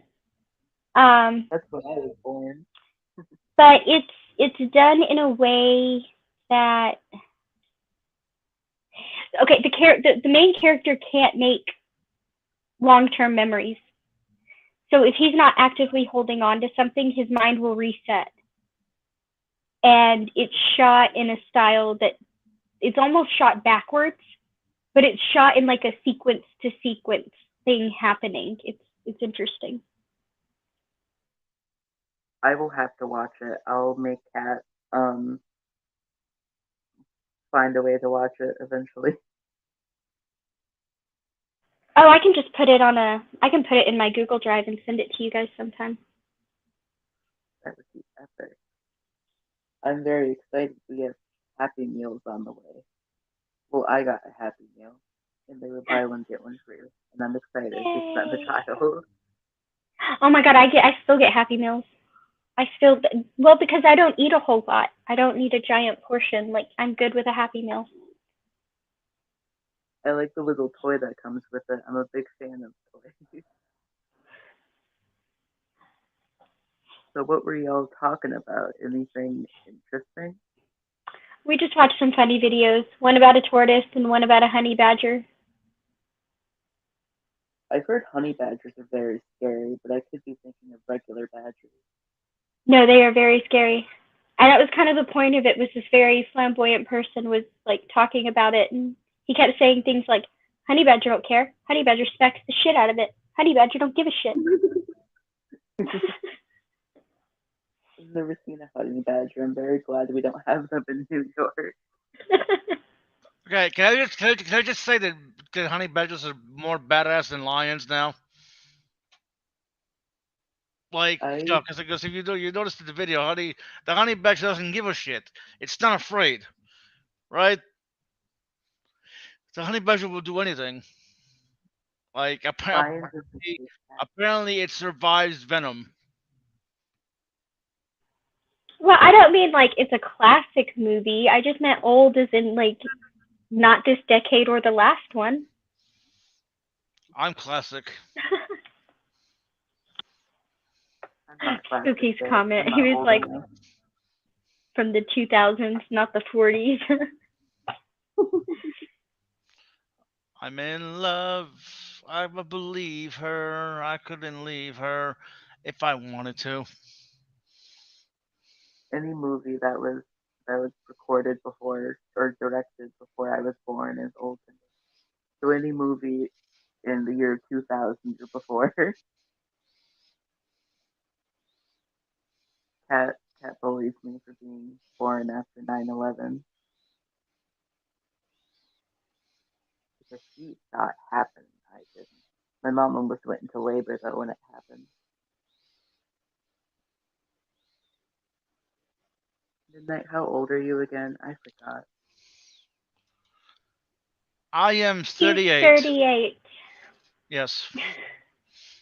You don't sound 38. Why, thank you. I sound older or younger. Younger. Oh my. How You young? I'll both sound always. younger than you are. We both do. Yep. Because I am 1 day older than him. Yep. One day older. She's my almost birthday twin. Yeah. But then I share a birthday with her daughter 16 years later. Or 18 years later, I guess. 21. I had her the 21. day after. I had her the day after I turned 21. Ah. Yep. Yeah. Yep. Wow. Wait, so is your kid 21? No. Oh, okay. No, it's just I had her the day after I turned 21. So, okay, let me put it this way. My birthday's December 1st. Super Munchkins is December 2nd. Now, Okay, well, so Midnight's is the second, but it's 21 years. My daughter was born 21 years after him because I was 21. Oh, okay. And then I'm one day older because we were born the same year. I'm December 1st and Midnight's December 2nd. 1984, which was a 1984. story, not a manual. You know, most people who I'm thoroughly convinced that most people who run around going Big Brother, it's 1984, have never actually read the book. I mean, I haven't. I just over the years, I heard Big Brother watching. You know what I mean? I never heard 1984 when growing up. It was always Big Brother watching or just stuff. You know what I mean? Maybe that's what I should do for my.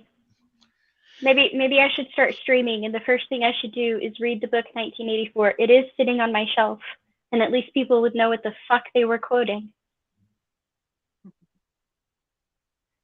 It's not my favorite in the genre, though. It was a good book, but I think Fahrenheit 451 did it better.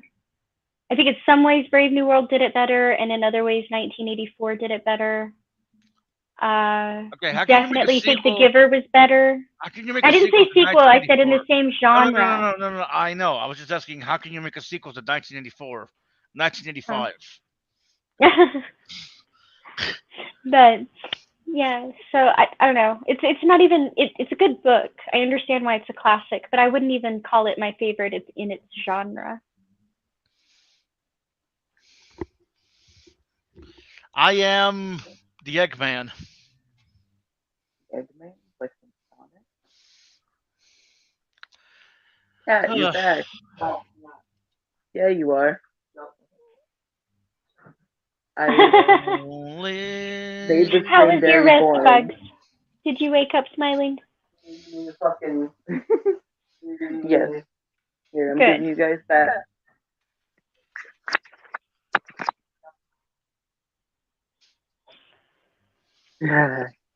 it's my left ear. The last year of what? My left ear. Oh, you. I tried to put my left ear headphone in my right ear. I got bonked in the head like 16 too many times. Yeah, I'm a bit special now. Not to quote Knock, but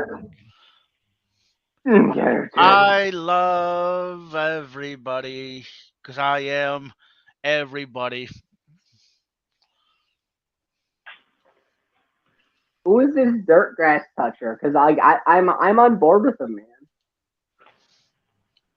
You know, in 1984, it wasn't about the cameras outside of your home. Don't get me wrong, there were cameras outside of your home in the book.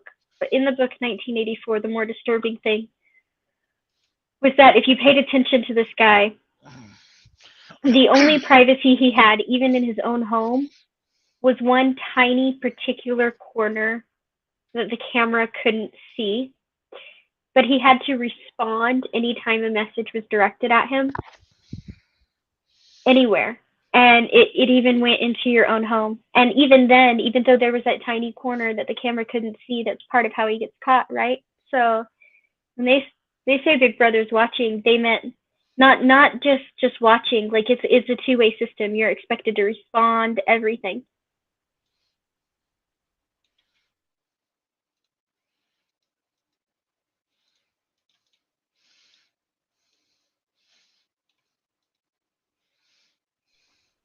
That and the chastity thing, right?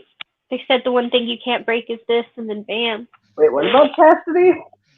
Okay, so the main character. Kind. Okay, no, never mind. No, I'm sorry. No, it is that kind. So the main character, he has some resentment towards these particular girls, and they, especially this one that he finds particularly attractive, and they wear a red sash, and the red sash is supposed to symbolize that they're pure. They are chaste. He ends up like having a love affair, and they have this thing going, right? Like they've got these documents from this rebel group that's going to fight back against the government and all this stuff, and they have this affair, and they say things like this is the one thing they can't break. They can't break love. They can't do this. Well, they they end up taking him in, and they kind of find out that it was all like a setup. All these documents, these things, this group that they ran into, like it may have been real once upon a time, but now it's all just some setup to catch people, right, in the society who aren't just going along with everything. And so they torture them. They basically torture them. Um, and like the one guy, he's like terrified of rats, and so they put a cage over his head with rats in it to like bite him and gnaw on him and stuff. Um, and like all this stuff until they break their What in will the to the fuck are you describing? Jesus. 1984. Holy So shit. then they break their will to the point where they won't, like when they're out on back in the town on the streets and everything, they won't even like acknowledge each other. They won't even acknowledge each other's existence. And so it could stop there, right? The book could stop there knowing that they broke the unbreakable, the one thing that they couldn't break, but it's worse than that, right? Because not only have they broken that, but each person that they broke they know that they've only been let back out to show that they have been rehabilitated, right? That this is the perfect way to live and it's inescapable. But when people stop paying attention and when people start looking the other way, they have a death sentence. It's just a suspended death sentence, right? And they live knowing this and still they are broken. And that is the point of 1984.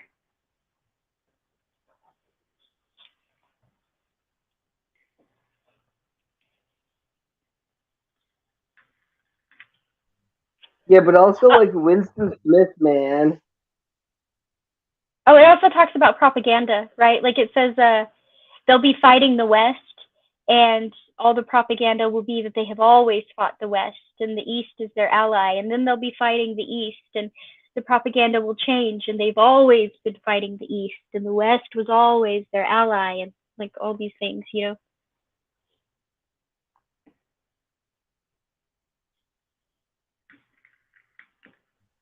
Yeah, man, this is how it is, though, bro.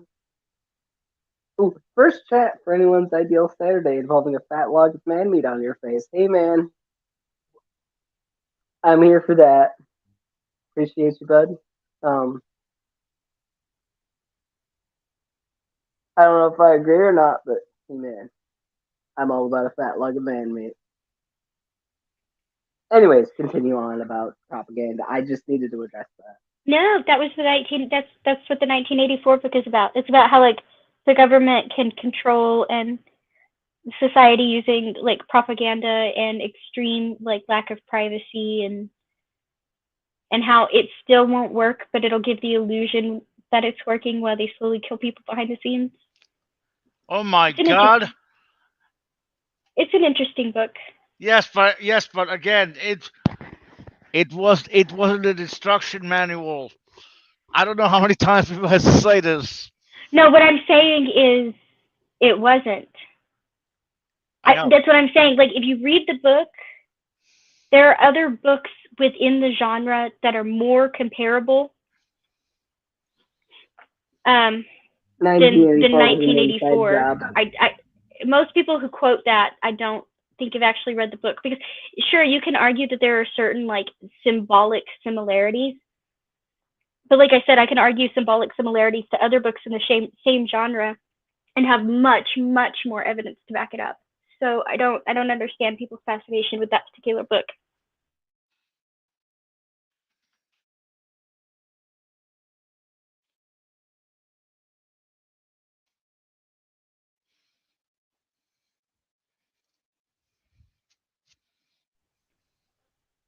I will say there's similarities in like the industrialization speak, right? Like almost the slave labor. But that slave labor idea carries over into like Brave New World. It doesn't quite carry over into Fahrenheit 451, but you get the same idea and you still get the idea of like the slave class, particularly as anyone who's actually like Oh yeah, thoughtful or thinking. So I don't understand why those parallels, I guess I should say. well, you see, man, because like the slave class and the working class, they do the same thing, man. It's just like You know, trading your shackles for a more comfy pair. It's the same thing. To be fair, okay, this is actually my opinion now. There's a crossover. You know, being the working class and getting unionized, you're just trading it for a comfier pair of shackles. It's still shackles. It doesn't matter if it's shackles you chose. They're still shackles. Fuck unions. Fuck capitalism. I'm gonna say it Unions. depends. It depends on the union and how much power you give the union leaders, and I wholeheartedly believe that. And here's No. why: because I've seen local unions that operate beautifully in how they're supposed to. And what happens here is, um, a lot of trades jobs are treated as contracting jobs, right? So what they do is they not only offer protection from the contractor for their employees, but when they're out of work, the employees don't have to spend all their time looking for their next gig because the union is lining it up for them. And then the union calls them and they say, hey, we've got this gig, this gig, this gig, and this gig. Which one do you want me to throw your name in for, right? And that's great. My problem is when you get into unions like the teachers union, the police union, where you have these vague internal boards rather than external boards that are supposed to be doing some sort of self-checking that is obviously not happening, right? So I think it depends on the union and how it's run. But definitely you shouldn't have a huge group of reps that, right? Like the point of the union is it's supposed to be collective bargaining for the people. If your reps have more power than you as a collective do, then it's bad news. Well, here's the problem though. If they decide they're striking, you don't get to work. So you better have money saved up, and you better fucking hope that, you know, you have money and your people have money and all that jazz, because you're not working. And if you do, you're a fucking scab. Right, but that goes back into, but to me, that goes back into whether or not your representatives have more power or you have more power, right? They do. Because no, because if the representatives have more power, I've seen that happen, right? Where people are like really looked down upon, right? But I've also seen it done in a way where people are like, we get it. You can't afford to do this with us, but like we're not going to give you a hard time, but we're not pulling out, right? It's so kind of a thing, and that's fine. So I just think it's like, right, but I don't know. I just think I guess it's like everything else, right? It's not that the principle of the union is bad. It's that people suck, and we rarely do things well and without corruption. I mean, well, I personally think the principle of the union is bad just because, you know, if we're going to be non-capitalist, let's be non-capitalist. I mean, that's my personal opinion. A union is just a way for the capitalist system and the federal government to fucking get you to keep on doing hours a week. Yes making and no. Pennies on the dollar. Yes and no. I think the unions come away from what it was supposed to be, right? I mean, when unions were first coming around, it was about getting fair wages. It was about getting safety because there were a lot of people working a lot of dangerous jobs, and they were dying because people didn't want to spend the extra money to be safe, right? Factories with no fire exits, no way out. You had the factory with women and children that were doing seamstress work that burned down, and nobody could get out because of the way they had them working and the way they like had them blocked in. You had children in mines. You had and the companies had no incentive to do any better. They didn't care if you didn't work for them. They'd find somebody else, right? And so I think it was really important in establishing workers' rights and establishing some sort of safety guidelines.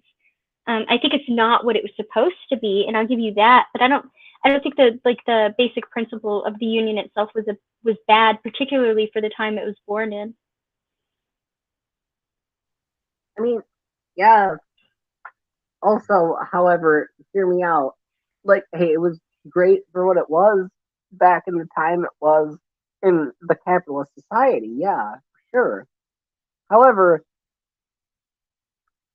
a union's only going to ever be good in a capitalist society unless and not in the oligarchy, because you're right, because in the oligarchy it's just an illusion.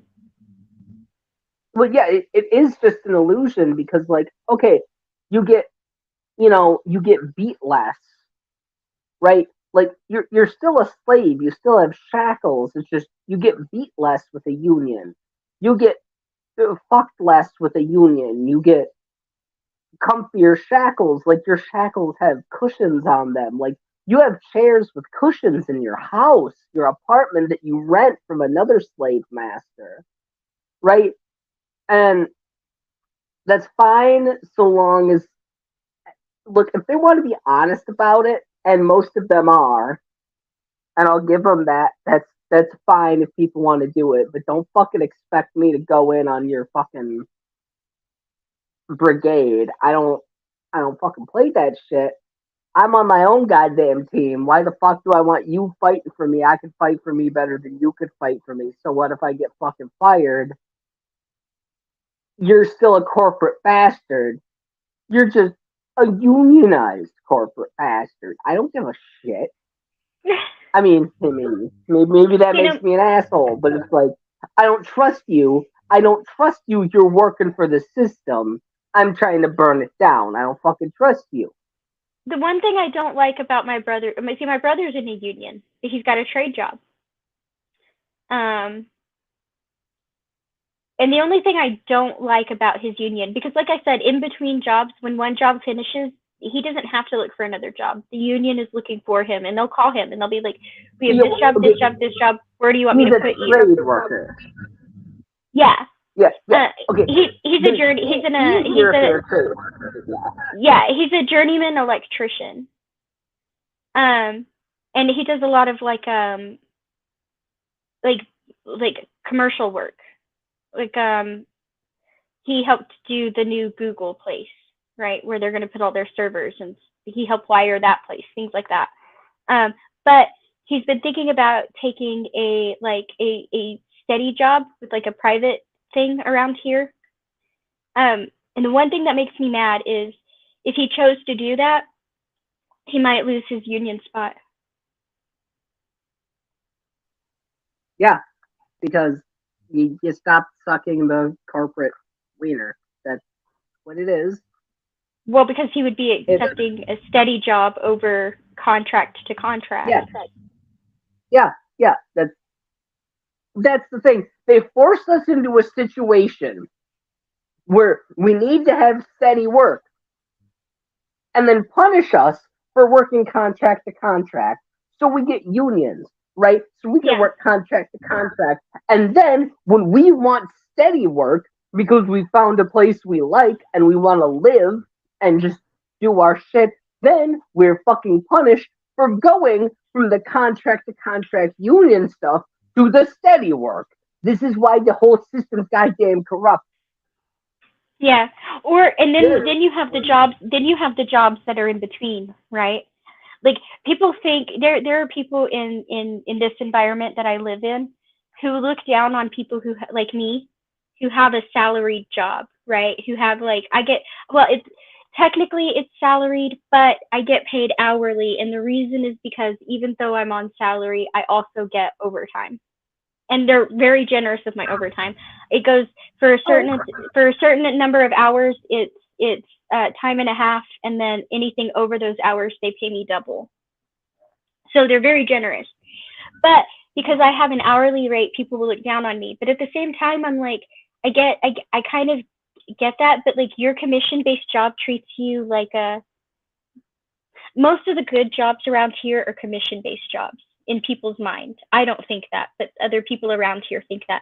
But the problem with that is that those commission-based jobs, you get screwed over unbelievably, especially in taxes. Because what people don't understand is you do great in the summer, Every possible opportunity, yeah.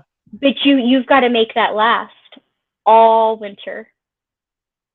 And on top of that, you're being taxed as an independent contractor, even though you're not. And so, Well, not if you know how to sign your contracts, but yeah, for the vast majority, the 98.7% of people who aren't Jewish, yeah. and so I'm just like, well, you can thumb your nose at me all you want, right? Like, my pay may be a little lower because I'm not commission based, but they made up for it in my benefits. They made up for it in my bonuses. They make up for it because I get a flexible work schedule, and any of my overtime is very well compensated. So, Well, honestly, I would have looked down at you if you took the salaried position just whole hog, because that's fucking stupid. Don't take the salaried position. They're gonna make you work fucking 68 hours a week, right? And you're only getting paid for 40 because you're salaried. Like you figure out what's in your fucking deal, and if that works for you, if you legitimately think you're gonna work up, and I know you're in a position where you're salaried but you get paid out hourly, right? Yeah, well, that's a different thing. If they you were say just salaried. Well, they say salaried because it's really weird. What they do is they hand you this thing and they say if you work a 40-hour, work week every week this year, and you hit your target, here's what your total salary will be, and you sign off on that, right? But they don't actually pay you that way. They pay you hourly because you get time and a half, and then if you go above so many hours of overtime, they start paying you double. Plus, they match my retirement at 6%. Plus, I don't know, they do all kinds of stuff, so it's weird. Yeah. Well, I'm just saying, just regular ass salary, you're fucking stupid if you take that deal. Like you either need to have some nepotism on your side or some like secret trick in your back pocket. Cause either that or that salary better be really high. That salary better be higher than what I average with my double pay overtime now. And then I'll consider it because I'm already working 13 to 15-hour days. You can't ask me to work more than that. So if you can beat what my double pay overtime equals for a salary, then sure, I'll take it because I can't work any more than I'm working now anyway. Yeah. I know people. I know people, and they have real jobs. They have salaried positions, and I don't talk to them often. But when I do, they always act like I'm the dumb one, and it's like, okay, but like, I may be piss ass poor, but like, I'm still out here actually living my life. What do you got? You're working 18 hours a day for the equivalent of 8 hours a day in pay. Exactly. No, if I'm working a 13 to 15-hour day, they are paying me for my 13 to 15-hour day. Yeah, but it's also temporary, right? It's also temporary. There's big projects where I will go months, maybe even a year and a half working like this. But then there will be months and months where I get off like an hour early every day, right? Like it just is what it is. Yeah, exactly. But if I get off early, I don't get penalized. If I get off early, I don't get penalized, and that's part of that salary thing. Yeah, but like, hear me out, Pixie. So, you You could just be like regular salaried and like leave whenever you want and come in whenever you want because that's totally how salary works, right? No. Every person I Come know who's taken on. like a straight salary has absolutely regretted it, except one.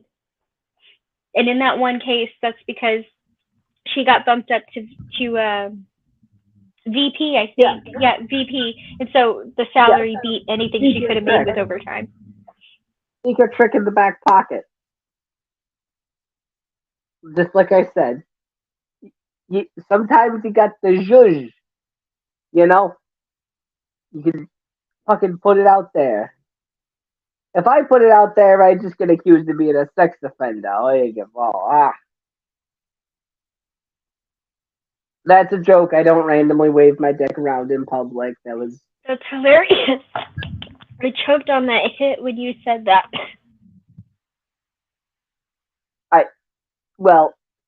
Someone. I know someone is clipping hit. that, and thank you. I just took a big hit, and then you said that, and I choked. But just because I was laughing. It's all good. It was a good way to choke. At least I was laughing. That's canon now. My dick being waved around is a good way to choke. That's canon. That's official canon. I mean, you're not the one choking on it. It's Bugs over here, but you know. Put your tongue back in your mouth. I'm sorry, my boyfriend is being horny. Really? Well, you could end the stream and go take care of that. That could be fun. No, I can't. My dick doesn't work. I would love to, but I don't have my strap on, so. Oh, that's no bueno. What happened? Wait, I might not want to know that. For 11 months. And we were homeless, and then we moved to like two different hotels. It was just two, right? It was two different hotels and let some stuff. Oh, there was a casualty. Okay, got you. Well, I hope somewhere. I hope it wasn't our old roommate's family is now using it. That would be fucking horrific. No, I just meant like a Super Munchkin's long lost blanket that is in some hotel room in 5 states away or something, you know. Oh, it's not in a hotel room. It's with my old roommate. Theoretically. Yes. This is the concern that they might have used it. Ooh. Yeah, I'd just buy a new one. Yeah, I don't have that kind of money, so. All right, on the Christmas list. Got it. Okay, I guess. Bugs, what day is Christmas? 25th. That's I'm sorry. I went so Jewish. I forgot what day Christmas was and what month. I apologize. I have not celebrated Christmas of my own accord in almost. It's in December, but I didn't literally mean Christmas. I meant like figuratively. Although I am planning some fundraisers.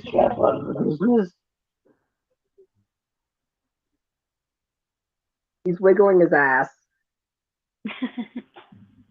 I didn't ask for this. I apologize. I don't mean to. This is not a threat.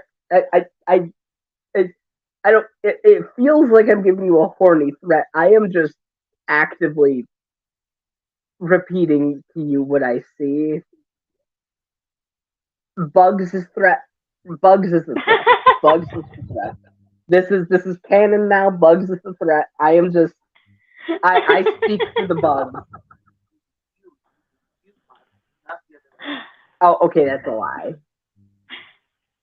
Bugs was just saying that he's, abusing me and keeping me hostage, not the other way around. That's a lie, and we all know it, right? Yeah. I am the hostage holder, damn it. No, I don't believe this, either of you are hostage holders. Okay, well, he's a little bit. You're a little bit of a hostage holder. Yeah, and he just smiled and said, "You loved me." Okay. Yeah. Yeah, just a little bit. I mean, hey, man. We went way off the rails. What the fuck were we talking about before we started talking about strap-ons? What even? How nice. I don't know, to be honest with you. I don't remember what we were talking about anymore. I don't. Bugs. His response is, "My butt's nice. I love you." So hey, whatever works. He's not wrong, but also he fucking completely derailed this whole damn thing.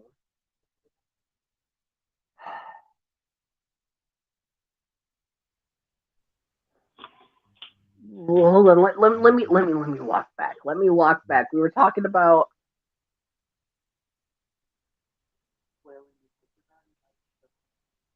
Yes. Flailing my dick around. And no. And you wonder how we got to dildo. That was relevant. Yes, that was relevant. Because that's how we got to dildo, and it came from something about people. Bugs, why was I flailing my dick around metaphorically? I'm not doing it literally. It's in my pants. Why was I doing it metaphorically? Okay, Bugs doesn't know. Well.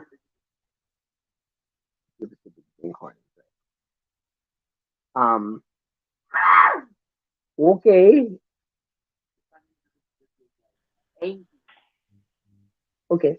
Well, anyways, I don't remember anymore.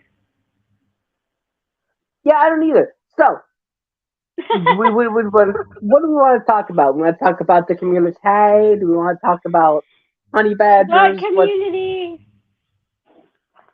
No, not community. There is no community. There is, however, a community. Yeah, I'm gonna not be part of that. I'm gonna not be part of that. I'm gonna stay on the outside. Free radicals. Well, no, that wasn't your choice. You were already kicked out.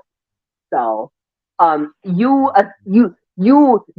deciding that you're not a part of it now is just like totally uncool. Like you just get go to the front of the bus.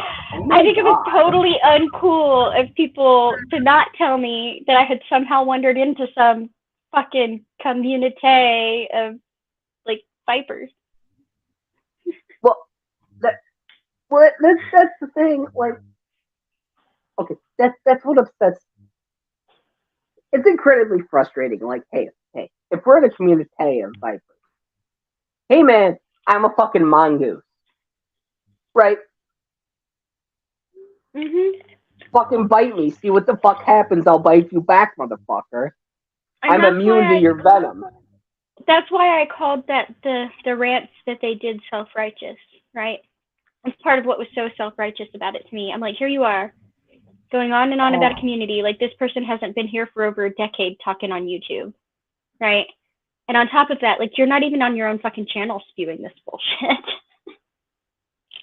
Well, what's the most wild to me is I've been around longer than most of these people as me because not me, I'm new. You're not, but okay. I'm kind of new. I haven't even been here for 2 years. Did you know that? Not even 2 years. I haven't even made it to 2 years. I don't think that's accurate. No, that's true. Really? That's true. I started shortly before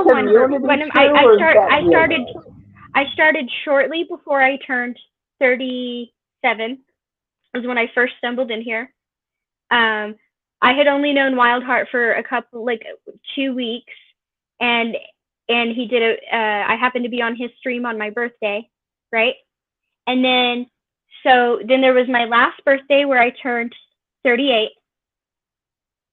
So that was 1 year, right? And so, let's see, around November. Yeah, around October or November will be 2 years. Damn, before, oh my god, I'm a real old head, ain't I've been around as Cat for 6 or 7 years. See, And the I think people that I before I talk to, transitioned, I was around since 2010, 2011. really, see, it's so funny because the people that I talk to, they've all been here for a really long time, like 10 years plus. Like they're always talking Yeah. about like they're always talking Yep. about like the Google Plus days and stuff, right? Yep. But it's so funny to me because not only is this the group I hang around, but this same group is under the impression that I've been here like a lot longer than I have. And they're always like, but you feel like you've been around forever, but you just get along with everybody. And I just thought everybody knew you. And I'm like, nope, I'm still the newbie. Like, but. Yep, but you got the right energy. You have the, hey, I'm not going to fuck with you, but if you fuck with me, oh, your mom, your dad, your grandparents, your kids, they're all going to be fucked up when I'm done. That's the energy you got. You're like, oh, yeah, hello. But fuck with me. And that's what we all got. Like all the fucking old heads, where we've been around for fucking ever. I keep on comparing this to just hanging around a fire down by the railroad tracks. Because this is what this is people shooting the shit. Telling Maybe I got it. Okay. Stories, arguing with each other. Back in the day, I was online and there was a lot of arguing and stuff, but it wasn't like I wasn't on YouTube or anything, right? Like I was in like a lot of the old, like you know how Google used to have not Google, Yahoo used to have Yahoo Games, and you would go in there and play and chat and all that. Oh yeah. Okay, so I was in there a lot, and believe me, if you hung around Domino's too much, holy shit, did it get brutal. Anyway, and it had nothing to do with Domino's, but that's not the point. And then a lot of us ended up on this site where it was like a radio station with like DJs and stuff, but it was done online, and it also had a chat room in there. So you would have the DJ, and they could take requests from the chat. They could take requests from callers, and a bunch of me and my friends would just jump in there and DJ because we knew the person who ran the site. And we would all be in the chat, and a bunch of them would do things like trade rares. Do you know what those are? I don't know. The names, it's like things that you can't do anymore. Like I have the email addresses with special characters or capitalizations, things you can't do anymore. The old ones that were grandfathered in. Okay, they would trade those. I get you. I'm just a bit younger, so I get you. 100% got you. Go ahead. Yeah, so they would trade those, and like I have a couple of them, but like most of us were friends and got along. But every now and then you'd get that asshole, and things got brutal. So I think it's kind of like similar to that, but I wasn't around here in those days.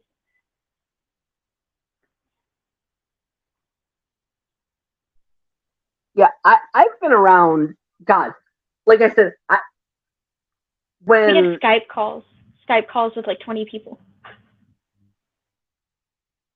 That's not. Hold on, one second.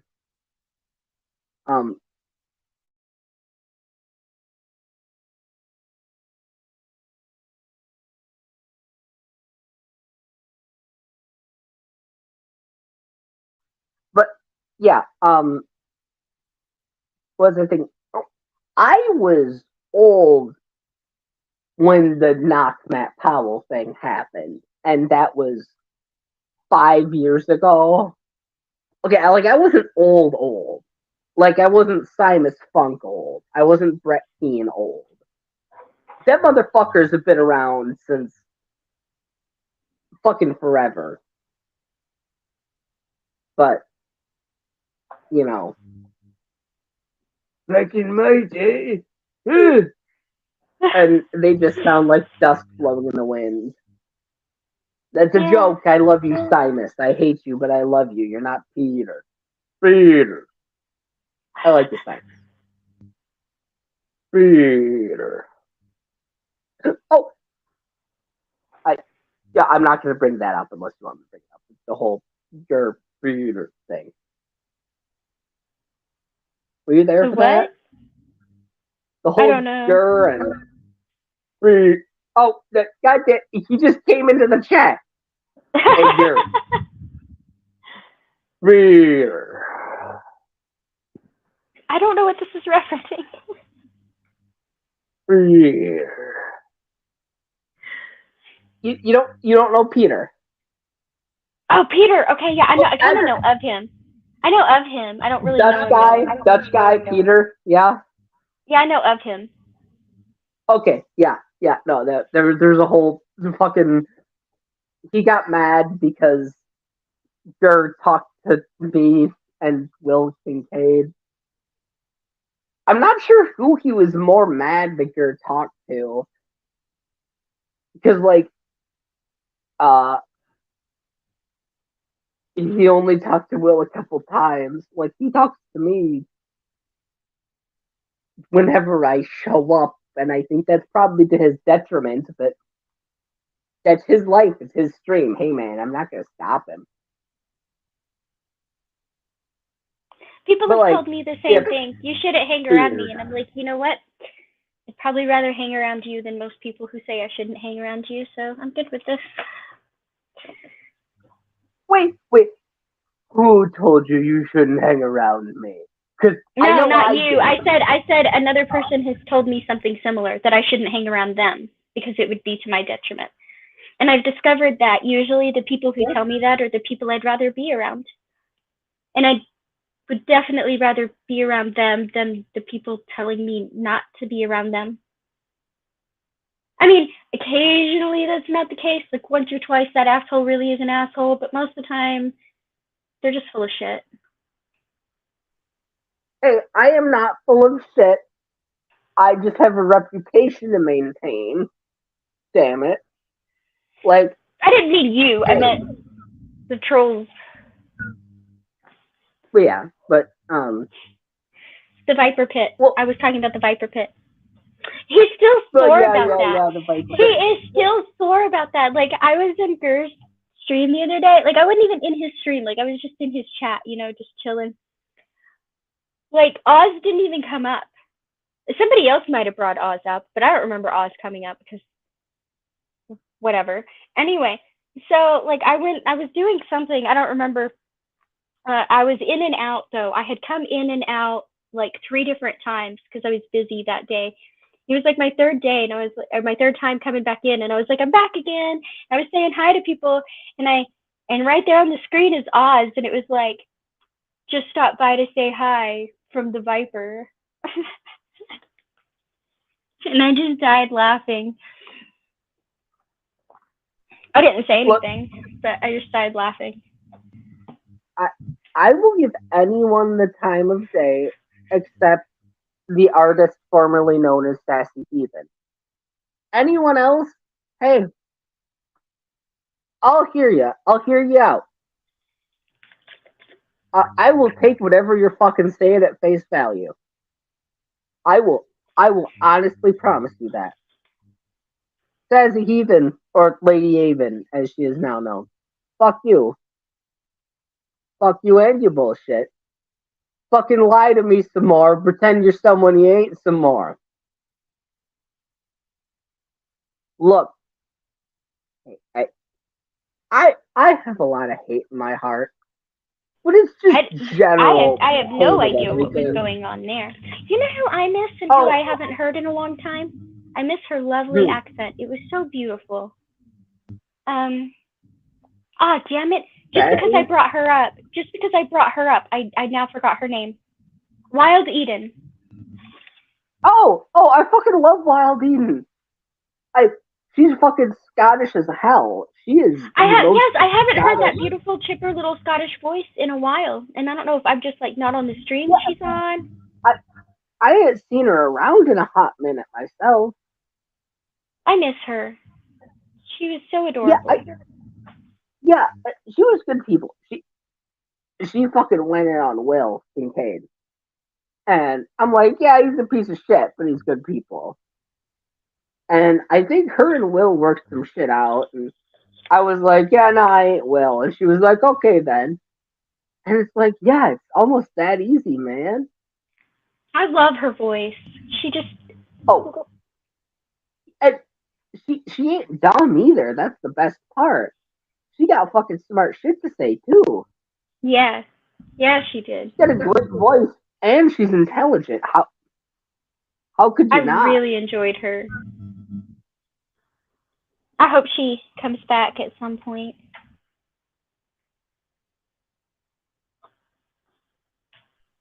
You know, Wild Eden's pretty fucking good. I like Wild Eden. I talked to her a couple times. Well, to be fair, I ain't seen her since I seen Wild Heart last, so maybe they're the same. Well, I saw Wildheart a couple days ago. Oh, really? Yeah. Oh, okay, fuck. so he's out. He's sober. He's not on as much. He's probably been sleeping more. His mom has been added to the restraining order, so he can't talk to her for the next month either.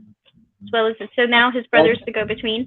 His PO has basically told him like he's gonna force him to grow up, I guess. So he's going to AA, like their version of AA. He's getting a sponsor. We talked about how to not take it all Christian-like, even though it's written very Christian-like, and how that's not going to go away and stuff like that. Yeah, he's supposed to go to rehab in a month. That's probably good for him. Yeah. Look. If you're gonna be an alcoholic, you gotta do it like me. You gotta pick 2-3 days a week. I'm gonna drink a 6-pack these days, and that's all I'm gonna drink because then I'm not gonna get too drunk, right? This is what I've decided I'm drinking. I can't drink any more than this. I have a problem, but I can drink. I went to SMART therapy, SMART. It's an acronym for something. I don't remember what the fuck it was. Look, I like the green shit, and I'm happy with my green shit, and occasionally I have a drink, but I'm really good with the green stuff. Well, I was fucking shook because with my ex, well, 2 of my exes, I went to NA, Narcotics Anonymous, just as a buddy. And I was like, wow, this is fucking healthy. And, maybe I shouldn't have said that to one of my exes because he fucking overdosed now, but that's a whole different thing. But like when I went to SMART therapy, they were just like, hey, stop drinking for a month. And I did. And they were like, great. So, here, fill out this thing. What do you want? What do you want out of life? Fill out this thing. This is for you, not for us. Fill out this thing. This is for you. Look at it every fucking day. And I filled it out, and I was like, God damn. Okay. Wow, that hurts, but also thanks.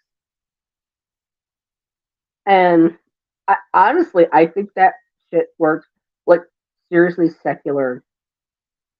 Which, in a lot of places in the US, I don't know about the UK, but a lot of places in the US will make you take AA versus the secular version. Yeah. Honestly, the secular version works way fucking better because it's like, oh no, you can drink, just fucking don't be stupid about it. Yeah, well, the secular version. Here's how to not be stupid about it. Right. And I was like, oh wow, cool. Thank you for giving me tools. Appreciate it. Exactly. Well, that, and I told him, like, higher power doesn't have to mean God, right? Like, it can just doesn't even have to mean anything divine or supernatural. It can just be your group of friends, your support system, your family. All you're saying is, I can't do it alone and I need help. That's it. That's all you have to say. And then they'll be happy, whether you believe it or not. Well, I mean, yeah, that is how AA works. Well, they're just like, hey, man, just like take a higher power and believe in it, man. Wait, the part that really helped. I think A, it was made by religious people, and B, most people are religious. And so, you know what? If that's what people got to attach it to surrender and get through, fine, whatever makes it easier for them. We're never going to erase it. But the biggest part of the program is acknowledging and working on yourself and helping others, because helping others helps you. It gets you out of your own head. And as long as you are doing those two things consistently, you should be fine. Yeah, being out of your head is incredibly important. And like, hold on. Okay, back. Yeah, being out of your head is incredibly important, and seeing things the way other people see it is also incredibly important. And that's, well, look, alcoholism is a symptom in most situations, not the, you know, uh, progenitor of issues. Wow, why did I make that far harder than it was? Because I can't remember the word. I don't know, but I did. Um, alcoholism is a symptom, not the root cause. Yes. Most times. Sometimes alcoholism is the root cause, but that's very rare. That's true. But even then, right? Even when alcoholism is the root cause. Okay, for example, even a chemical alcoholic, somebody who cannot, the alcohol does not break down into sugar and vinegar in their body like it does with normal people. Somewhere in the breakdown process, it actually creates a synthetic opiate substance in their brain. Sometimes why they can get so like angry when they're blackout and aggressive. But even for those people, right? Why did the alcoholism start? Because it was a social crutch, usually dealing with anxiety.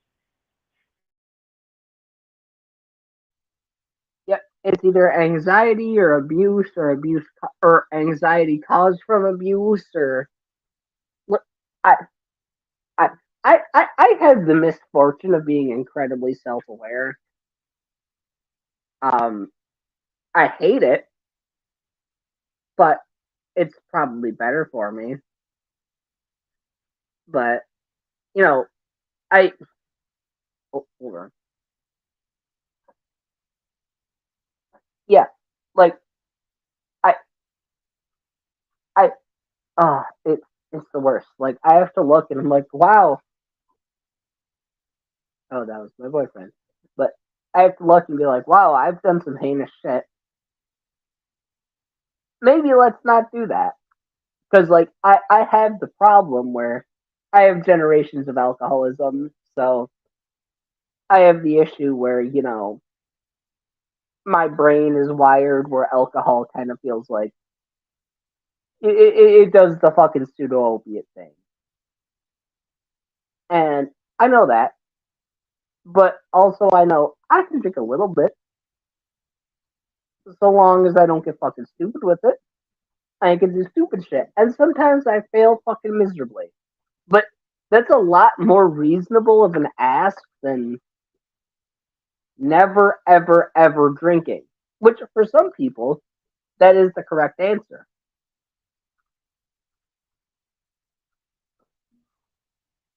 But, like, also, for some people, not drinking, I don't know, man, not gonna work the same way.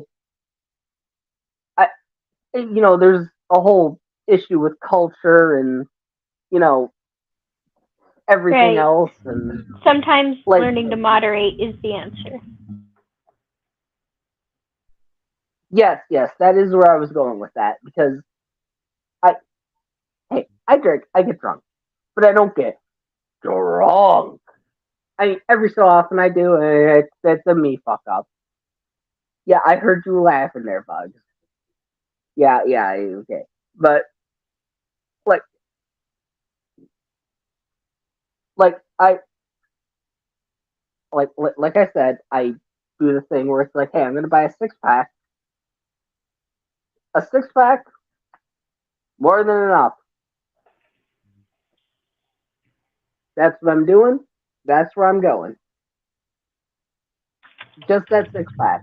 No more, maybe less.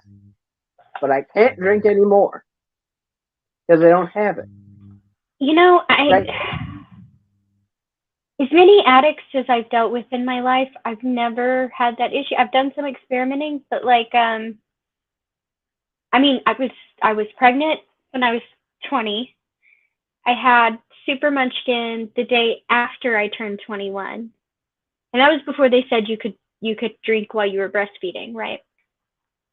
So, I was also with a recovering alcoholic who was not in recovery yet. Um, and so,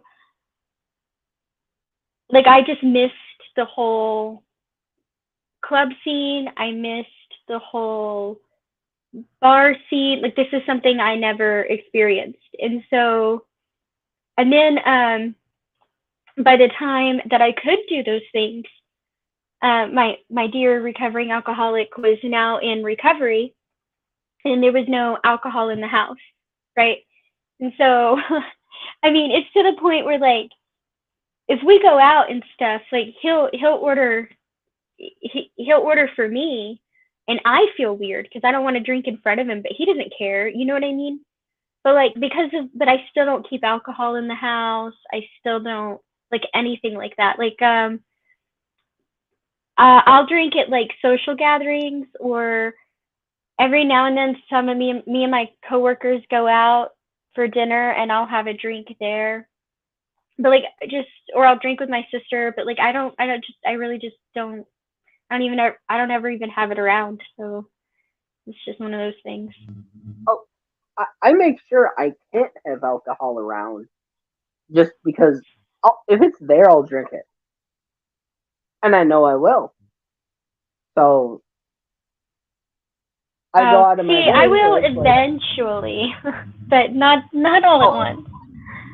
well, yeah, no, the same thing, but there's look usually if okay, the vast majority of the time if there's alcohol around, I'm not going to be ridiculous, but there's the possibility I could. So I generally tend to not keep alcohol just laying around because otherwise I might get fucking stupid. And I know that about myself, so I don't do that. Right? It's like he's been And sober he hasn't drank any alcohol in more than a decade now. But I still won't keep it around the house. oh, he must be thirsty. Shit, it was a joke. Yes, yes, yes. No, I got it. But yeah, but he's one of those that moderation just isn't a thing. So Well, yeah, and I respect that. I don't. I I I know I'm a person who is like I am fully aware I am fucking chemically addicted, and I don't really. Okay, maybe it's not chemically addicted. Maybe it's emotionally. It might be more. Actually, it's probably addicted. Okay, Bugs is nodding. Yeah, I get grumpy without it. I I don't know what it is.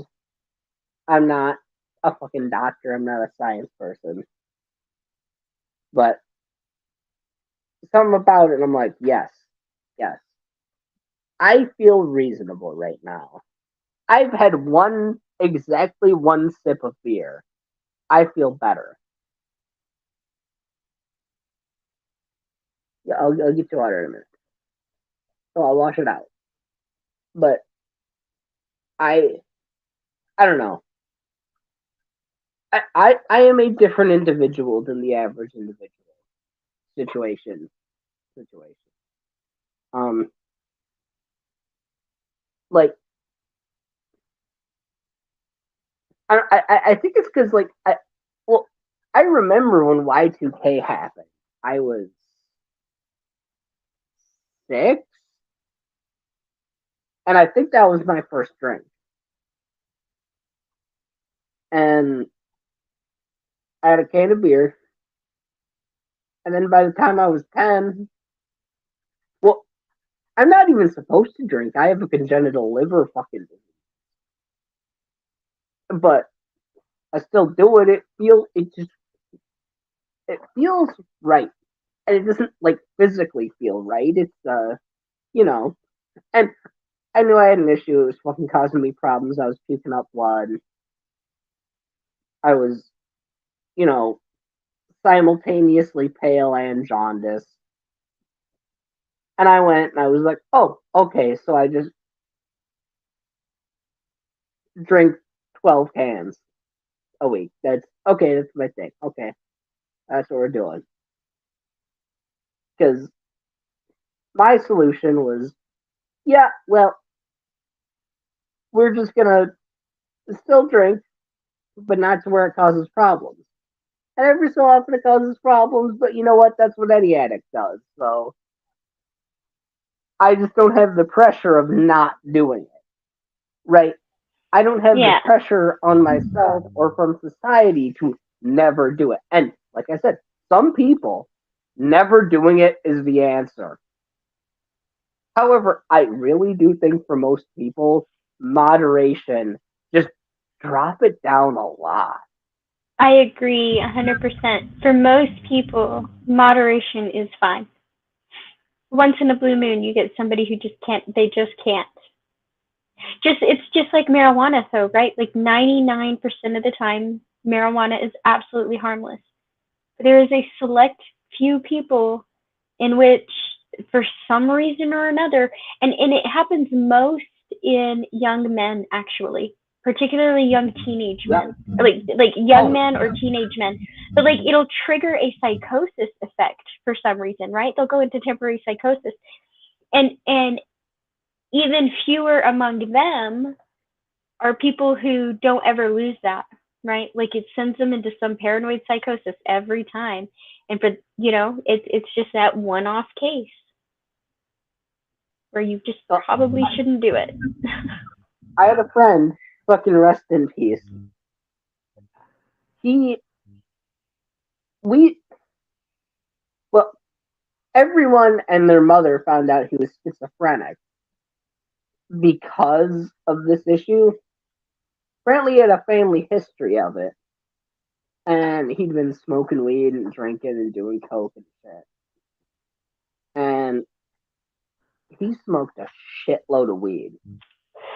And another buddy and I were hanging out at his house, and the first buddy, his cousin, was there selling us weed or something, and he fucking came in like mid schizophrenia, waving a knife, screaming, hollering, all this fucking shit.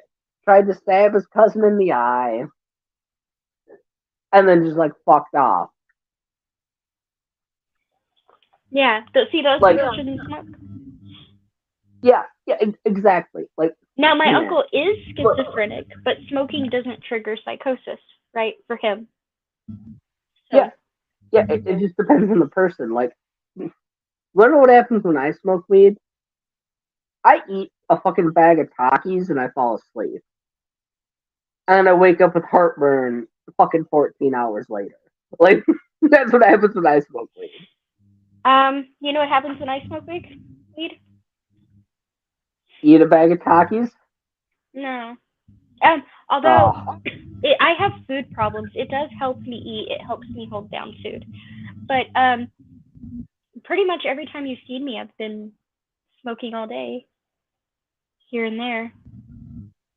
Yeah, well, I Yeah. personally have no issue with that. That's, you gotta do what you do to get by. right? If I mean, don't get me wrong. When I run out, I don't care, and I'll go weeks without it, and then I'll just be like, oh, I bet my tolerance sucks now. Let's go buy some more. But yeah, like on a normal day-to-day basis, yep. Chances are probably, well, if you catch me in the morning, probably not, actually. If you catch me in the morning, I'm not. But if you catch me from like afternoon onwards, like there's a 99.9% chance I am stoned out of my mind, because that's how I hold down food, for one. So before I eat, I smoke.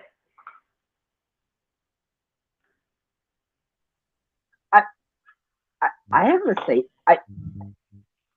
I know there are a lot of people who, just can't hold down food without weed just because it makes them hungry. It makes, it calms your stomach. I have a hard time eating without alcohol. I don't know what that is. I don't know if that's an emotional thing or a chemical thing, but like, I eat way more when I'm drinking. Like, I will eat a sandwich, if that, like a half a sandwich, if I'm not drinking. And that's it for the day. Like, I'm like, oh, I got tobacco. Good enough. Then I'm drinking, and it's like, oh, well, yes, I need actual human food.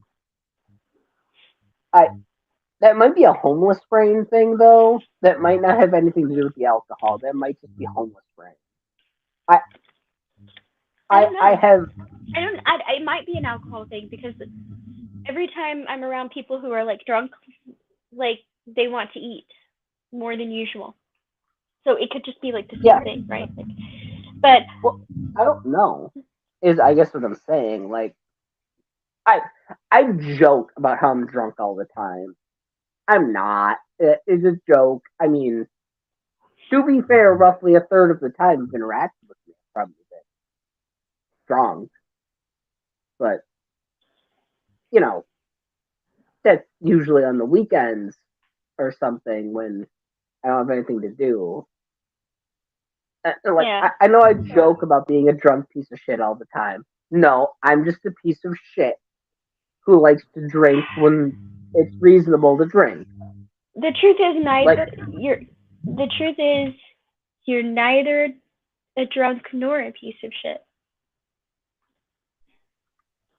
I have a reputation to maintain, Pixie, and I would appreciate you not fucking saying these slanderous things to me. People don't believe me anyway. It's okay. I'll just become Yeah, whatever you okay, are. fair enough. No, you're right. You're right. No, you're right. People don't believe you anyway, so you're fine. No, you're Right. good. No, I'm confident once again. Well, I, I, you probably feel the same way, but I'm not going to put words in your mouth. I'm just going to say what I think, and you can agree or disagree. I personally want people to see me for who and what I am versus what they think I am. I Like, completely agree. and to be fair, some of the things I say are at least, partially true, even if they're jokes, right? Like, the jokes I make about myself are at least some extent true. Well, sure, aren't all? I mean, I Yeah, I use self-effacing humor all the time. I just don't think that being flawed is um necessarily a negative, particularly that big of one. oh, I will take the beauty of my chaos over everyone else every day. I I may be incredibly flawed, but you know what? I am flawed. Look at me. Stare the world in the fucking eyes. Look at And that look look at my flaws and see yourself. but I would rather, right? I would rather be around something that genuine than than people with this like false parade of bullshit, right? Oh yeah. I can't with that. The making up who I am, pretending to be something they're not, just all of it. I would much rather be with somebody who would be like, yep, I have a lot of flaws, than somebody who's like, that person sucks because I don't agree with them, and if you don't agree with me, then you suck too. Like, well, why don't we talk about your flaws? Or is that going to hurt your feelings? You're going to get upset and come cry about the name I called you 3 weeks from now because it's not the person you want to bash on, right? Like, I don't know, I don't get it. Yeah. Well, and that's why I said earlier the most insulting part of all of it was when they pretended to know me, right? When they said, "Oh, she's just sticking up for a friend. She's just this. She's just that." I stick up for my friends, sure, but don't write off what I said. It wasn't I was just sticking up for anybody. I fucking meant what I said. Like, don't do that. No, Pixie, shut up. You are very clearly, you don't have the ability to think for yourself. You're a mind slave for all your friends. Hey now, don't fucking breathe like that. That is aggressive, and I'm taking that personally.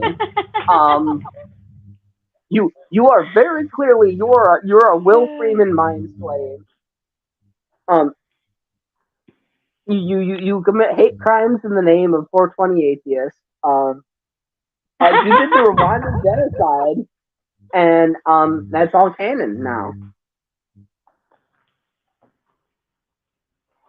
I don't know. It's okay though. Like I said, I didn't really know most of them, and they just pretended to know me. But and the one person who disappointed me, I'm just slowly being less emotionally invested. So I'll just stick with the indignation and be good. No.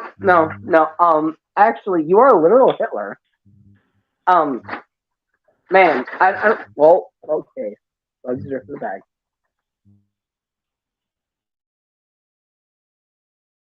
Yeah, no, you did hate crimes against atheism, and now you are you are named on the atheist fatwa, and you just have to live with that now.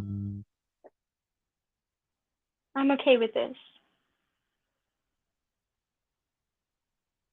I think that's the part that might have surprised people, is that I'm okay with it. Like, yeah, well, that surprised people about me too, and I ain't sure why. I'm like, what did you think I was gonna do? Did you think I was gonna run to your stream and have some kumbaya moment? Did you think I wanted to talk this out? Did you think I was gonna change my mind and be like, I see the light and I was so blind? No. And you were even more disappointed when you came over expecting it, huh? I guess. I don't know why they thought I'd care. Yeah. Well, that's the thing. I'm more than willing to be honest and have a real conversation with anyone. But like, I'm not gonna fucking bend the knee. I'm not gonna fucking bend the knee. I'm not gonna fucking, open my mouth and stick my tongue out like this. No, fuck you.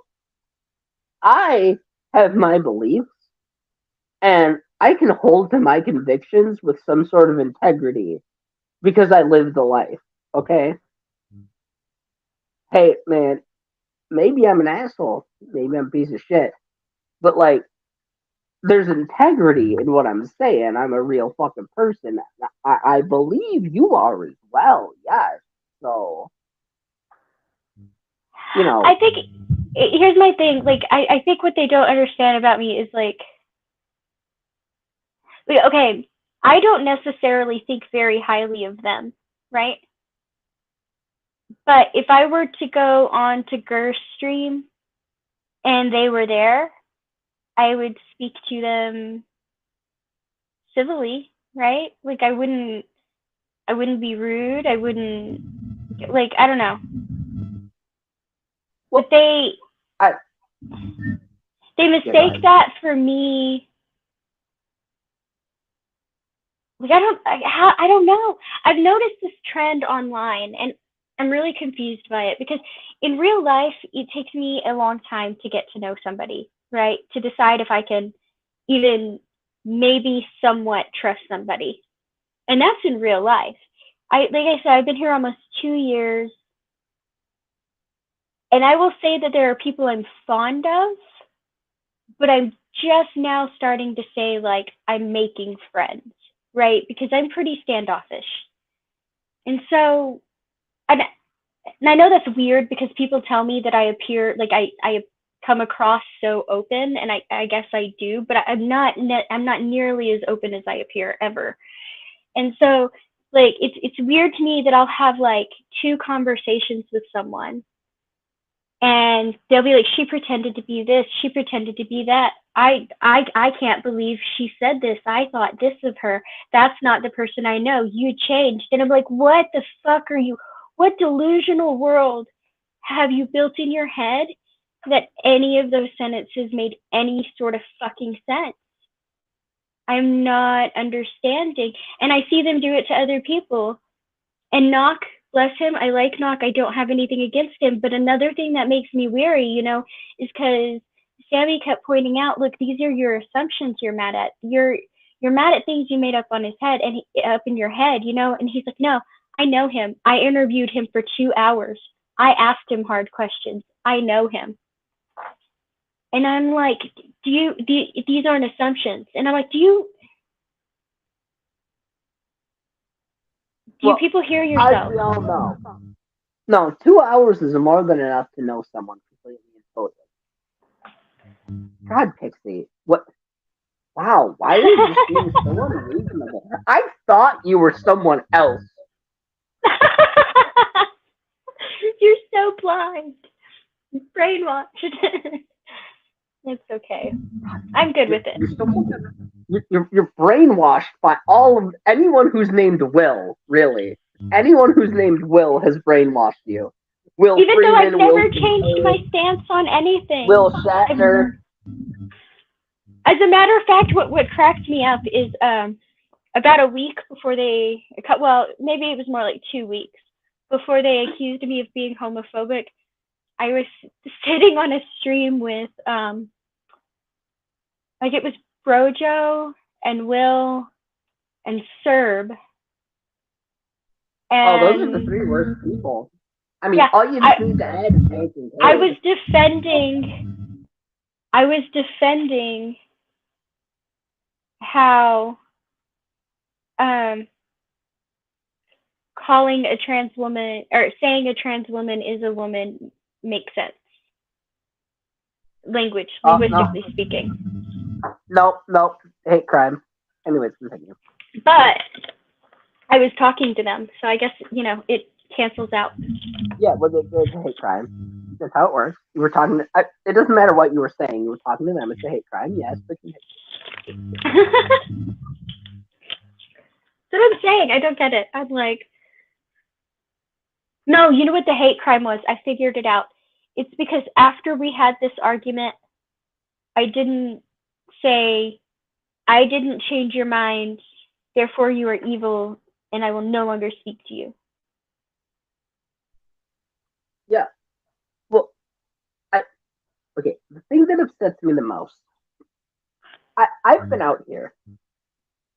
Out queer. Oh, jeepers crepes hiccups. Oh, the instant I get rid of tobacco, I take one bite of a sandwich. This is what happens when you have fucking a hernia in your glottal region. Okay. Oh. Yeah, we're just gonna roll with it. Oof. Okay. God damn it. I've been out here a long time. Being myself, being out. I fucking been out here reading about trans rights. Just screaming at the top of my lungs about shit like this. And hey, I'm a piece of shit. But also, like, re- remember that time I took over Will's channel, and it's like his third or second most popular video where I talked about gay pride and why it's important, I've and heard you talk why. about it, but I don't think I've seen it. Yeah. That's the thing. That's the thing. I I've made actual strides in the community to change people's minds by just being balls out, throwing it out there, being like, "Hey, so here's what's fucked up. Here's what's real. Like, hey, anyone who's gonna do the whole thing where it's like, yeah, I'm a woman, and then go fuck a kid in a bathroom. Hey, that's fucked up. That has nothing to do with trans people, but that's fucked up, right? Like, Catholic priests do that shit all the time, and they don't have to say, I'm a woman, right? It's that kind of shit fucking happens. But like, we got to look at the actual like, hey, pride parades are generally not for children, right? Want to know why? Because pride is a fucking riot. Pride is a threat. A pride parade is a fucking threat to the U.S. government, right? That's what pride is. It's hey, fucker, we still know how to organize. Fuck with us some more, right? That's what pride is. And hey, man, I don't know if you know this, trans people have been fighting for other people's rights for a long time. For, black men to get rights. God, like, I'm gonna fucking cut my goddamn throat out. But like, for black men to get rights, for white women to get rights, for black women to get rights, for gay men to get rights, gay women to get rights, all this shit. And they all fucking abandoned us the instant they got what they wanted. You want to know who fucking stood by trans people? The leather community, the kink community. This is why kink is at Pride.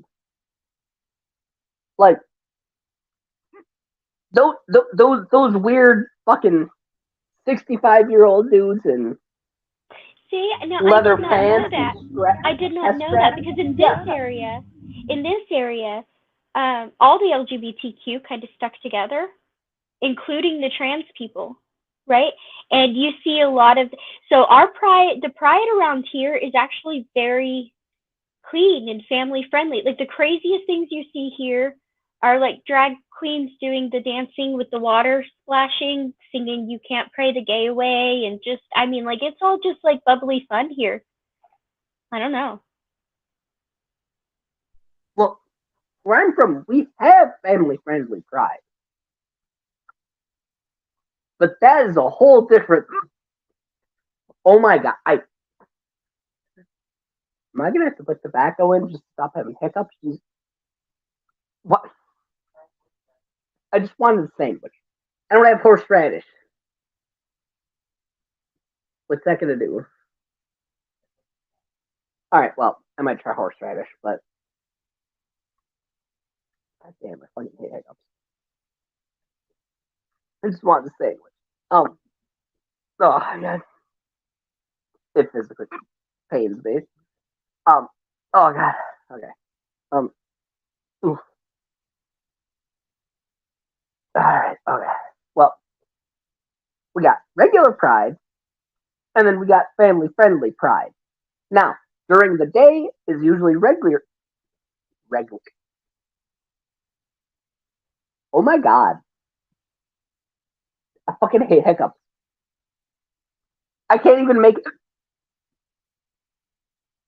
I can't even finish a joke about me making a joke about me making a joke. Okay.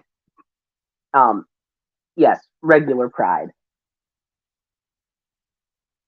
There's family-friendly Pride during the day, and then after 7, 8 p.m., it's just a fucking whatever the fuck's happening is happening. You got dudes in leather straps. You got, hog-tied ladies on floats.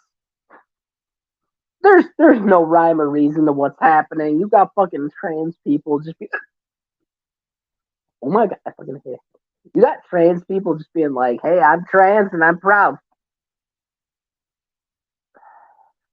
Fucking deal with it.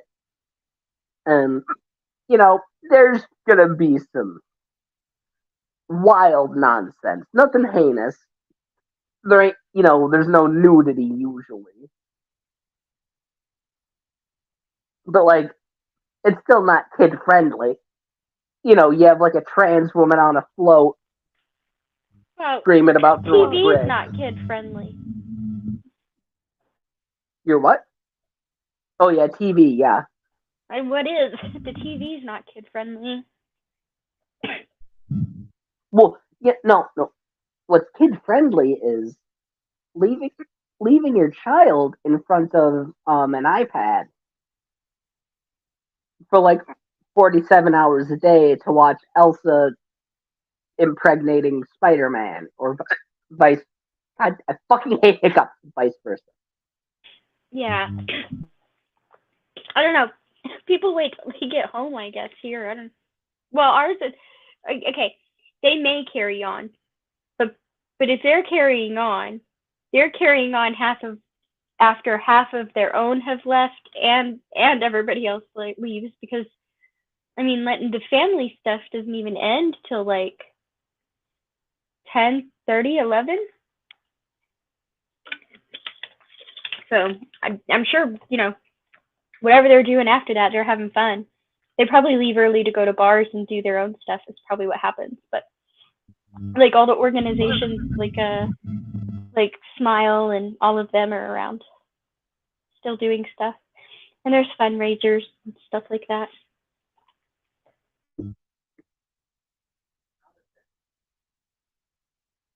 Well, my boyfriend just informed me that I'm not a fish, so that's good.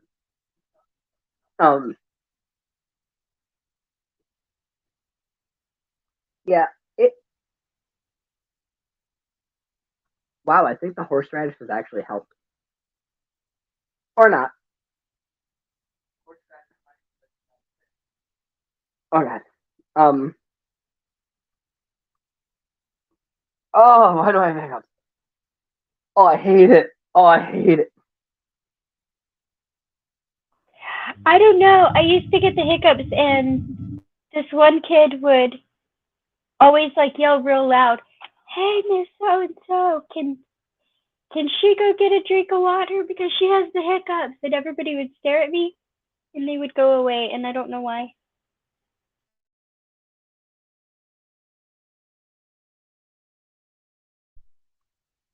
I ate some horseradish and a Tums. Hopefully, it'll go. It stopped the instant I put tobacco in my mouth, so maybe I'm just not allowed to eat. I just have tobacco. I don't know. We'll find out, I suppose, in a minute. But yeah, well, Pride is weird because there are portions of the L and G community and some of the B that have just decided, yeah, fuck the T. And,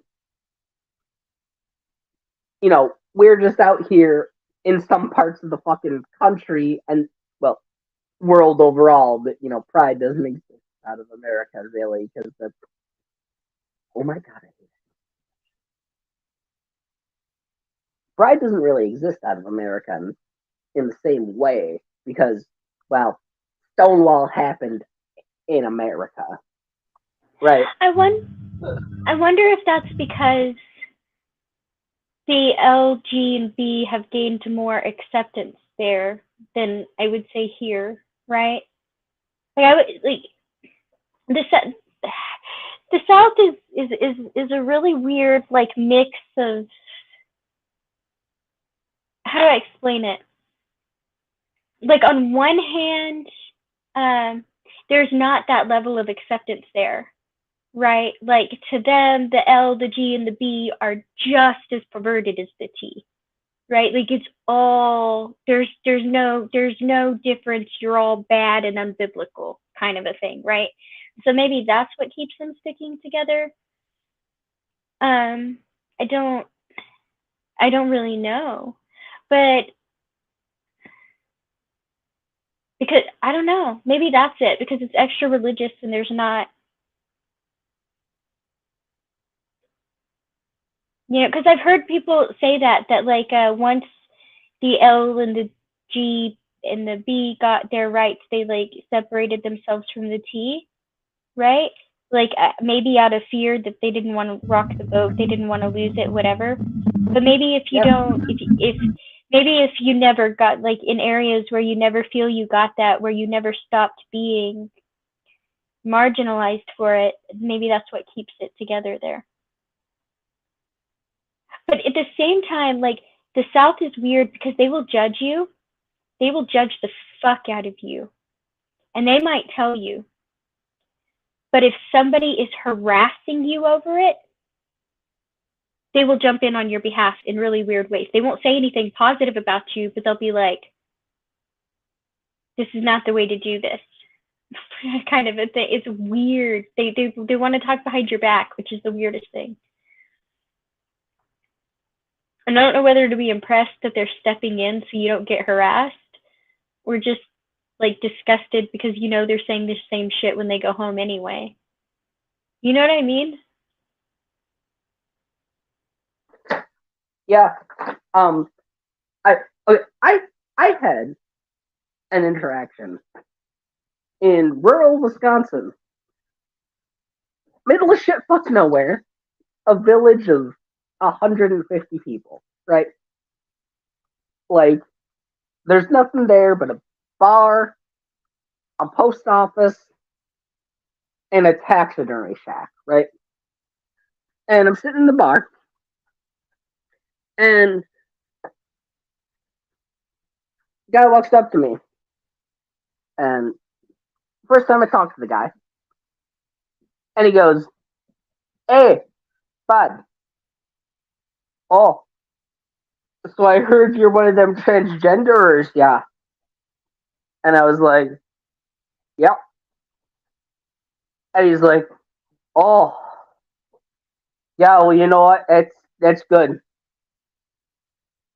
And I turned to him, and I'm like, "Oh, what?" And he slaps me on the back, and he goes, "Oh yeah, no, it would have been real fucking shitty if you didn't even fucking know what you wanted to do. You just fucking went out there not knowing what you want out of life and who you wanted to be. Yeah, no, you're doing good, kid. You're doing good. You're doing good. Yeah." And it's like, okay, that was the weirdest fucking thing. Oh yeah, you're one of them transgenderers. But it would be weird if I didn't know what to call you. What kind of hateful, non-hateful nonsense is that? I don't know. It's just Isn't hillbilly it so shit. weird? I love So it. it's like I remember being horrified because I was sitting at work, and there's a girl who was lesbian, and she's my coworker. We're chilling, and she's all excited, and she's showing me pictures of her and her fiance, and she's super excited because they're gonna set a date for the wedding. I mean, and she's such a sweet girl. She's a lovely girl. Her fiance is a lovely girl. They are lovely people. Anyway, so I kid you not, this Christian coworker of mine decides to insert herself into the conversation by comparing homosexuality to being a rapist, a pedophile, and a murderer, and then telling my dear coworker that she really just needed to find herself a good man and settle down. And Oh, I that's just a time. Yeah, heinous. But yeah, go about ahead. lost my shit.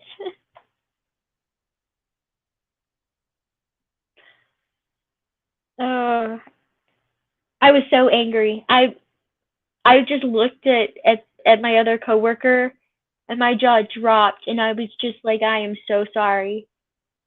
And she's like, I don't know why you're apologizing. And she just kind of like went back to her work. I don't know what made her jump in just to say that, but I was absolutely disgusted. It's fucking Well, weird because depending on where you go, like, okay, I was recounting a tale of a previous job I had to my most recent supervisor. Um, rest in peace that job, I guess.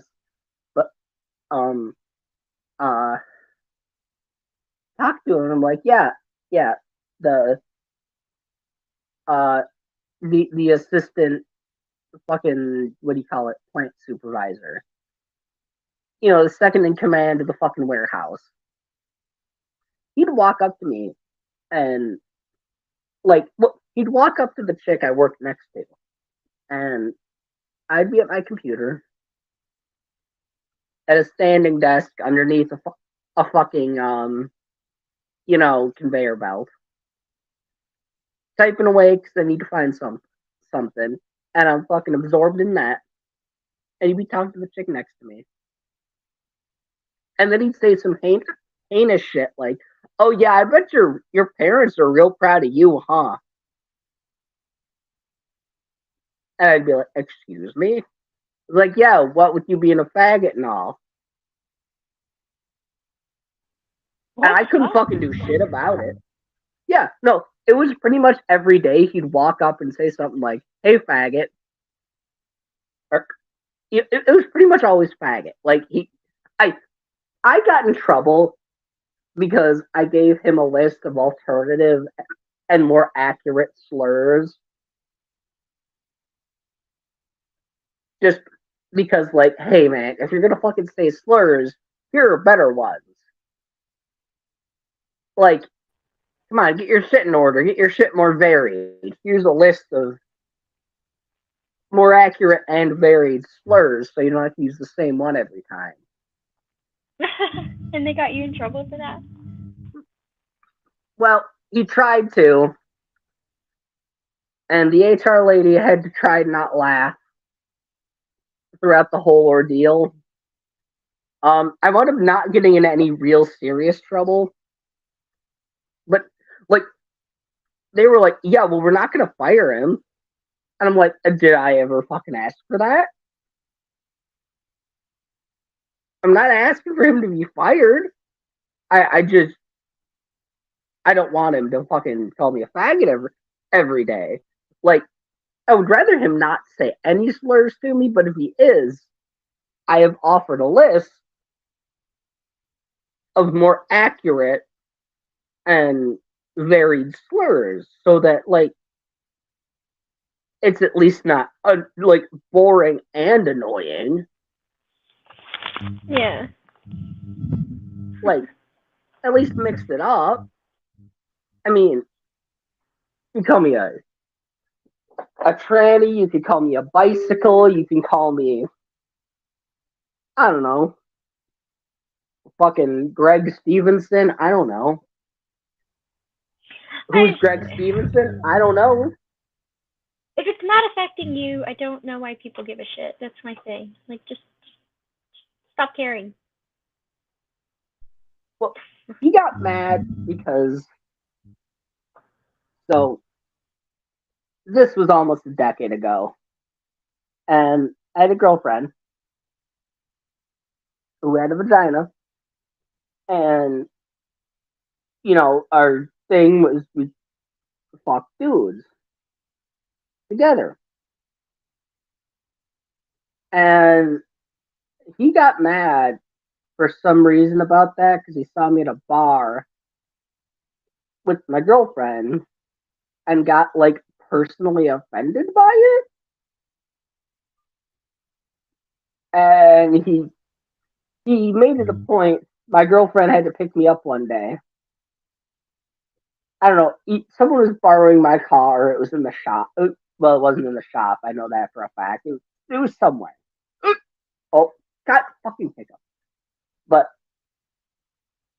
she was out smoking a cigarette with people on the other shift. And I was like 10 minutes from leaving. And we had overlapping shift. So like they were on their last break for the day. And I was about to leave. She was out there smoking a cigarette, just hanging out, talking shit. You know, as you do. And he fucking walked out there, saw my girlfriend, and went, "Hey, hey, hey, your boyfriend's a faggot, right?" And then every day after that, well, she went in on him and fucking, yeah, she said some absolutely heinous shit, but it's Wisconsin. What am I supposed to do? I don't have rights. Like, you what people don't seem to understand is Wisconsin's a fucking bizarre place. You don't have rights if you're trans, but it's fine if you're gay. But if you're both, oh fuck you. Oh, that you're definitely not real people then. And it's like, okay, thanks. You can get fired for being trans. You can get evicted for the crime of being trans with a 3 to 10 day notice, depending on where you're at. Yeah. Like Wisconsin was the last Crazy. state to hold on to civil unions. Well, I mean, in Texas, they won't say it's because of that, but it's an at will employment state. Is what it is. So. Oh yeah. No, Wisconsin's the same way. They won't say that's why you're fired. Yeah. But they'll call you a faggot and kick you out the door. And then what are you gonna do? You don't have enough money to pay for a lawyer. God, I hate hiccups. Yeah, that's what they do. And you're like, okay, well, thanks, I guess. Just without the hiccup, Like ideally. Well, yeah. Like, well, and people are shocked that I moved to New York, and it's like, well, yeah, I have rights as a human here. I can't. No one can fucking remove me from where I live just because I don't follow their rules. Like I'm following all of the rules in the lease agreement, right? But like being trans, fuck you, get out. Yeah, it's almost like it's a shock that I moved out here. And or there's like these like religious people, right? Like that own apartments here. And I remember they refused to rent to me and my husband when we were younger because like even though we had a kid, we both had steady jobs, all of that, because we weren't married.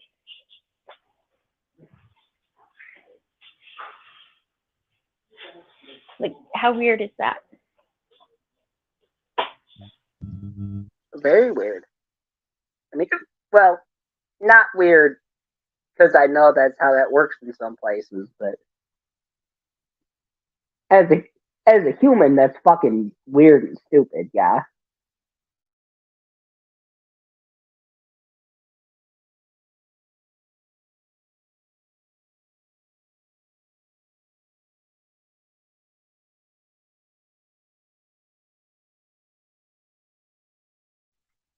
Mm.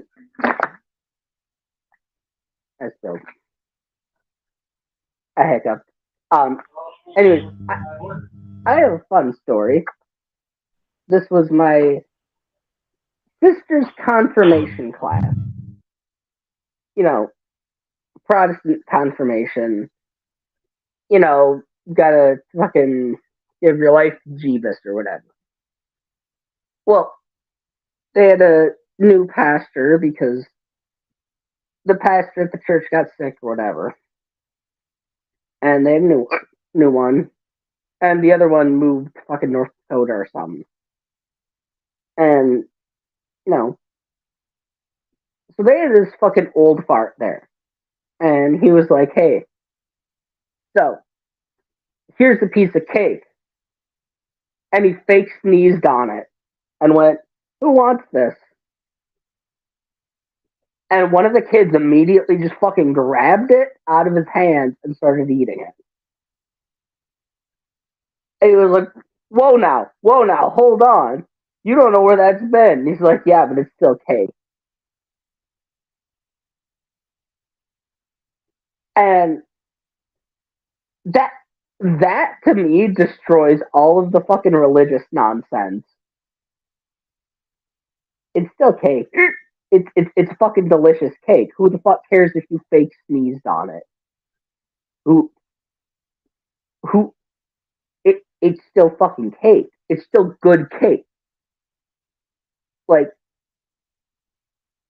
yeah, I mean, if someone offered me a piece of cake that someone fucked, I'd probably be a bit wary because, you know, let's be realistic. I don't want fuck cake.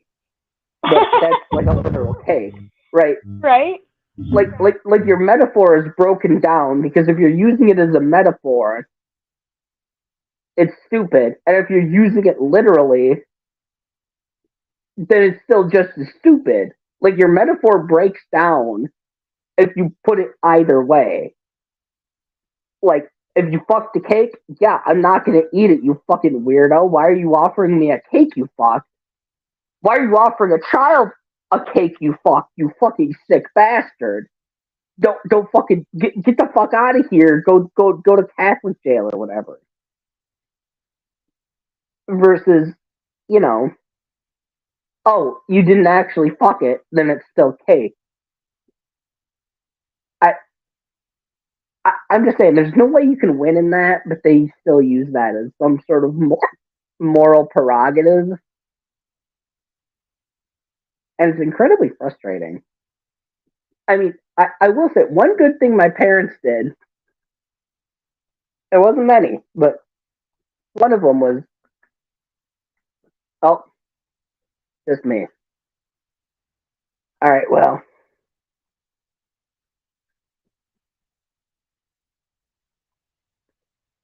yeah, it's spooky. Okay, BRB, perfect. Oh,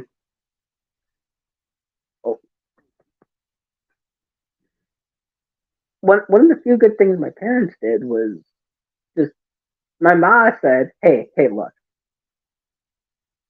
your dad and I lived together before we got married, and it was an issue for some people, including some of our parents, and that was bullshit. You should live with someone to figure out who they are and what they are, and how compatible you are. Oh, Dixie's back. I did not Who mean you are to and what leave. you are. Oh, you're fine. But my parents, or my mom, was like, hey, you need to figure out who and what your partner is, how they act, how they behave. You know, you need to live with them before you fucking marry them because you're not going to know, and unless you do. So don't just randomly marry someone that's fucking stupid. I know they might tell you that in school. Your grandparents might tell you that, but it's fucking stupid. Figure out who you're living with before you fucking marry them, right? Great advice, right? But that's super super anti-Christian. Later,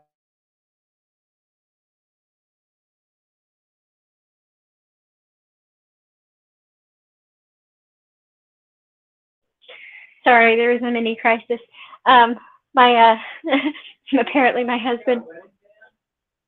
Uh, apparently my do wait, hold on.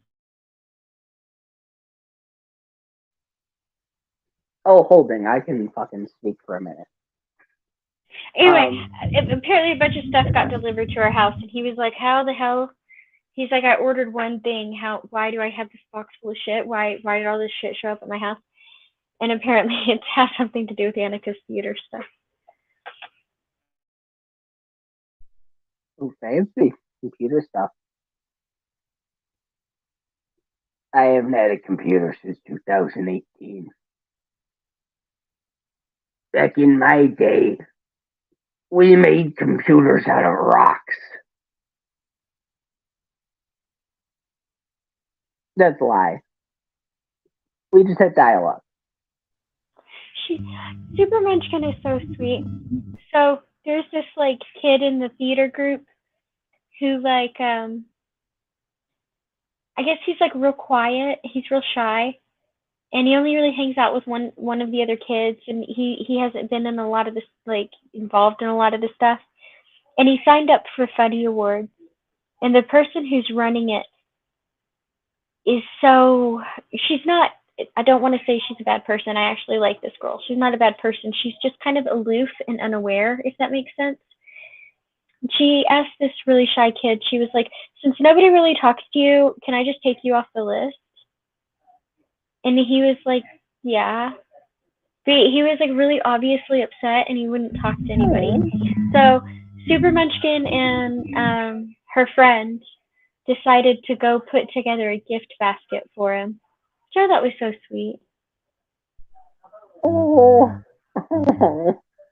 Oh, that made my cold dead heart melt a little bit. She's that kid though. Like I remember this one kid, they had been homeschooled and it was like I think it was like first or second grade. It was second grade, and they were going to public school and they had been homeschooled before. And they were having like they were having a really hard time and they would just cry and cry. So Super Munchkin would like that entire school year, she met them at the door every single day to carry their backpack in for them and tell them how glad she was that they could join them. She's just that kid. She's a sweetheart. Just don't mess with her friends and you're good. Oh yeah, that's the general philosophy I take. Don't mess with my friends and we're good. I don't give a shit. I was always the weird kid. And weirdly enough, people I don't know what it is. People seem to enjoy me. I don't know what issues people have. But all throughout my life, like I've been generally overall disliked, but I've had a lot of people who just like me for some reason. And I don't. Well, you're one of them. I don't know what the fuck's wrong with you, but I I appreciate anytime someone is just like, "Hey, weird kid, we're helping you out." That takes so much fucking chutzpah to just be like, "Hey, you were just wrong. I'm gonna make you feel better." Because I can't. I might try. I'm gonna fail at it. I'm just saying, you're fucking raising your kid right or something. I don't know what the fuck you got going on, but goddamn, God bless, hail Satan, whatever. Well, I think we haven't, we didn't really model our parenting style after my parents or his parents. We didn't censor her a lot. We tried to really listen to her and let her express herself. She gets in trouble, but not a whole lot. She's actually pretty responsible for a teenager. But and we would talk about things, like I would be like, it's good to stick up for yourself. It's good to stick up for your friends. but when it's done, you have to leave it there. You can't go to school the next day and be mad and start stuff all over again, because the thing is, you don't know what their home life looks like, right? You don't know where they're learning it from. You don't know where they go through when they're not here, and you don't want to add to it. And so it was always like trying to get her to find the balance, right? You don't, and I never told her she was bad. I told her she was too pretty to act that ugly, or that she was entitled to be angry, but she didn't get to make everybody else angry with her, that she could do that in her room. I think we just tried to be really careful. And we weren't always great. I've probably failed my kids in more ways than I know. Bless your heart. Honey, that is some incredibly good advice. I mean, and I think the best advice I received, the best advice I ever received was when I was exhausted. I was absolutely exhausted. And I always try to be patient with Super Munchkin. She'd go through her why this, why, you know, and I would try to be patient, and I would try to get, but I was having a particularly hectic day. Thank God this woman was there. Bless her heart. She was a much, much older woman. Her kids were already grown.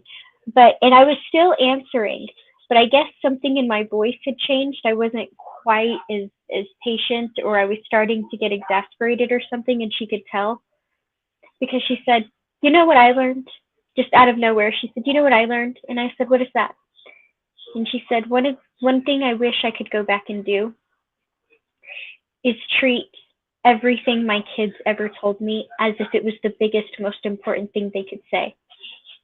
She said, because the mistake that happens when you don't is that they stop telling you the big things later, because it may look small to you, but it was always big to them all along.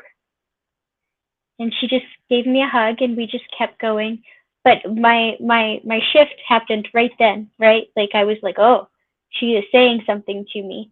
And so I tried not, I wasn't always perfect, but I tried not to be exasperated as well. Well, I think it's okay to be exasperated so long as you explain to your kid, you know, hey, look, I'm exasperated. I'm fucking, I ain't firing on all cinder blocks. Something's ailed a dog. You know. Yeah, I've gotten there. And, I've been like, look, mommy's on sensory overload. I just can't right now. Can we revisit this in 10 minutes? Yeah. And I don't know. Well, I'm just saying, I wish my parents would have afforded me that. Well, hey, so fun story. You want to know how I started smoking weed and doing drugs and drinking and shit? My ma decided that I was smoking weed and was piss testing me every week. And I kept on peeing clean, and then she kept on getting mad and punishing me for like lying to the piss test people.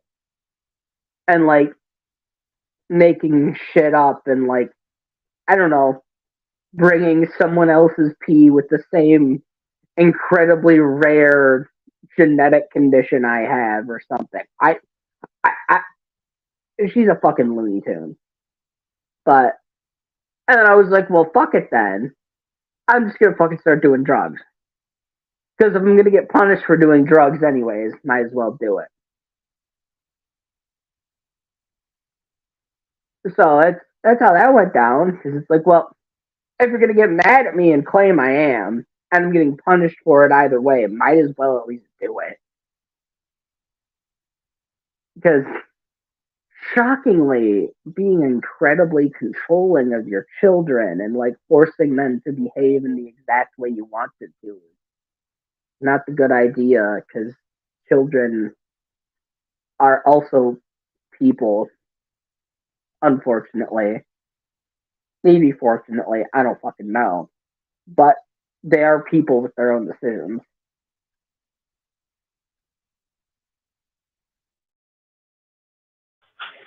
Yeah.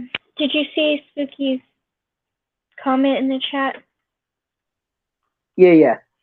I saw he's fucking DM about Yeah. this That was situation. sad. I don't know what the situation is, but I hope it ain't that bad. Maybe it is that bad. I don't fucking know. There's been a lot of that recently, though. A lot of sad news. Yeah. Well, it's going around. I mean, With Krishna everything's and kind of shit, but Krishna yeah, and Sammy's little girl, and it's all just yeah. sad. Oh, fucking.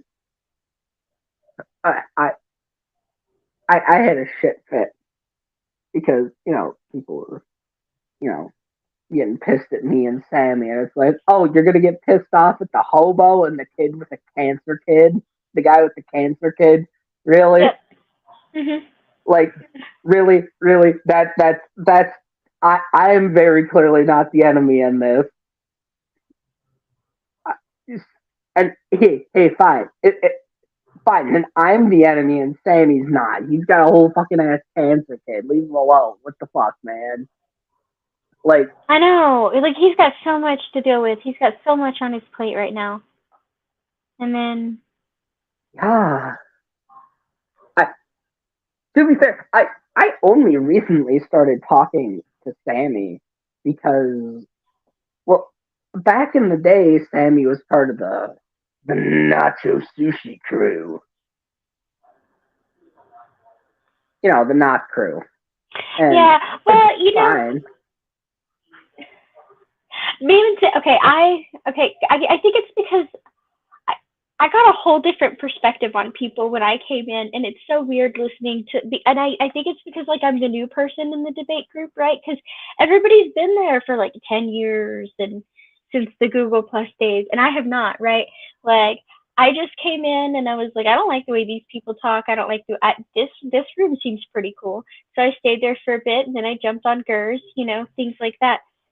And I just like it's like I have a different perspective, I think, on a lot of people than most people do because of that.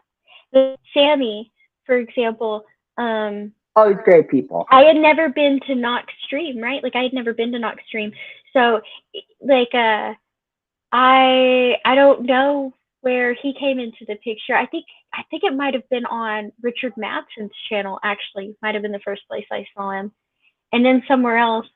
And then he noticed we kind of like knew a lot of the same people. So when we started talking, like I was weary of Knock, and he was weary of Will. He was like, I don't understand why you're friends with But now look at it. Well, yeah. Now they're fucking the best butt buddies that ever have butted. I know. I think that's happened. Like it's so weird, and I do well with that though. Like even in like real life, I've done that with because I never really had a friend group. I would jump from group to group, and every now and then I'm like, you know what, you don't talk and you don't talk, but if you two got together and got past your like preconceived notions, you two would be great friends. Oh, yeah. I have the misfortune of having history of well, Sammy told me this is something about like well, we were on the right side, so we just did what we had to. We had to because we were on the right side. Didn't matter. We're on the right side, and I was unfortunately on the wrong side because someone somewhere decided I was on a stream and said shit that I didn't say because I wasn't there, and I got a lot of fucking hate. Yeah. Even though I could prove I wasn't there. Like and there are people right now who probably still wholeheartedly believe I was on that stream. I was on the follow-up stream to the stream people are mad about. Wasn't on that. Hate me for what I actually did. Don't hate me for what I just objectively didn't do. Well, I think this whole thing showed Sammy a lot. I wouldn't. Yeah. And what? He's fucking great people. I've fucking talked to him twice now. He's fucking awesome. Love him. Yeah. Yeah, he doesn't give a shit. He's fucking doing his own thing. I appreciate that. He's just okay. Hey, should have been moving on. Fucking love that. I don't know. I like people who can recognize. Like, okay, my philosophy in life: forgiveness is a scam. Just acknowledge. Don't forget, but acknowledge, and just move on, or don't. Like, you can move on positively. You could cut off communications, but like you move on. You pick one, do it, right? Or, continue to be fucking, actually, no, Serve is right. Serve is 100% right. In one of Yeah, the chats it's someone's fault. In one of the chats I'm in, someone dropped a link. Hold on, let me go back to what that said. They dropped a link and said, Maya J and Nitty revisit the alt-right playbook, the cost of doing business. They were talking about Will saying he lied to everyone. What the fuck are they talking about? Well, you see, Will Freeman is a notorious transphobe and hater of everyone who isn't him, right? This is just known facts. We know this, just like you. You're a known transphobe and racist. And Will Freeman having positive interactions with me and being upfront and honest with me is proof that he's a lying piece of shit transphobe who is just an alt-right fucking weirdo who has no interest in learning anything about my position or how I am. Right? Yeah. They must be really bored. It's so funny because they keep talking about some truth, and I kept saying I must have missed the Kumbaya memo, right? And then, and like that was the insulting part because he kept being dismissive, and I think it was Heretic that was like, "You seem to have something like against Pixie because you want to shut her down every time she says anything." And he said, "I want to leave her out of this. I think we would like each other if we met under different circumstances."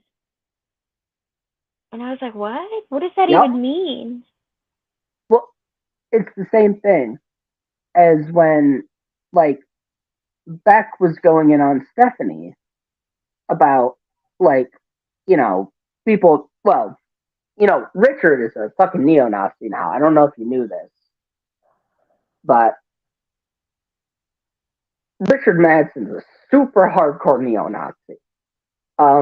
This is just factually accurate. He did get upset when I apologized because I did apologize to Bree at first, and I am sorry that she got hurt, but it doesn't change what I said.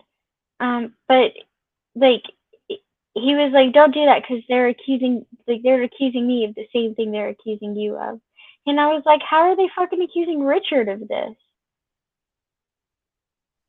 Oh, because, well,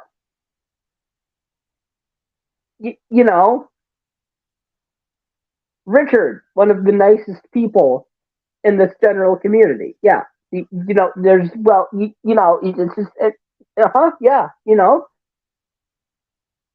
Nazi. That's honestly the most I can steel man the position because I don't know what the actual position is. Bless their hearts. I just, they might have some sort of reason but I don't know what it is. I just heard like third hand that Richard was a Nazi, and then his brother, back, you know, a trans man, was like, "Hey, why didn't you tell me? Why didn't you bring this up to me? Richard is my brother, man. Do you know when I was in the hospital getting top surgery? Do you know who was calling every hour to make sure I was okay? Do you know who was visiting me all the time? Do you know who was calling the hospital to ask, hey, how's my brother doing? That was Richard, man. And then, why didn't you bring this up to me? And Stephanie saying, because I didn't want you involved in this. And it's like, okay, so you don't really get to pick that now, do you? If you start shit in public, that's how it's going to go. I mean, the only reason I got so heinous was because people were being worse than me, people that have literally never done me a goddamn wrong. Or have and fucking apologized honestly and we moved on. Like, I'm sorry. No, Ox is the biggest transphobe I've ever met. Yeah, see, right now, Ox, see, you're such a fucking piece of shit transphobe. You disgusting piece of shit, Ox. I can't believe how transphobic you were in defending the fact that I'm a human being. Ugh, you disgust me. Defending me? Ugh. Yeah. Yeah, it's, And bless Beck. Beck's so sweet. That's the thing. Beck and Richard are two of the nicest people. I know. Along with you, but look, no, Richard they're has both a way much better nicer beard than me. Beck and Richard are both way nicer than me, and I will fully admit this. Oh, I tell Richard that all the time. You are way nicer than me. I do not love everyone. I do not claim to love everyone. I am fully aware that there are people in this world I do not fucking love. Well, that's the they're just such nice, amicable people who can get along with basically anyone. They don't have any particularly heinous views.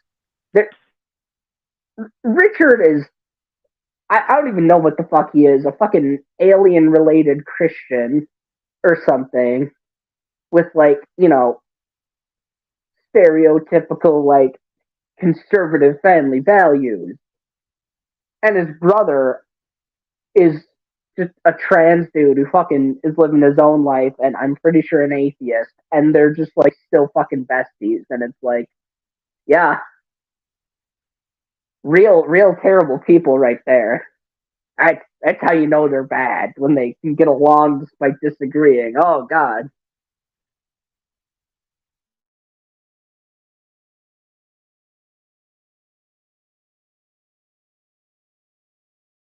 I don't know. People are weird. Weird. Yes, that is the thing. That is the thing that's been stymieing me throughout this whole intercourse. It's well, half of the people don't want to talk to anyone, and the people that do want to talk are Nazis and Hitlers and shit. And it's like, well, okay, if you're gonna hold this view in this particular community, we can talk about it maybe. And we've had good talks and we've had terrible talks. And like, hey, a certain yoga individual situation kind of, the look, yeah, I can fight my own fights. Someone else apparently can't. So that's how that went down.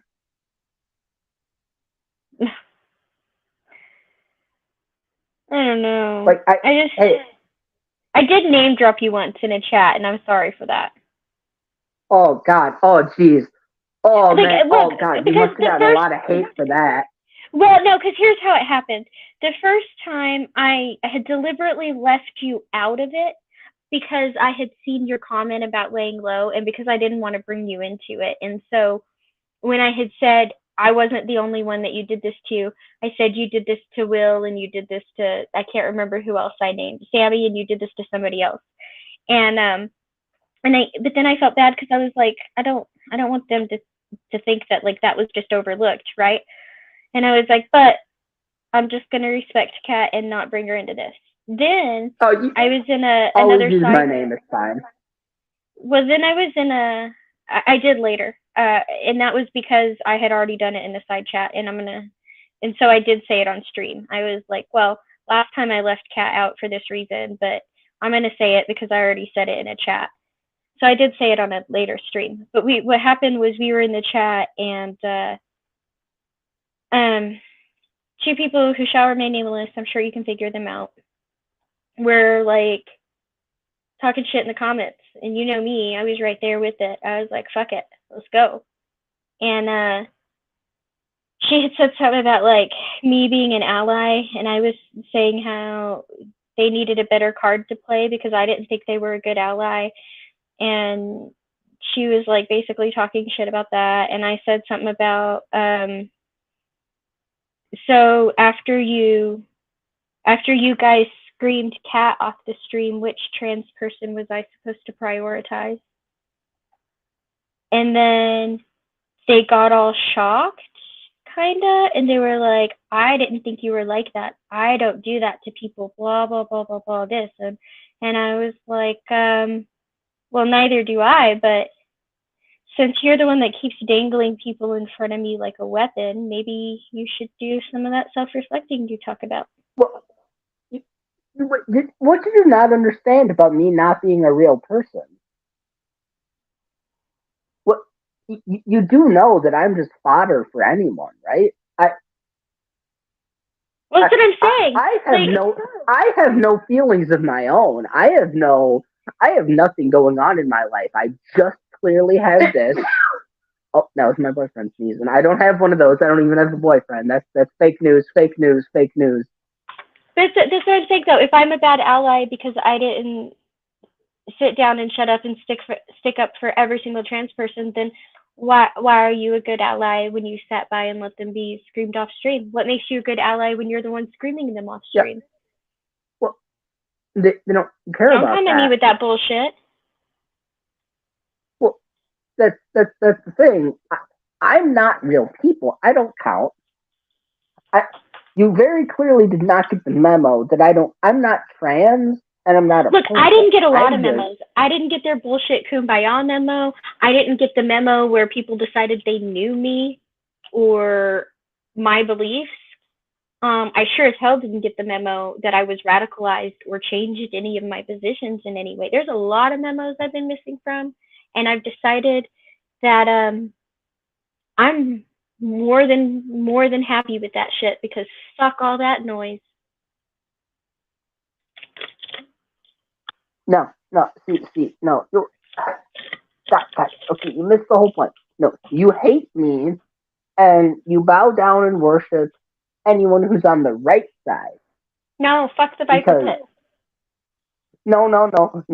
See, there's a right side, and no, in order to be an ally, you have to be allied to a particular group of people within the group you're an ally for. That's how that works. You can't just be like, hey, trans rights man. No, that's not good enough. You need to specifically excommunicate people who are not allowed, who say mean words or whatever. You need to disregard them. Never look at them. Doesn't matter what they are. Doesn't matter if they're in the group or if they're in another group you're an ally for. No, that doesn't matter because you're on the right side. You hang whoever you need to. Just do a casual lynching of someone, because, like, hey, maybe me, maybe Feckle, right? Because, we're undesirables. Oh wait, no, hold on. I think I went back to like 1910s America. Shit. Wow. Huh. I'd rather I'd rather be with the undesirables most of the time. So yeah, I, I prefer. I don't like being around the civilized. I don't. I don't want that. I don't. I don't fucking trust them. I don't. I don't, I don't And that's trust where it you is. with They the act like civilized. they're building this community of trust. And I I think for some of them that's true. But I think for others it's not, because if they were building a community of trust, they would build a community. They wouldn't try to take over everyone else's, right? And this whole like I have a hard time trusting people who turn on their own, right? So if you constantly have a new target because somebody doesn't agree with some new thing you said, or the next thing you said, or the next thing you said, and then after you target them, you have to target anyone who talks to them or anyone who interviews them or any like it just what are you building? What are you honestly building? I don't get it. Nothing. You're burning. Which hey, I'm all on board for. But also like we're back to the early topic of this is not the Molotov pit. Stop. Stop. Please stop. This is not where we do the burning. Right. This is where we lay the bricks, not throw them.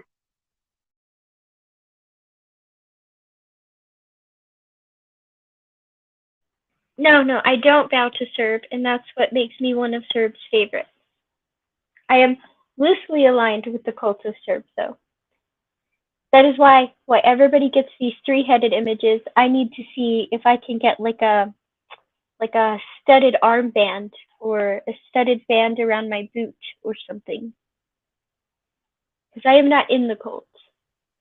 Oh yeah.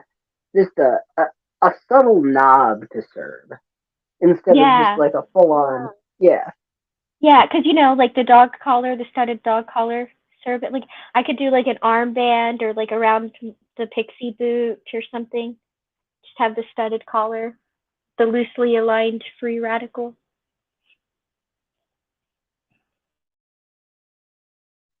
Well, people forget that I'm. Here's the thing that gets me. Certain individuals could use me, right? I, I'm a mercenary. I do whatever I think is fucking funny. I I'm gonna argue honestly. I'm not gonna lie. But if you give me something where I can confuse and obfuscate and it's funny, hey man, I might fucking do that. Just because why not? They could totally use me for that, but the fact that they burned the bridge of Miss Dr. Chaos, Dr. Girlfriend Butterfly bitch, like, man, y'all could have used me. You didn't have to fucking. Well, okay, let's be realistic. What set me off was me being like, okay, why are raccoons racist? And being told, let's not go down this path. It would be unwise to continue down this path. Fuck you. Fuck you. I ain't wise. Fuck you. I do what I want. I'm gonna go down this path. Fuck you. Fucking tell me what the fuck to do. Fuck you. Cut me off mid fucking sentence. Fuck you. Fuck you. Suck my fucking flaccid tranny cock, bitch. This is war now. Well, that's what I said. What, like, do you get mad at everybody who has a monkey or a gorilla or something like that in their profile? What about the dumbass that said, because I didn't get mad at people calling me Thunder Dwarf, that I was making fun of little people, right? Like, what's not offensive? What they've decided.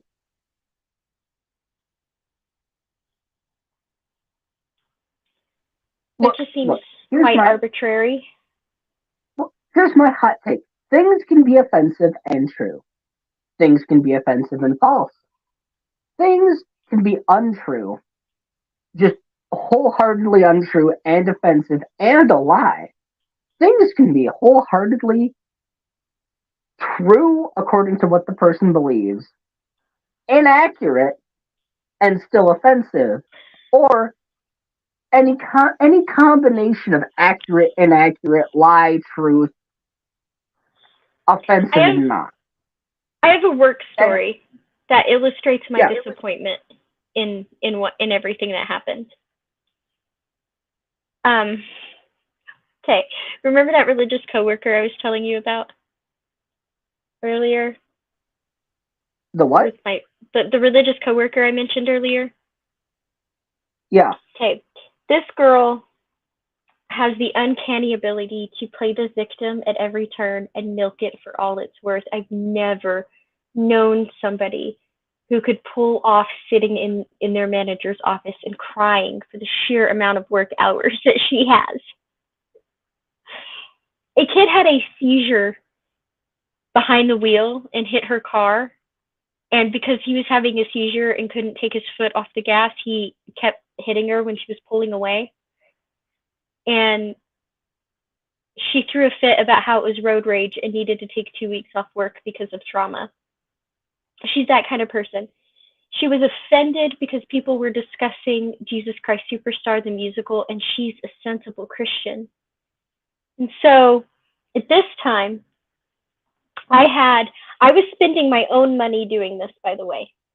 I had a couple of drawers in my desk. One was full of soda and like chips, and another drawer was full of nothing but candy. And I spent a fortune keeping that goddamn thing stocked, because if somebody came to ask me a question, or if somebody was really stressed out, they would come swing by my desk. Or if it was, we were having a late day and they didn't bring money for the vending machine, whatever, they couldn't run next door, they would just stop by my desk and grab some snacks, and we'd go over whatever they needed to go through, So at this point, she's working for a team adjacent to a team I'm working with, but not a team I'm working with yet. I won't be working with her team for another 2 months. So she has no reason to be at my desk except that she's getting stuff out of my drawer, which she did often. So, and I'm in the very back, so let's keep that in mind. So I used to write little quotes on my board, and I would switch the quote out every day. And I can't remember what day it was, but my quote happened to be like specific to the day it was.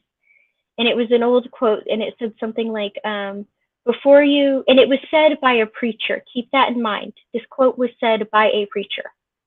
It said, "Before you echo amen in your home or house of worship, stop and remember a child is listening." This lady went to my boss, and then I got called into my boss's office, and he was like, "So when are you changing the quote on your board?" And I was like, "Tomorrow as usual, why?" And he was like, "Okay, works for me." And I was like, "Why, what happened?" And he was like, "Well, I got a complaint." And I said, can I know what the complaint was? And he said, he laughed, and he said, "I'm going to give you the complaint word for word." And I said, "Okay." And he said, "I don't know what it means. I don't understand it, but I think it's offensive." And I said, "Wait a minute. Yep. Don't you have to understand it to be offended?" And he kind of laughed and shrugged. So then I went back to my desk, and I printed out a piece of paper, which I then put underneath my little dry erase board. And the piece of paper said, "If this offends you, stop reading. If you don't understand it and it offends you, try Google." Ooh. To which I left up for like a whole month. But Emotional damage.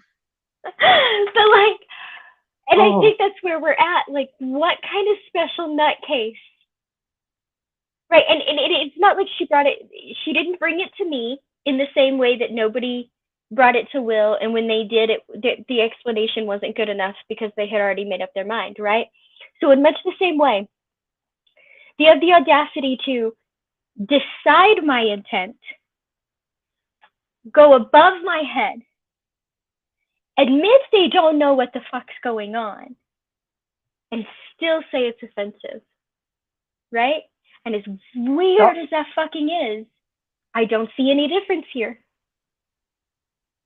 Well, I want to know. Hey, Serb. Oh, hold on. Me? Is that me? Because I am neither a member of Antifa nor am I mean, I hate Italians, so I guess I'm a racist. I'll take that. Like, if it's just against Italians, yeah, a little bit. Look, I'm a Jew. We're both loud and talk with our hands. We're gonna have conflict. But like, I'm not Antifa. I was fucking here before Antifa was a thing, man. And you know what? Probably am a racist in a way I didn't know or something. I probably said hate. I know for a fact I said heinous shit. But I've never claimed to be a member of Antifa. In fact, I've very openly said I distrust Antifa. It's a loose collection of random people, divided into cells. It's more like Al Qaeda than any, political organization. I've never Al Qaeda is more of a political organization than Antifa. I mean, hey, if fucking Pocket Locker wants to say I'm a racist and also not Antifa, say. I just don't understand. I don't understand everybody's like need for labels in that aspect, right? Like, I don't get it. It's like, well, I don't know. No. Labels are incredibly important, and I'm a racist and you're a transphobe. I don't even like those labels, right? It's like the left says that I'm like conservative and brainwashed, or I'm a moderate, but the right says that like I'm a liberal, right? So, and I'm like, maybe both of you are wrong, and you should fucking stop. I don't. Why is that a welcome thing? To the very don't you just far have left. Principles? Yeah, no, you're not allowed to have those. No, unless they're the approved. There are two approved opinions you can have, and that's it. You cannot have principles that go outside these lines. Well, it's just fucked up. People are just fucked up. I'm not playing. That's a noise. You can keep that noise in your echo chamber. I'm good. I'm good without the viper pits. Well, I mean, hey man, I'm always willing to have an argument. I am. If Pocket Locker wants to actually talk to me, I'll have a reasonable conversation with him, and I'll do my best to not be heinous. I think we had a somewhat decent conversation at times the last time we spoke. I mean, it wasn't like awful. Like, I wouldn't say we're friends, but the only thing I've ever seen from him, I've seen two things. No, just one thing twice. Him failing at debating Kent Hovind. And then he came in acting like he's some fucking arbiter of moral righteousness and he's in charge of the community and shit. And it's like, okay, fucking tell me what to do. Fuck around and find out, bitch. I don't fucking play that game. Tell me what to do. I'm an anarchist, you asshole. I don't follow anyone's rules except my own, and I don't even always follow my own fucking rules. You want to play this game? Fuck around and find out. And that's kind of how there's 2 or 3 things that happened, and I was like, okay, this is war now. War were declared. fucking talk for me, tell me what to do. I, honey, I am more than capable of speaking for myself. Okay, I am more than capable of speaking for my people as well. Now, hey, my people are different than your people. Uh, what I decide is my people is who I decide is my people. It ain't on any party lines. It ain't on any, gender, race related, or religion related lines. It's just, these are my people. Fuck you. Exactly. Because we are more than our differences and we are more than our beliefs. And don't get me wrong, there are some beliefs that are absolutely important to me. Like, I may have a cordial conversation with a racist person, but I am not that is not my people, right? Like I have certain values I don't compromise on. At the same time, like just because you perceive them as this thing doesn't mean that they are that thing, right? Or that I'm gonna pretend they are. No, it does. It does. Were you not listening to the talk I gave you 3 minutes ago, and the one I gave you 10 minutes ago, and the one I gave you like an hour ago? No, I Were you listened. not listening? It just got filed in the noise category. Oh, okay, fair enough. Well, I don't know. Here's the thing. Here's my problem. If someone has a problem with me, I am here. My Discord's public. Every stream. Sometimes I might give it like 10 minutes before I put the StreamYard in the chat. Put it out there, right? Always put it out there. I don't delete anything I've done. You can talk to me. If you want to talk to me, you can fucking talk to someone else and stage a thing where there's a moderator. There's multiple people. I would accept Knock as a moderator. I like Knock. I think he's, well, reasonable is not the word I want to use, but I mean he's about the same kind of reasonable I am. So you know, yeah, I've never said I'm really reasonable. I'm a deranged lunatic, but like, yeah, it. Look, if Pocket Pussy wants to talk to me, he can talk to me. I don't know who the fuck he is though. Like I said, I have seen one thing twice, and then him losing his goddamn mind over, quote, a random black guy who wound up being Beckel when I look back on the stream. I mean, am I the racist for knowing it's a Beckel? No, I Or is just he the think that racist for like it being a random black guy? I think it is what I said it was, right? I said, look, you sound like really upset, and you're going off of a bunch of assumptions. Basically, this person isn't even here, and that's fine. You know, do what you're gonna do, but like at least call it what it is. It's assumptions, right? And then that was not okay. Well, yeah, but it was the truth. They were mad at whatever they made up.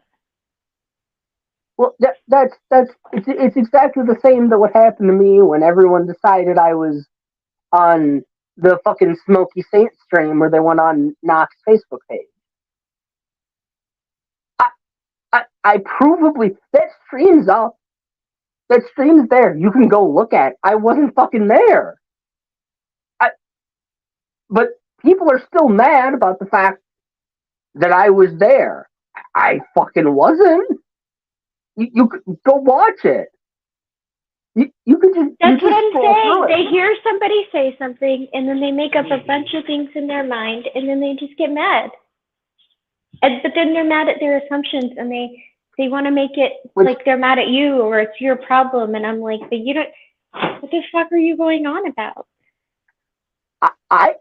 And hey, I have the same problem. I do that sometimes too. I'll admit it. That happens. I do that. Everyone does that. I think that's a human thing. I think it's also a human thing to acknowledge, Jesus, I was upsetty spaghetti. That's what I'm saying My though. bad. When I do that, I don't come back and go, oh well, that's just your excuse. What?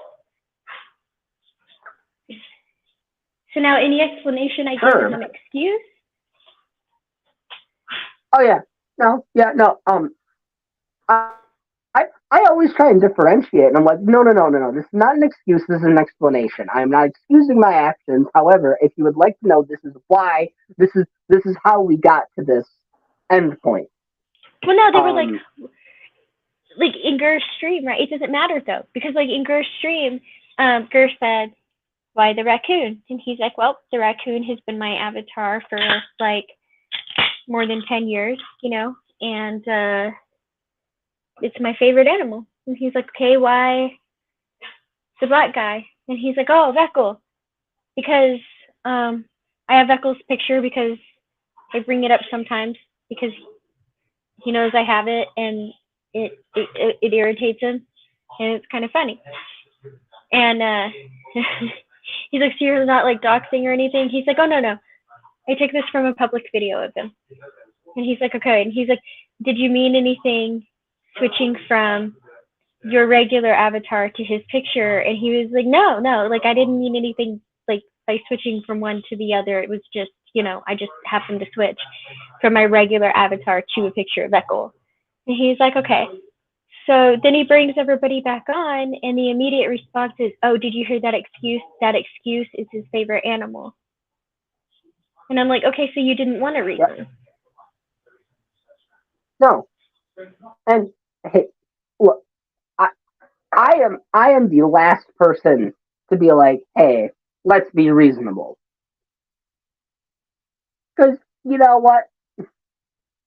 Sometimes I just love me a dumpster fire, and the need takes over me.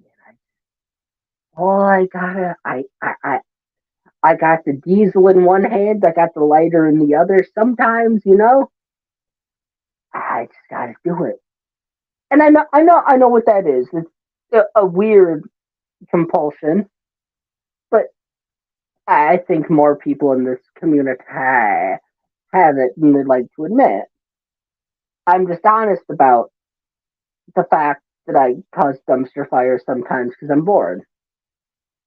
I think other people need to be honest as well that they do similar things, maybe for different reasons. Maybe sometimes it's just that urge to throw a brick and you got to throw a brick somewhere. And maybe it's not at the right target. And, you know, your only real options are to apologize, ignore it, or keep throwing bricks, I guess. Sometimes I accidentally start dumpster fires, like completely on accident. And usually it's because, like I said, like I wasn't quite clear enough. And rather than asking for clarification, they'll assume shit and jump down my throat. But, and then I'm just like, fuck you, but, I've got to say, like, that was not an accident the other night. I said exactly what I meant. And I'm having trouble being sorry about the fallout. Like, I just am not. What did you do the other night that I missed? No, that's what. No, I meant like on that stream when I told Oz. Oh. But the fair, other, I still didn't when see I was that. talking I to when it. I was talking to Pocket Locker on the stream, on the later stream on Will's, was it Will's channel or was it Sammy's channel? It was one of the two. Or, like, I'm pretty parts sure of the they were conversation. co-streaming. Yeah, parts of it were rough and parts of it were like not that bad, but like I don't think that they understand how insulting they come across. Like I don't think he was trying to be insulting, but like it's just all the assumptions and the pretending to know me and the like, Well, I don't know. yeah. Why do you think I got so goddamn pissed off? Like, I don't know. I'm frustrated because I actually live in the shit. Right? Y'all got apartments and houses and food and clothing and, you know, showers that work and toilets that work and, you know, water that doesn't taste like asshole and shit like that. I don't. And it really fucking frustrates me because, like, okay, you're, I'm sorry, you're oppressed. But if we're gonna play the fucking oppression Olympics, I've been homeless. I haven't. I've been couch surfing, living in motels, living in my car, living under bridges, all that shit for over half a decade. Right? Just straight. That's not talking about before. Like, for the past half a decade, the past 5 years, I've been living in hell. Like, when I first moved to New York, you can go and watch the videos on Will Kincaid's channel. When I first came there, I was scrawny as fuck. You wanna know why? Because I was eating a pound of rice over the course of a week. I didn't have fucking shit to my goddamn name, and I still fucking don't. And it fucking pisses me off when people are gonna claim, no, no, fuck you, fuck you, fuck you. Even if, let's just say the fucking raccoon avatar is racist. We have real things to deal with here, people. Who the fuck gives a shit about a goddamn fucking raccoon? And I'm lucky. These motherfuckers don't even understand. I'm fucking lucky. I am fucking privileged because I have trash to eat. I have people to go to when I have nothing. Because I have nothing, but when I have less than nothing, I have people I can go to who will give me a couple bucks for some food. And even if they won't, I have cans I can go and scrounge and bring to the fucking can collection place, right? I can get a couple bucks. I do what I must because I can, and there are motherfuckers out there who have it fucking worse off than me, and that pisses me off, and it makes me so goddamn mad. And these motherfuckers are mad about a fucking raccoon or a mean word. There are people dying, fucking dying, man, living on the streets, not having fucking anyone.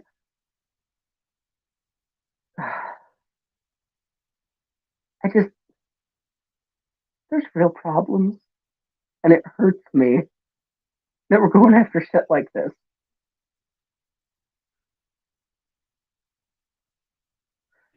I get it. I get it. And sometimes I have these really resentful and angry thoughts too, right? Because I get really in my head. I'm like,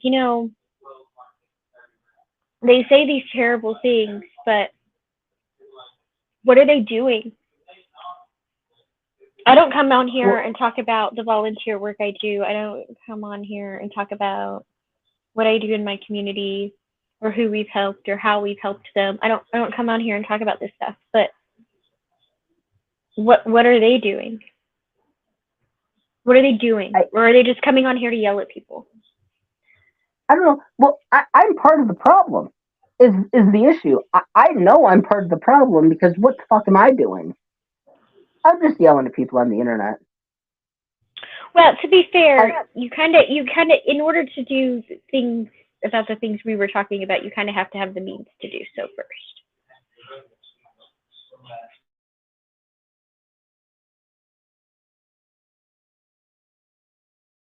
But like you said, if they're sitting in a nice house and they have a nice job and they have a nice car, what are they doing?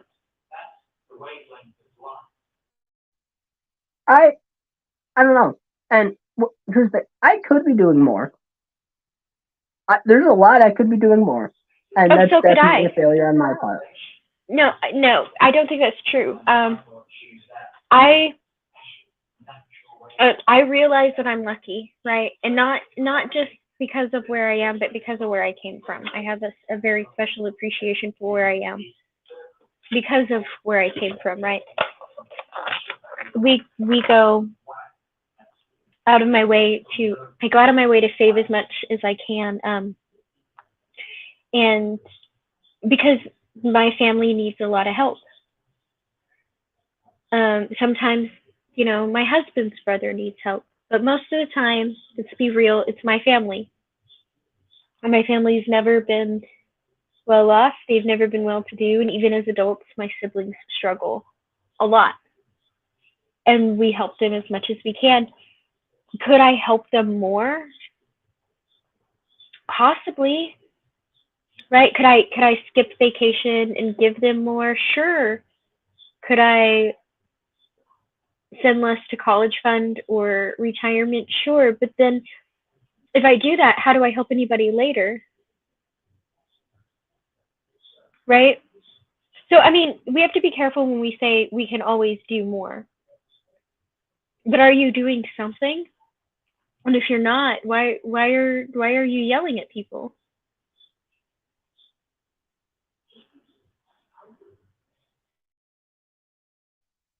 All right. Hold on. I'm about to let a couple people in. I had to put someone in timeout because woo.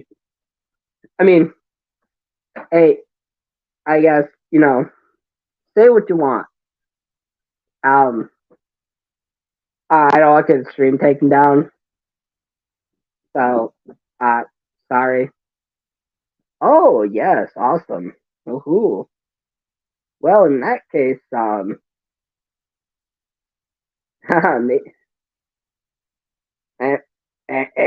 I letting y'all in? Am I? Is this? Look, hey man, guys, if you gotta say your thing, I'm gonna let you in. Fucking say your thing. Um, God bless. I'm letting you in. Do as thou wilt. All right. Yo, hello? Hey, what's up?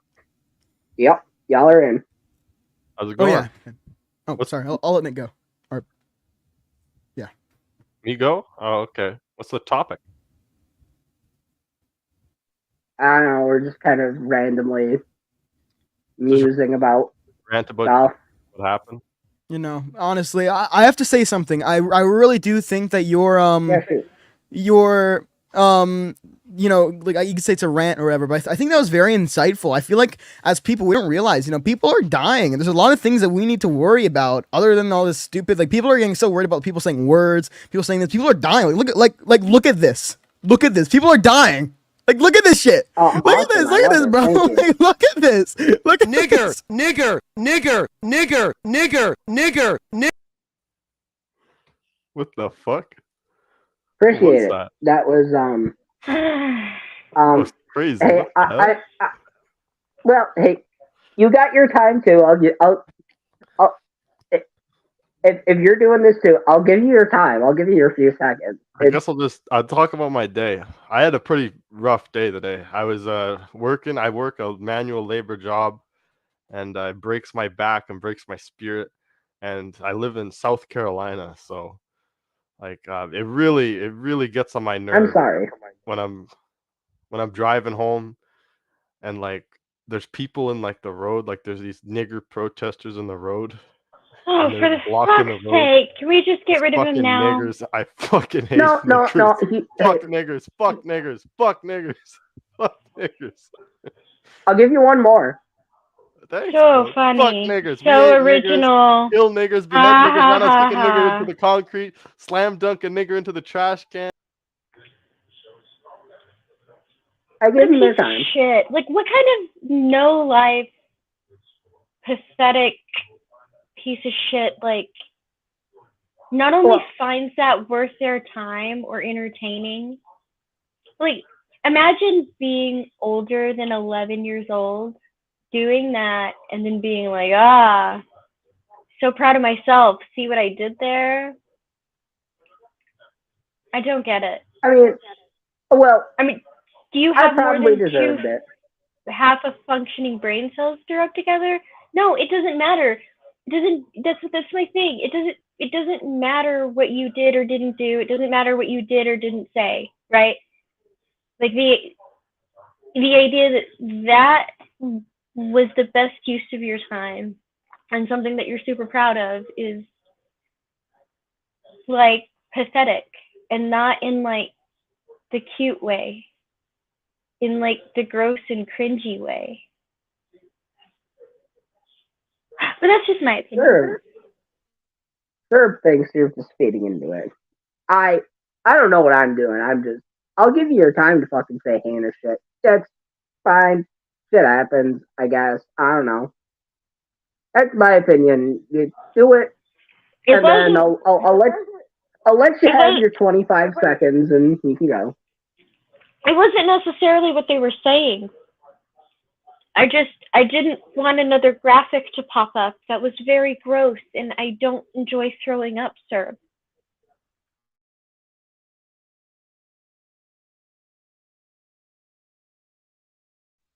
I mean, yeah, I would prefer to not see that, but I also understand people would prefer not to hear me. So there's that. Well, me too, but I have a very weak stomach, and that, oh God, that was awful. It was pretty heinous. I mean, hey, it was slightly more creative than other people, so I mean, it wasn't super creative, but it was a little bit more. I'll give him that. That was a solid 1.5 out of 10. Oh, I ain't mad, man. I mean, uh, people have seen me mad. This ain't me mad. I mean, no, it was gross. It was gross. That is something people will learn. I have a very weak stomach. Very weak. I don't even have to have a reason to throw up. Okay, I just wake up in the morning and throw up sometimes, and it sucks. And I wish it didn't happen. But like, I have a very weak stomach.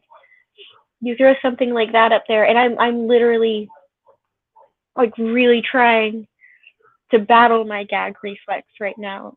When I say that it's gross, it's fair enough.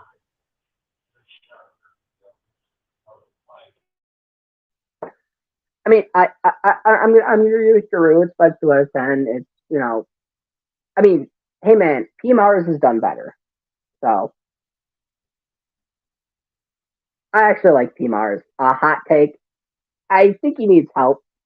I don't know what kind of help. He needs help from someone, and I can't give it. I know that much.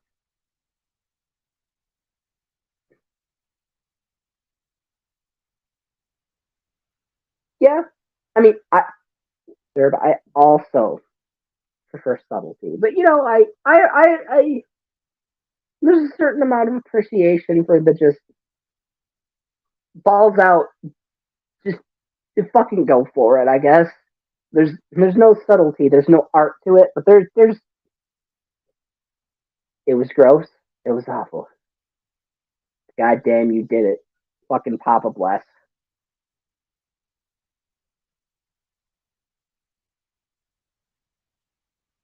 Ah, geez. Are we about to get another one? No. I know how this one works. It's me. You're safe.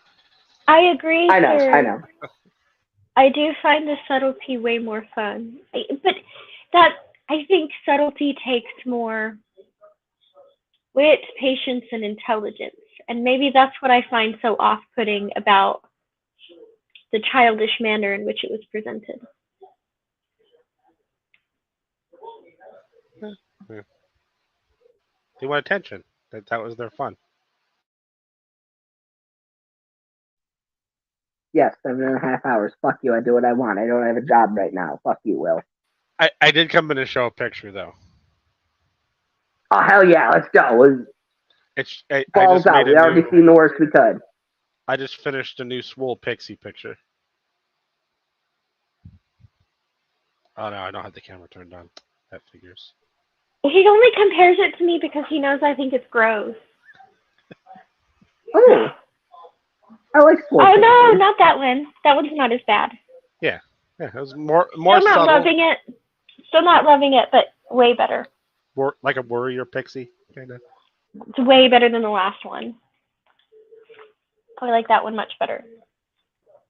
Like a tiny Valkyrie. Yeah, there you go. Tiny Valkyrie. Now she just needs a studded armband.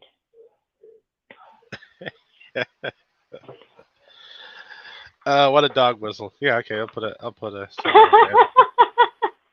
Dog whistle, dog whistle, dog whistle. Swee you! I can't whistle. Swee you! You know what? I can't either.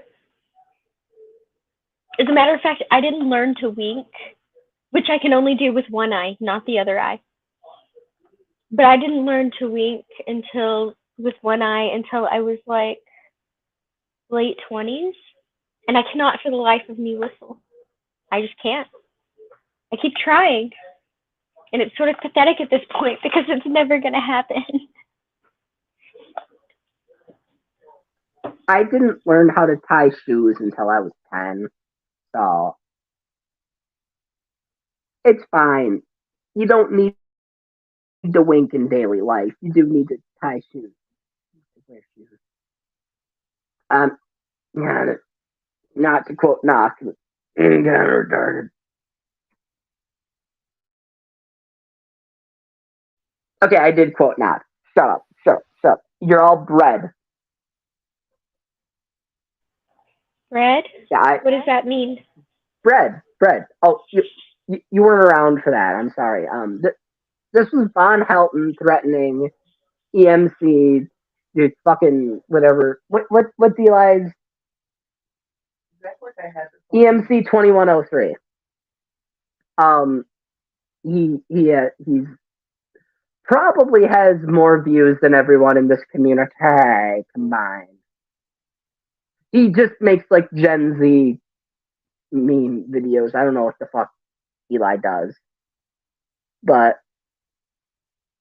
yeah, Gen Z is Eli in. EMC arguing with Von Helton, and Von Helton threatening to kill him or something, and Eli being like, shut, Von, you're bread, you're literal bread, shut, Von, you're bread, you're a dusty old crouton, shut up, Von.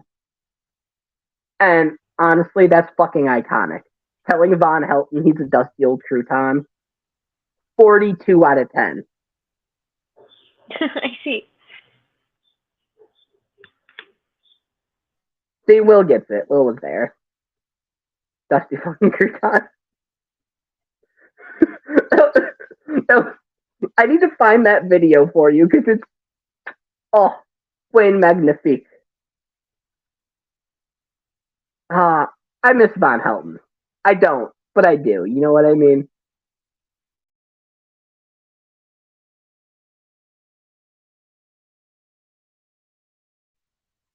Well, I am. Oh, that was my boyfriend sneezing.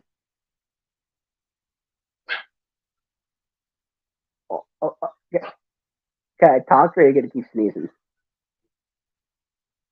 Okay, I think I can talk. I am just happy to have all of my friends here. I have Pixman, Sturbird, the KKK, Guru, this, whatever it is.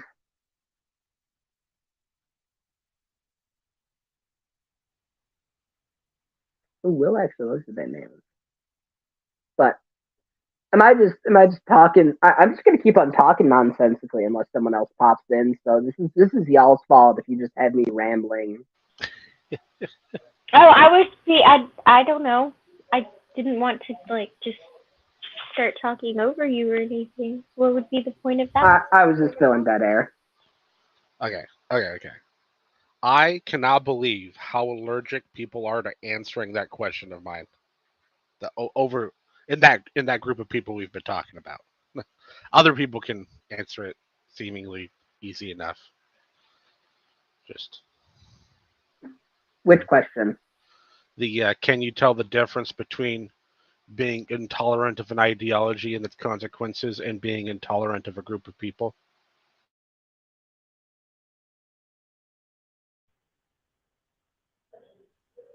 Hold on. And they don't. What? Is that the question they banned you for? Yeah. That's what I just got banned for. Really? Yeah, it's a like just say yeah. I'm not asking anyone to even explain it. Just tell me yeah or no. Wait, but who doesn't know? Well, here's the thing. If they admit there's a difference, then all the people they've been calling racist and transphobic and everything, that all that goes out the window. I mean, I'm a racist transphobe, so That's Wow. why I'm asking the question. Because if they say yes, then it destroys their whole position. And if they say no, it makes them look stupid. no, you didn't even ask a question. What you said was some actual hateful bullshit, and you fucked my mom in front of me, and now you're my stepdad, and I'm very upset about it. And that's what happened canonically. I watched it. I was there while you were canon. making that comment. It is now.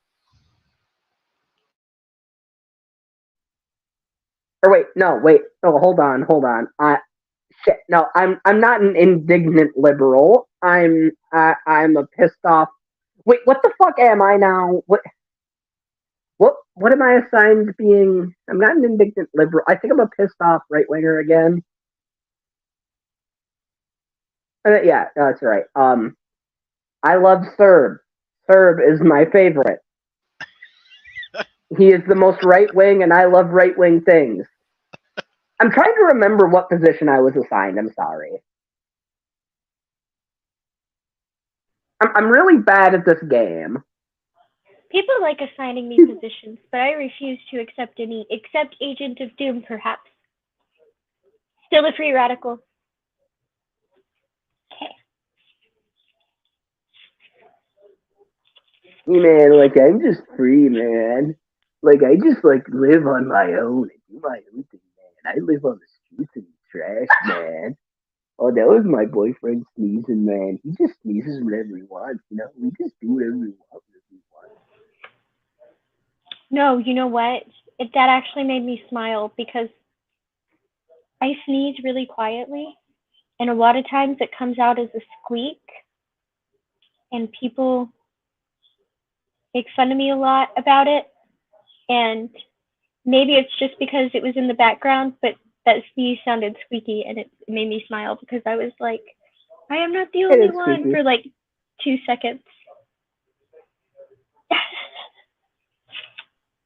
I sneeze like a girl in hentai being railed by a 10-foot cock. That's the best way I can describe it.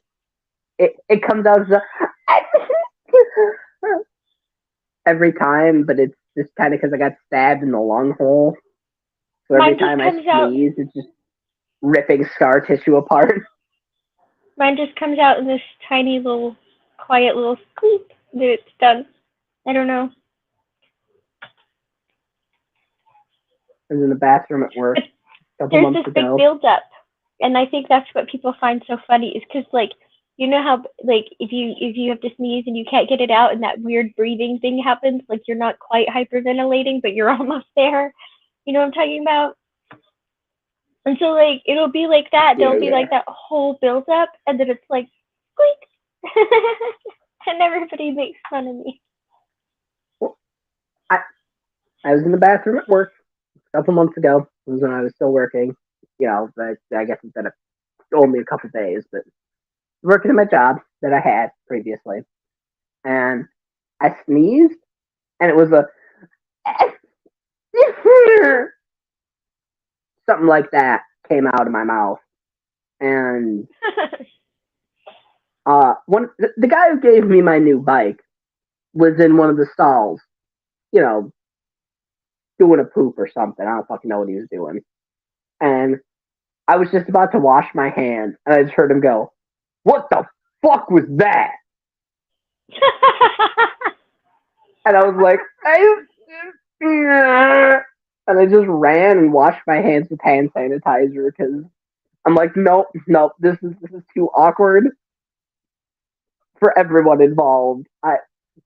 Look, I have two options: leave and use hand sanitizer a lot, or just like walk up to the stall and stick my eye right in the crack and make direct eye contact with them and be like, "This is what the fuck's happening." Those were my only two options, and I was not confident enough to do the second one. You eat out of the garbage. What are you talking about? So yeah, it's okay. one time I was at work, and I have this coworker who's like, she was significantly younger than me, and she just got engaged, but she also had like a lot of very significant health problems.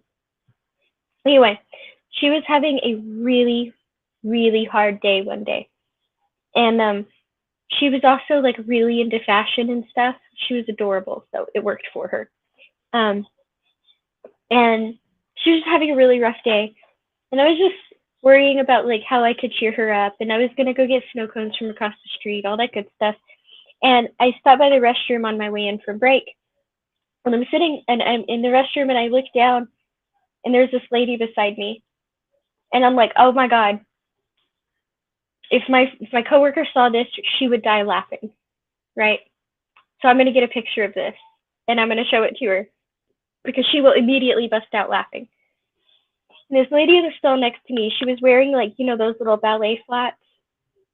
But I swear to God, they were like a size too small because the side had been like, especially on the outside, had been completely flattened and like her pinky toes hanging out and like all this weird stuff. And so I was like, yeah.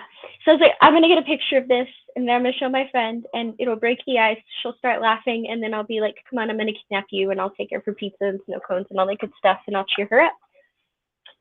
So take out my phone and I go click, only I forgot that flash was on. And so it was like flash. And I was like, oh God. And so I'm just sitting there waiting for this lady. She gets out, she washes her hands. I'm like, I'm not leaving until she gets out of here. So she leaves. And like during this time, multiple people are coming in and out. So, you know, so I finally, I wash my hands and I walk out and she was standing there talking to people about how some girl was in the bathroom taking dirty photos. Oh, you should have been like, no, actually, I was taking a picture of my own feces and sending it to my husband. And I'm told that's a done thing. My husband's a doctor. My wife has done that to me. She's been like, Will, look at this shit. I'm like, Jessica, no, stop. Don't. Oh, you just doxed your wife. Wait, no, I doxed your wife now. Shit. I also doxed Wildheart. And so I don't think daughter. it's a secret what my the mad wife's doctor's back again. I don't think that it's a secret what my wife's first name is. I don't. No. Well, yeah. Well, Bugs is right. It's Cat, obviously. Remember that time I was pregnant with your child? Remember that time we had to explain the difference between, I think it was Lo and my wife, and then you and my wife, and then I was like, this is my wife. What? Do you know something I hate about myself? Sure. As a teenager, had you said the name Jessica, my mind would have immediately gone to Jessica Rabbit. But because I'm no longer a teenager and I have been a mom around little kids and an aunt around little kids for far too long, do you know where my head immediately goes when somebody says the name Jessica? Horton Hears a Who. Goes to Horton Hears a Who. Oh. Every time. I was gonna say, and all I hear is that little voice, and it sucks because it makes the name sound so like stuck up, and I know it's not. But all I hear is like Horton Hears a Who, where that girl's like, and she's like, and everyone there is named Jessica. And like that's all I hear in my head, and that's terrible. I can confirm that Will's wife is not stuck up, even though her name is Jessica. Wait, no, shit, fuck, I doxed her again. Oh, the mad doxer. Yeah, no, definitely not stuck up. Blonde.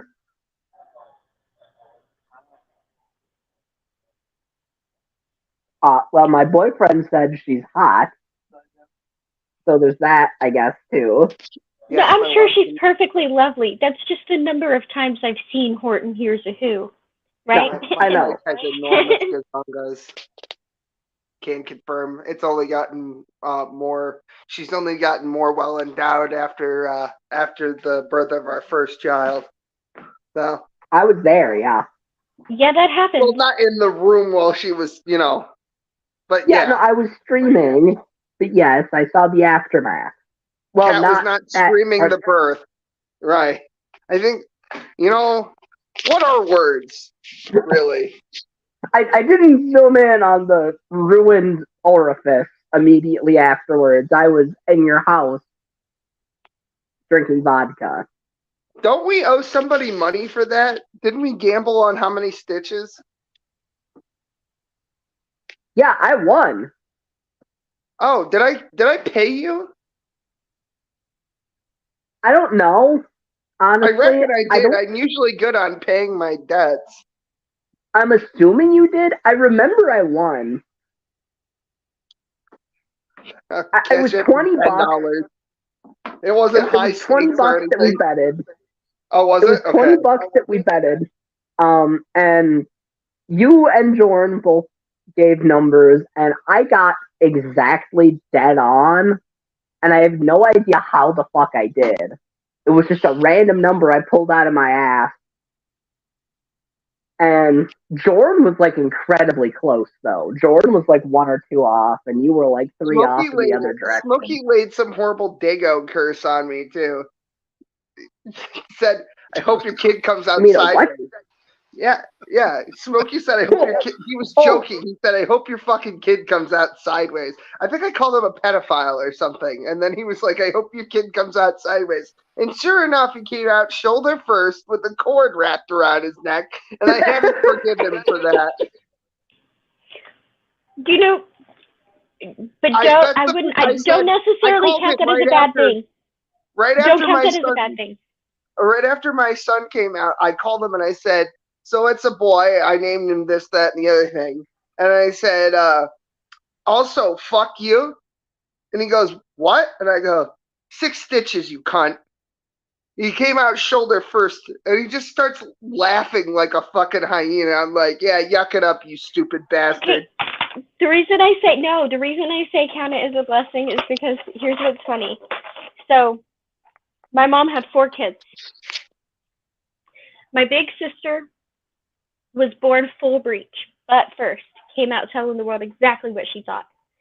And to this day, her kneecaps are slightly more towards the inside of her legs than most people, and she can sit at ungodly angles that scare the hell out of people. Like, she can have her legs in perfect 90-degree angle squares and sit down, like, just comfortably, just sitting there.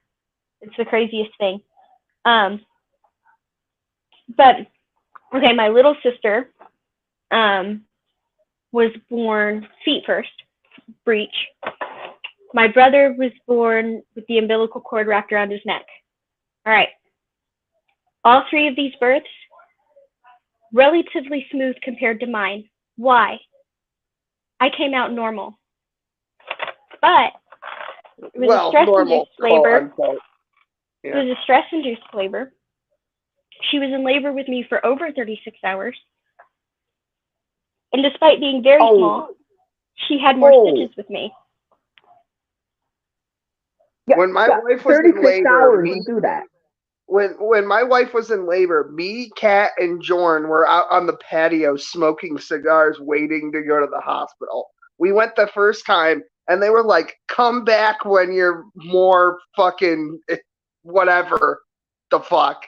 And so we went home. My wife went upstairs and laid in bed. I said, I got my phone on me. I'm just going to be outside. Just fucking text me. And we're all there smoking fucking cigars on the patio. And I swear to God, every child we have, I'm going to do that now. That's just going to.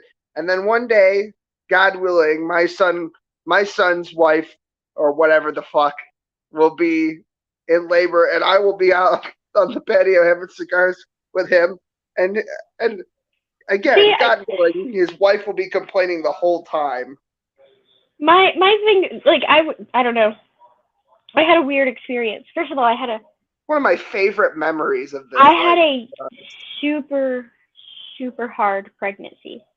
Like a super hard pregnancy. It was rough. And woke up on my 21st birthday, went to a funeral for somebody who I called him my grandfather. He wasn't really my grandfather. He was like a surrogate grandfather to us. We lost that grandfather at a pretty young age, and after his wife passed away, his stepkids didn't come see him anymore. So we kind of adopted him, and he kind of adopted us, right? And he would come over and play cards and bring treats and gifts, and like he was just another grandpa. And oddly enough, her original due date was supposed to be his birthday. But anyway, so I woke up, I went to his funeral, and the day just got worse and worse and worse. And then I ended up at the hospital. And first they said I was in labor, and then they said, okay, you haven't had a contraction in 30 minutes, so you can go home. And I was like, okay. So I went to push up off the bed, and that was it. I couldn't go anywhere after that. And then I didn't have her until 9:29 the next morning, but we were in the OR room when I delivered her because her heart rate kept bottoming out and nobody could figure out why. Plus, all kinds of weird things was happening. So, but they didn't have to operate. I did deliver, but I delivered in the OR room. It was a mess. And she was tiny. She was 5 pounds, 4 ounces, and it did not matter. I still had to have stitches. I remember my wife giving birth, and I thought that she was going to scream a couple of times. They went to go give her her epidural, right? And then they looked and they go, actually, no. And we're like, what do you mean, no? I don't pay a premium for ridiculous amounts of health care. I don't pay for no. Yeah, I don't pay for no. I paid out the ass for this, okay? What do you mean you're not going to give my wife wonderful drugs? It was too late. And she was the fucking nurse was like, so here's the situation. It wasn't that it was too late. The problem was she had an infection in her skin. It was a fungal infection called Tiana versicolor, which is basically reverse vitiligo for white people, right? So like Michael Jackson, but in reverse. So they were like, if we put this thing in your spine and it gets infected, you're going to die. And we were like, so what are you going to do then? We're like, well, we can't give you morphine because you have to be able to kind of feel this so that you can do the pushing properly or whatever the fuck. And so we were like, so what you're telling us is this is going to hurt. And she goes, well, not you. And I'm like, oh, wow, that makes everything much better. Thank you. That hospital is so fucking incompetent. Oh, anyway, it does hurt. Well, my wife tells me that she doesn't remember any of it and that she was told that she wouldn't. She doesn't remember being in labor or anything that happened. If there weren't photos, she wouldn't know that she even gave birth at this point. Other than the obvious evidence of the crime. See, I remember it. And she ponied up. I remember it, and I was actually determined not to get an epidural. So you are a crazy person. Right. Yeah, that's a fetish that's too far for me. That's too much pain over here. No, I'm not saying I didn't take the pain medication in the IV. I sure as hell did. But I didn't want an epidural. And anyway, that had to do with other stuff though. Anyway, it was not some sacrificial thing, I promise. But it got to a point where they were like, okay, you don't have a choice. Because if we have to do a cesarean, then you have to have one anyway, right? So, because if you have a C-section, they have to give you one anyway. So they were like, you don't really have a choice anyway. So they came in and they gave me an epidural before we went to the operating room. But I did not have a C-section, thank goodness. I did not.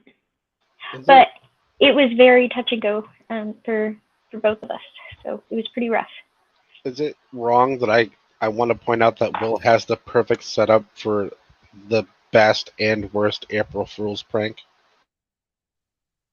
What he is the best and worst April Fool's. I don't.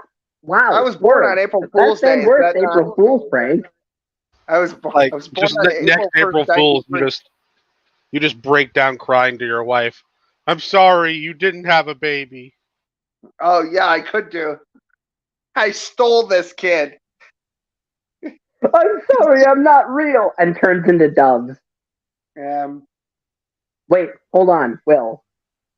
I can make that happen. I remember it. I remember the one time I yelled too. I know a guy. My wife didn't do so much of the yelling. All right, I thought she was gonna scream, but this bitch, she's a tough broad. Let me fucking tell you something about my fucking wife. She went balls out. She fucking ponied up. This motherfucker did not scream or cry. She didn't shed a single tear until they put the kid in our arms and shit after the fact. Well, I didn't. It wasn't like that. That wasn't the kind of scream. Like I screamed out of frustration, and it was nothing else. And it's because after they gave me after they gave me the epidural, they said that I would still feel the pressure. I wouldn't feel any pain, but I would still feel the pressure. And then they started yelling at me, "How come you're not pushing?" And I was like, "I don't feel anything." And then they were like, "You don't feel that?" And I was like, "No." My wife was making noises like she was Goku charging her ki for a solar flare or some kind of fucking thing. So then they were telling me when to push, right? And then when we get to then they had given up, and we got to the OR room, and he's got the sheet up, he's got the scalpel, he's getting ready to cut me open, you know. And then he pushed on my stomach, and he peeked around the curtain, and he said, "Okay, I don't know what happened, but somewhere between the birthing suite and here, she decided to drop. So if you can get her out, I can make a different kind of cut." If you can get her out, like you're fishing around in the dark. Yeah, if you can push her out, he said, "If you can push her out, we can do this, but I'll have to make a different kind of cut." Right. And so I remember laying there, and my husband's screaming. Like he wasn't screaming. He said he got like overly excited, I guess, and he said something like, because the doctor said if you can push her out, we don't have to cut you open. And he's like, "Push, baby, push!" And I just looked at him, and I was so pissed off, and I was like, I fucking have been. Yeah, I didn't do any of that shit. When I was there, I was just taking social nonverbal cues from my wife because I do not want to fucking say a word to her because I am not looking to lose my fucking nads today, right? Like, no, this woman is doing.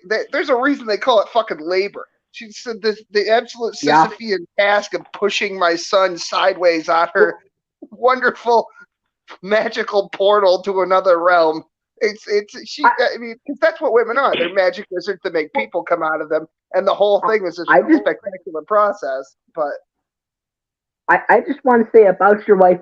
Your wife was mad, like with like because as has been confirmed, I was there. I think I drove y'all to the hospital twice. Oh yeah, she was fucking pissed. She was pissed. She was because we mad, had to drive back. She wasn't complaining. She was just like, "Yeah, I'm kind of sick," or like, "Hey, I vomited. I cleaned up most of it," and I'm like, "Jesus fucking Christ, honey! Oh yeah, no, I remember I'll clean it." I was like, "No, fucking stop! I'll fucking whatever's left. Just you were very helpful. Fucking car, dumbass." Like she was just like, "Yeah, this sucks. I hate it," and like that. She wasn't like, "Ugh." It was just, "I hate this." Dude, my wife breaks a nail, and at the end, that's the thing is my wife breaks a nail. It's the end of the fucking world. But when there's a catastrophe happening, she's just like, "Everything is fine. We'll be fine. Don't worry about it." It's like, how are we gonna pay our bills? We'll figure it out. What do you mean? What do you mean we'll figure it out? She took that shit in stride. Like that was a me move where she was just like, oh yeah, I vomited, I cleaned it up. And it's like, shut the fuck, get in the van, we're going to Wendy's. Like, why are you, stop it, get in the van. Pregnancy Those is were the something best else. 3 days of my life. And then the following, like, 4 months or whatever that I was out of work for, that was great. Like, when my son was born, he was holding the bottle himself the 3rd day home. I'm like, oh, okay, so I'm not gonna have to do anything while I'm out on paternity leave. That's what you're telling me, right? Because okay, I'm gonna change a diaper. Woo! It's not like I'm not used to that at this point. It's like, okay, so what? Your kid's like what, 5'6" now? You know what? The little fucker is just 30 pounds and he's 3 feet tall. He's not even 2. This kid's gonna be bullying teenagers when he's 9. I'm gonna put this in perspective. I am 5'1.5". My super munchkin, bless her little heart, is 17, and she is 4'9". Oh my! Your kid is almost as tall as my 17-year-old. Your kid is gonna accidentally kill Pixie's kid at 5 years old. This kid, and you know what? This kid does not have the classic toddler beer gut going on. You know what I'm talking about, Pixie? They look like little. Yeah, they have the little round belly, and then their arms have like the little Michelin, and their legs have like the little Michelin things. I'm not kidding. I made a joke about it once before, but he's got a 6-pack. Like I'm gonna come home and catch him fucking my wife, and then he's gonna give me the finger and leave with a dog.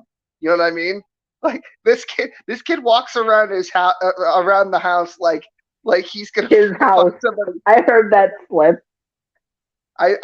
Yeah. And you know what's funny is that I've seen him interact with other children his age, and he just sort of just lets kids like try. It's funny because kids his age are much smaller, like by like a lot. I was surprised. I don't know what other kids are being fed. My kid does not eat. What do you mean? The kid came out 32 pounds. He's shrunk. Well, it wasn't He's 32 shrunk since he was born. Eight something, I think. Exactly. Super Munchkin. That was a whole ass turkey that came out of your wife, man. No fucking wonder. Pudgy, Super tubby, Munchkin rotund, nothing. 5 pounds. Super Munchkin was 5 pounds 4 ounces. It's gonna burn down a Norman village. That's what he looks like, and he's got the hair for it too. He came out with a full ass head of hair. That's accurate. I done seen it. Yeah, Super Munchkin was born with jet black hair. She does not have black hair. I'm teaching my kid how to do push-ups, and I am horribly embarrassed by how many push-ups he can do because I cannot.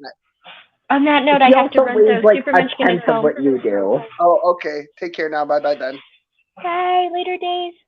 Later. Hail Satan. Have a good one. No. Okay. I just want to say, Will, your kid came out with a better hairline than I have. I know. It's only wait a couple of fucking months. He's gonna have a better beard than both of us combined. And I know. You know. I saw you fresh off the plane. Oh shit! You got razors. Yeah. All right. Well, fucking goddamn. Oh, by the way, I saw you in blackface. Bugs keeps doxing you. It's pretty funny. He made me. Okay, let me clear this up. Cat he had made me go into blackface. On. It was a facial scrub. Cat didn't actually do blackface, but the way it is in the photo, it does look like Cat just smothered herself in fucking shoe polish. It does. It looks fucking great. Hello, my honey. That's why he wanted to do it. Damn. I mean, well, I'm already a transphobic racist, so. He pulls the binky out of his mouth. Father. Excuse me? Well, okay, you want to know what my ma said about me? She was like, What? "Oh yeah, you were a great kid until you hit like 2.5, 3 years old. Then you started doing some weird Stewie Griffin shit, and you would just walk up and be like, 'Why, hello, mother. I would like a snack before I go outside and adventure.'" And she was like, I'm off to "Children pillage, are not mother." supposed to."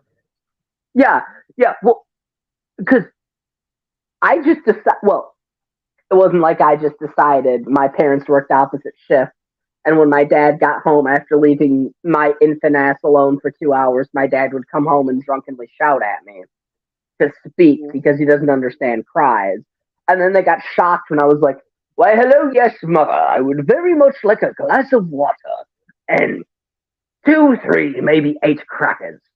And I am going to go out into the backyard. Have a bit of an adventure, yes." So I Like- must tell you, and to be my wife on the stairs when it happened, I would give anything to see that from a different vantage point. My son got this sort of I don't know, punching bag situation, right? It's not like an Everlast, but like it had a little alien nutsack? thing. It had a little alien thing on it. It was like a Weeble Wobble, but a big plastic one, basically, where the weight was there was water weight in the bottom that was holding it upright. And I got my son one of those Nerf foam sword things, and then I also got myself one so we could like play swords together as you do. And so we decided that we were gonna kill this fucking alien, and I painted our faces a little bit, like I smeared some like red paint under our eyes or some shit. It was like Halloween makeup or something that was around. And we beat the absolute hell out of this thing to the point where it would no longer stand up. And we do something that he's the one who invented this thing, and I just went along with it because, kids. So yeah, blame the kid, yeah. We do this thing where we like jump up and down, and he goes, I eat, but we do it like we're like natives or something, like it's some kind of like tribal thing, right? And me and my son with swords in hand are jumping around. He started doing it, and I was just like, "Fuck it, full send." And we are jumping around in a circle around this deflated fucking punching bag thing, going, I eat, with our faces painted. And my wife came down from a nap, and she goes, "What the fuck are you two doing?" Mother, we have defeated the foreigner.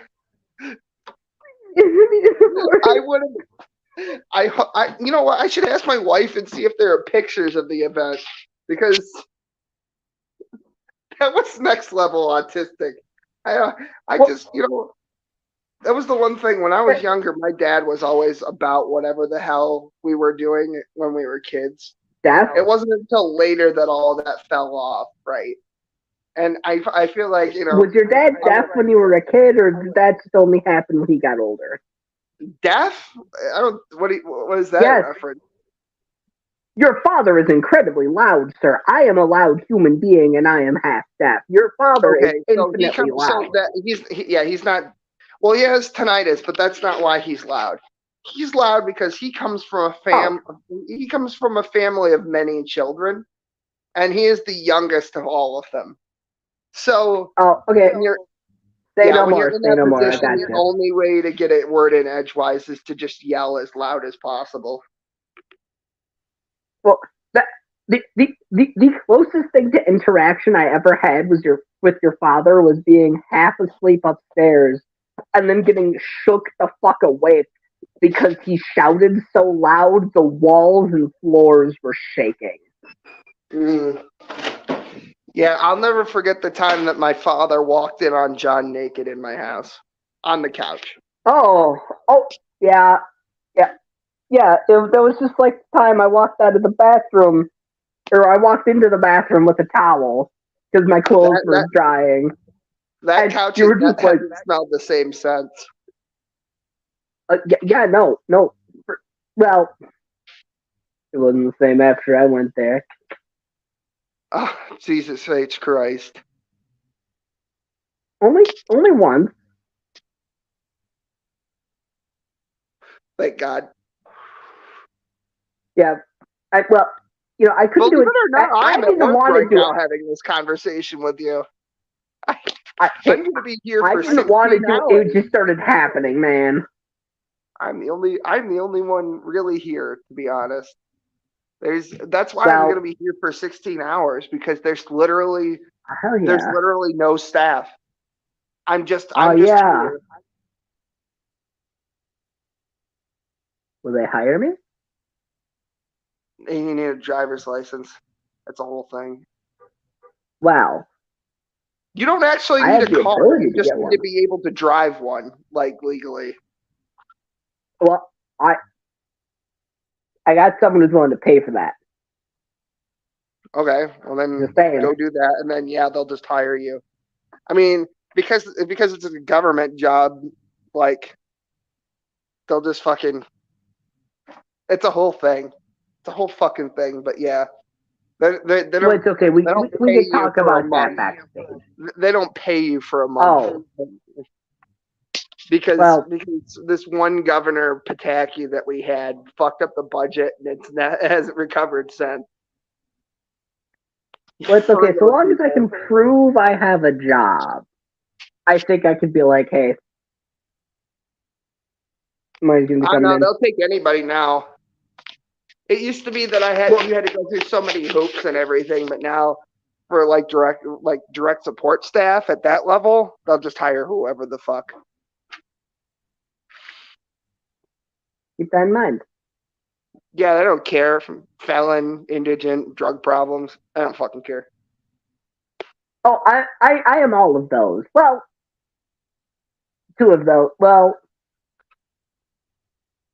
they don't consider alcohol a drug problem. One of those. Okay.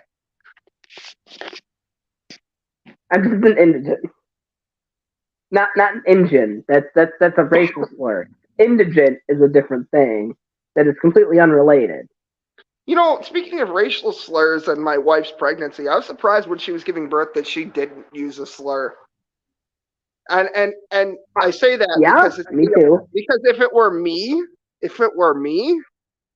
it's the only time that it's socially acceptable for a woman to yell as many racial slurs as she likes. In a hospital while you're giving birth. Surprised she didn't call me the cat word. At a bar on a Tuesday night, also perfectly acceptable. Like 4 p.m. on a Tuesday at a bar, that's also acceptable. My mother-in-law was really something the fuck else during that whole sordid affair. She was down there watching the whole thing, and she asked me. She goes, "Oh, I know what you mean by watching. She wasn't watching it from a distance, was she? She was right up in there, right? Like she was gonna fucking catch him on the way out. Yeah, like she had her fucking catcher's mitt on, her fucking glove and shit. So, like it was gonna be a 98-mile-an-hour fastball at fucking Yankee Stadium. Anyway, so she's down there and she's like, Will, do you want to come see? And I'm like, oh, listen, I've been to that restaurant. All right, I've eaten there several times. I don't need to see how the veal is made. Okay? You understand what I'm saying? And she was confused, and my mom just said, hey, shut the fuck up to her. And it was great. Because I felt such a swell of pride, like, yes, this is why we are the way we are. I disagree with your mother, but goddamn, she's got fucking spunk. Not she like that. Care. Well, obviously she does. She's 6'1". She don't give a fuck. Yeah, but that's the fuck. She's fucking broad, bigger than me, and I'm fucking a unit. She's a unit. She's a gargantuan woman, and she doesn't. She's been like this her whole fucking life. She hit puberty and she's just, where did Kat go? Uh-oh. Did the McDonald's close? No, don't leave me here. I have to take a shit in about 10 minutes. No, sorry, I hit the wrong button. Oh, okay. Yeah, no, so she's been that tall for the longest time. So she's just used to telling people to fuck off, because what are you going to do, fight her? Well, that's the thing. And here's the problem. It's not just that she's big. The way she walks and talks, she looks like she knows how to throw a punch. I've seen her fight before. I've seen her beat the shit out of my aunt. Yeah. It was great. 100% My mom believe found out that my aunt was hitting my grandmother because my aunt is a complete fucking scumbag. So one day, she takes us down there, and she's like, wait in the car. And we're like, okay, not knowing what was going on. And all I see is my mother, like a giantess, drag my aunt out by her fucking hair from my grandmother's house and just completely fucking like yeet this woman by her scalp. Yeah. I wouldn't. If I had to fist fight your mother, I would. But like, I'm not gonna place bets on me winning. No. I might win. I might lose. Who knows? It depends on who's more fucking brutal. It depends on who's willing to fucking go for the kill, I think. Like, your mother, if I got in a fist fight with your mother, it's who's willing to go for the kill first. I don't know. I'm pretty sure. Well, that's the thing. I don't know. But I'm pretty sure your mom would straight up go for the kill. There is no hesitation in those cold, dead eyes. There is only hatred. There is only pain. There is only agony. This woman has seen things I can't comprehend. My parents fight. I saw my mom was dating this guy who was hitting her or whatever, and he was a huge fucker, like really fucking tall, redneck too, like proper fucking like Virginia redneck. And so, unionized. My father found out that he was putting his hands on me and my brother, putting his hands on my fucking mother, and so he beat the shit out of him in our driveway on his car, like my dad's fucking car, put a dent in the hood that had put the fucking Crater Lakes on the fucking moon to shame. He damn near totaled his own car with this guy's fucking head. Again. Godspeed. You know, my dad apparently was notorious for fighting when he was younger. It's no one. He was a fucking Marine later in life. Oh, so yeah, I remember that. Yeah, no, he sounds like, yeah. Yeah, no, that I mean, when he was younger, he had a problem with alcohol, and he was a Marine. Not a particularly great combination, but not that uncommon. No, that is the exact combination they look for. That's why they don't go into the Air Force or the Army. So, yeah, that's what they're looking for in the military. All right, we're looking for a overly aggressive alcoholics with poor high school grades. You got any of them? Oh, loads. Perfect. We're looking to hire. Yeah. Okay. Well, I ever tell you? Well, I told this story earlier on stream. I don't know if I've told you this story. So, I was working. All right, well, you tell that story. I'm gonna take a dump, but I'm gonna mute for the audience. Okay. Well, you'll hear it. Yeah. So, and you can respond after you're done dumping.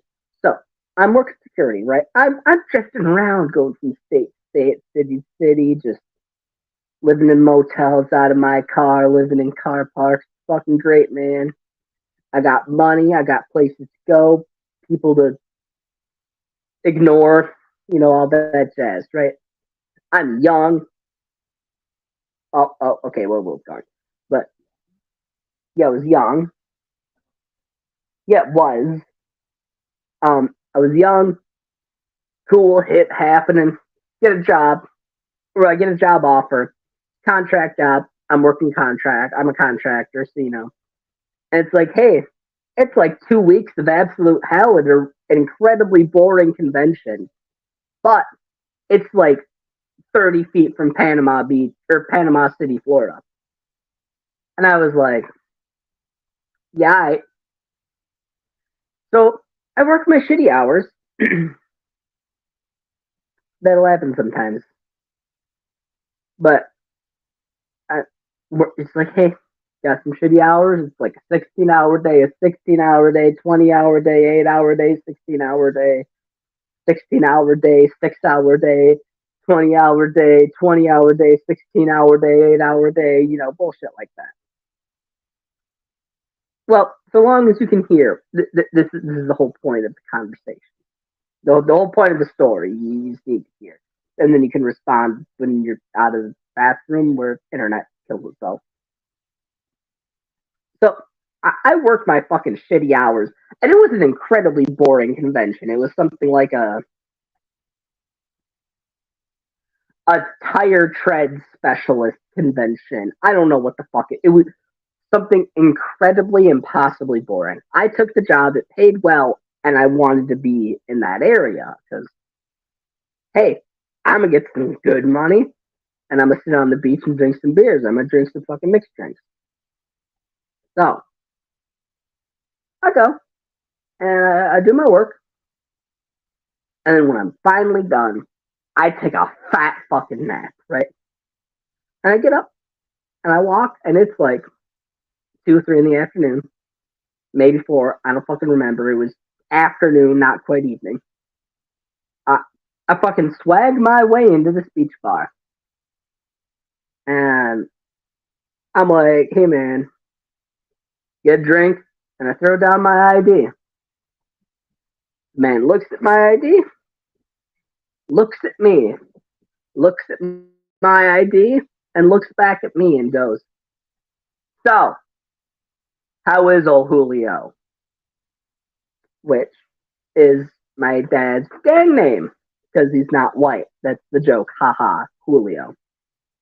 And I was like, wow, that's a weird deep cut. How, why, who, okay. So my response was, I don't know, I ain't talked to the old fucking bastard in years. And then it looked at me again, looked down at my ID, looked back up at me, and went, all right, you're good. Don't cause no problems. So, I got fired because I said I don't negotiate with terrorists. But, anyways, I wound up asking the bartender because it's pretty empty because it's like, not spring break season and it's 3 or 4 in the afternoon or whatever on like a Tuesday. And I'm like, all right, so what the fuck did my dad do? And he leans over and he points to a picture, like on the other end of the bar. And they got a bunch of Polaroid pictures of people who have been banned. And it is my father and my uncle both covered in blood, grinning, just smiling, like teeth ear to ear, like some sort of eldritch abomination smile, some sort of like SCP smile, right? Absolute terrifying. And I was like, yeah, no, that's fair. That's fair. I am not my father. Can't go anywhere. Can't go anywhere. Everyone, because my dad went around the entirety of the United States menacing people, apparently. But back to Guru. I was, shockingly, I'm not a robot, and I have stuff to do, and well, they were mad because I only biked to work in 3 of the snowstorms this year instead of all 5.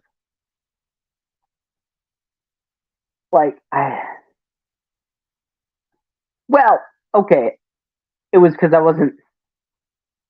They were upset because I was getting like 38 hours a week, or 39.6, or 37.8, or 38.2, or 38.8.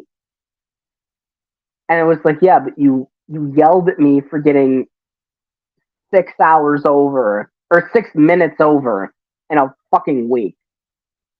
You were upset that I was working 40 hours and 6 minutes. So I went out of my way to make sure that didn't happen. And well, the problem was this was a whole thing that I had talked to with the old HR manager with like, hey, I'm piss ass 4, Bugs is disabled. I mean, just work with me. And before management changed, that was yeah, no, we'll work with you. Fine, you're good. And management changed, and they're just like, hey man, fuck you. And I was like, okay, I don't negotiate with terrorists. What do you want? Do you want me to work exactly 40 hours, or do you want me to work less? I can't. What do you want out of me? You told me to work less than 40 hours. I worked less than 40 hours. You don't get to get mad that I'm working less than 40 hours. And I told him I don't negotiate with terrorists. There was a whole rant involved about Immanuel Kant and John Locke and the social contract that lasted about a minute, maybe. And they didn't get it. And then I said I don't negotiate with terrorists. And then they said they didn't get that. And I'm like, well, that's a you problem. Or something to that effect. Yeah, they got fired because, well, apparently I wasn't made aware of the new rules that I wasn't following. No one told me until the day before I got fired. Hey! Gotta love it. I just really appreciate that. It's super great. Super great, awesome thing. It's okay. I like trash. So, well, I don't think Bugs does. You like trash? He shakes his head no. He says trash is stinky. I like trash. Someone can't appreciate.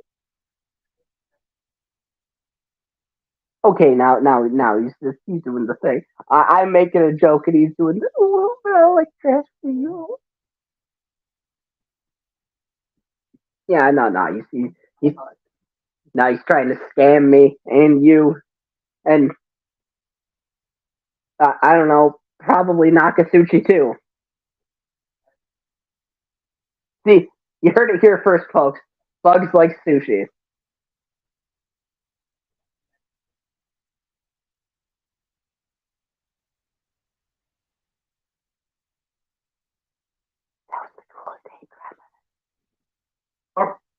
Hey, no barking. Uh, Bugs has become a dog, and I'm eating a burger. Fuck you. Your Takis? One, they're right there, and two, they're mine. Fuck you. We can share the Takis. None of your damn business.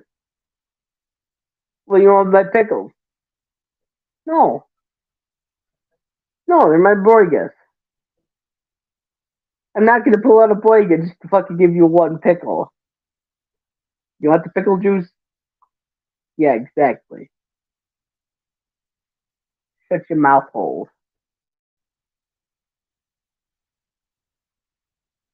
Anyways, so how is everyone tonight?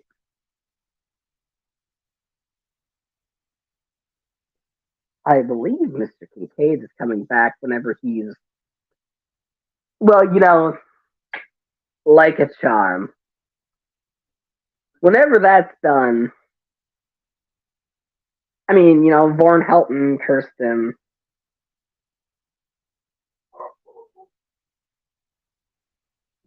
Oh, it's not. That's called, the post-capitalist hellscape that is vulturism, corporate vulturism. You take that out of your mouth, sir. It's the post-capitalist hellscape that we call corporate vulturism. It's hey, you might have been working here forever, but like you got that 50-cent raise every year for 28 years.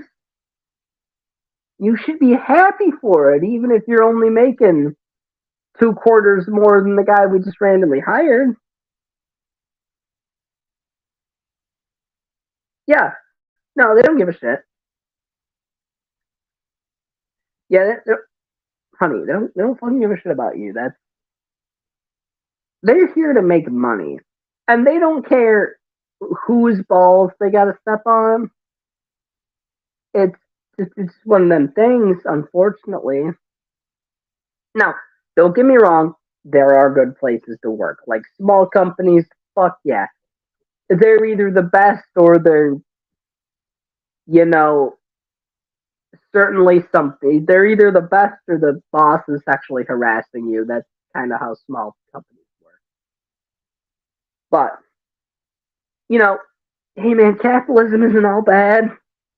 It's just the way we're doing it, not working out well for a lot of our people.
Rain check situation.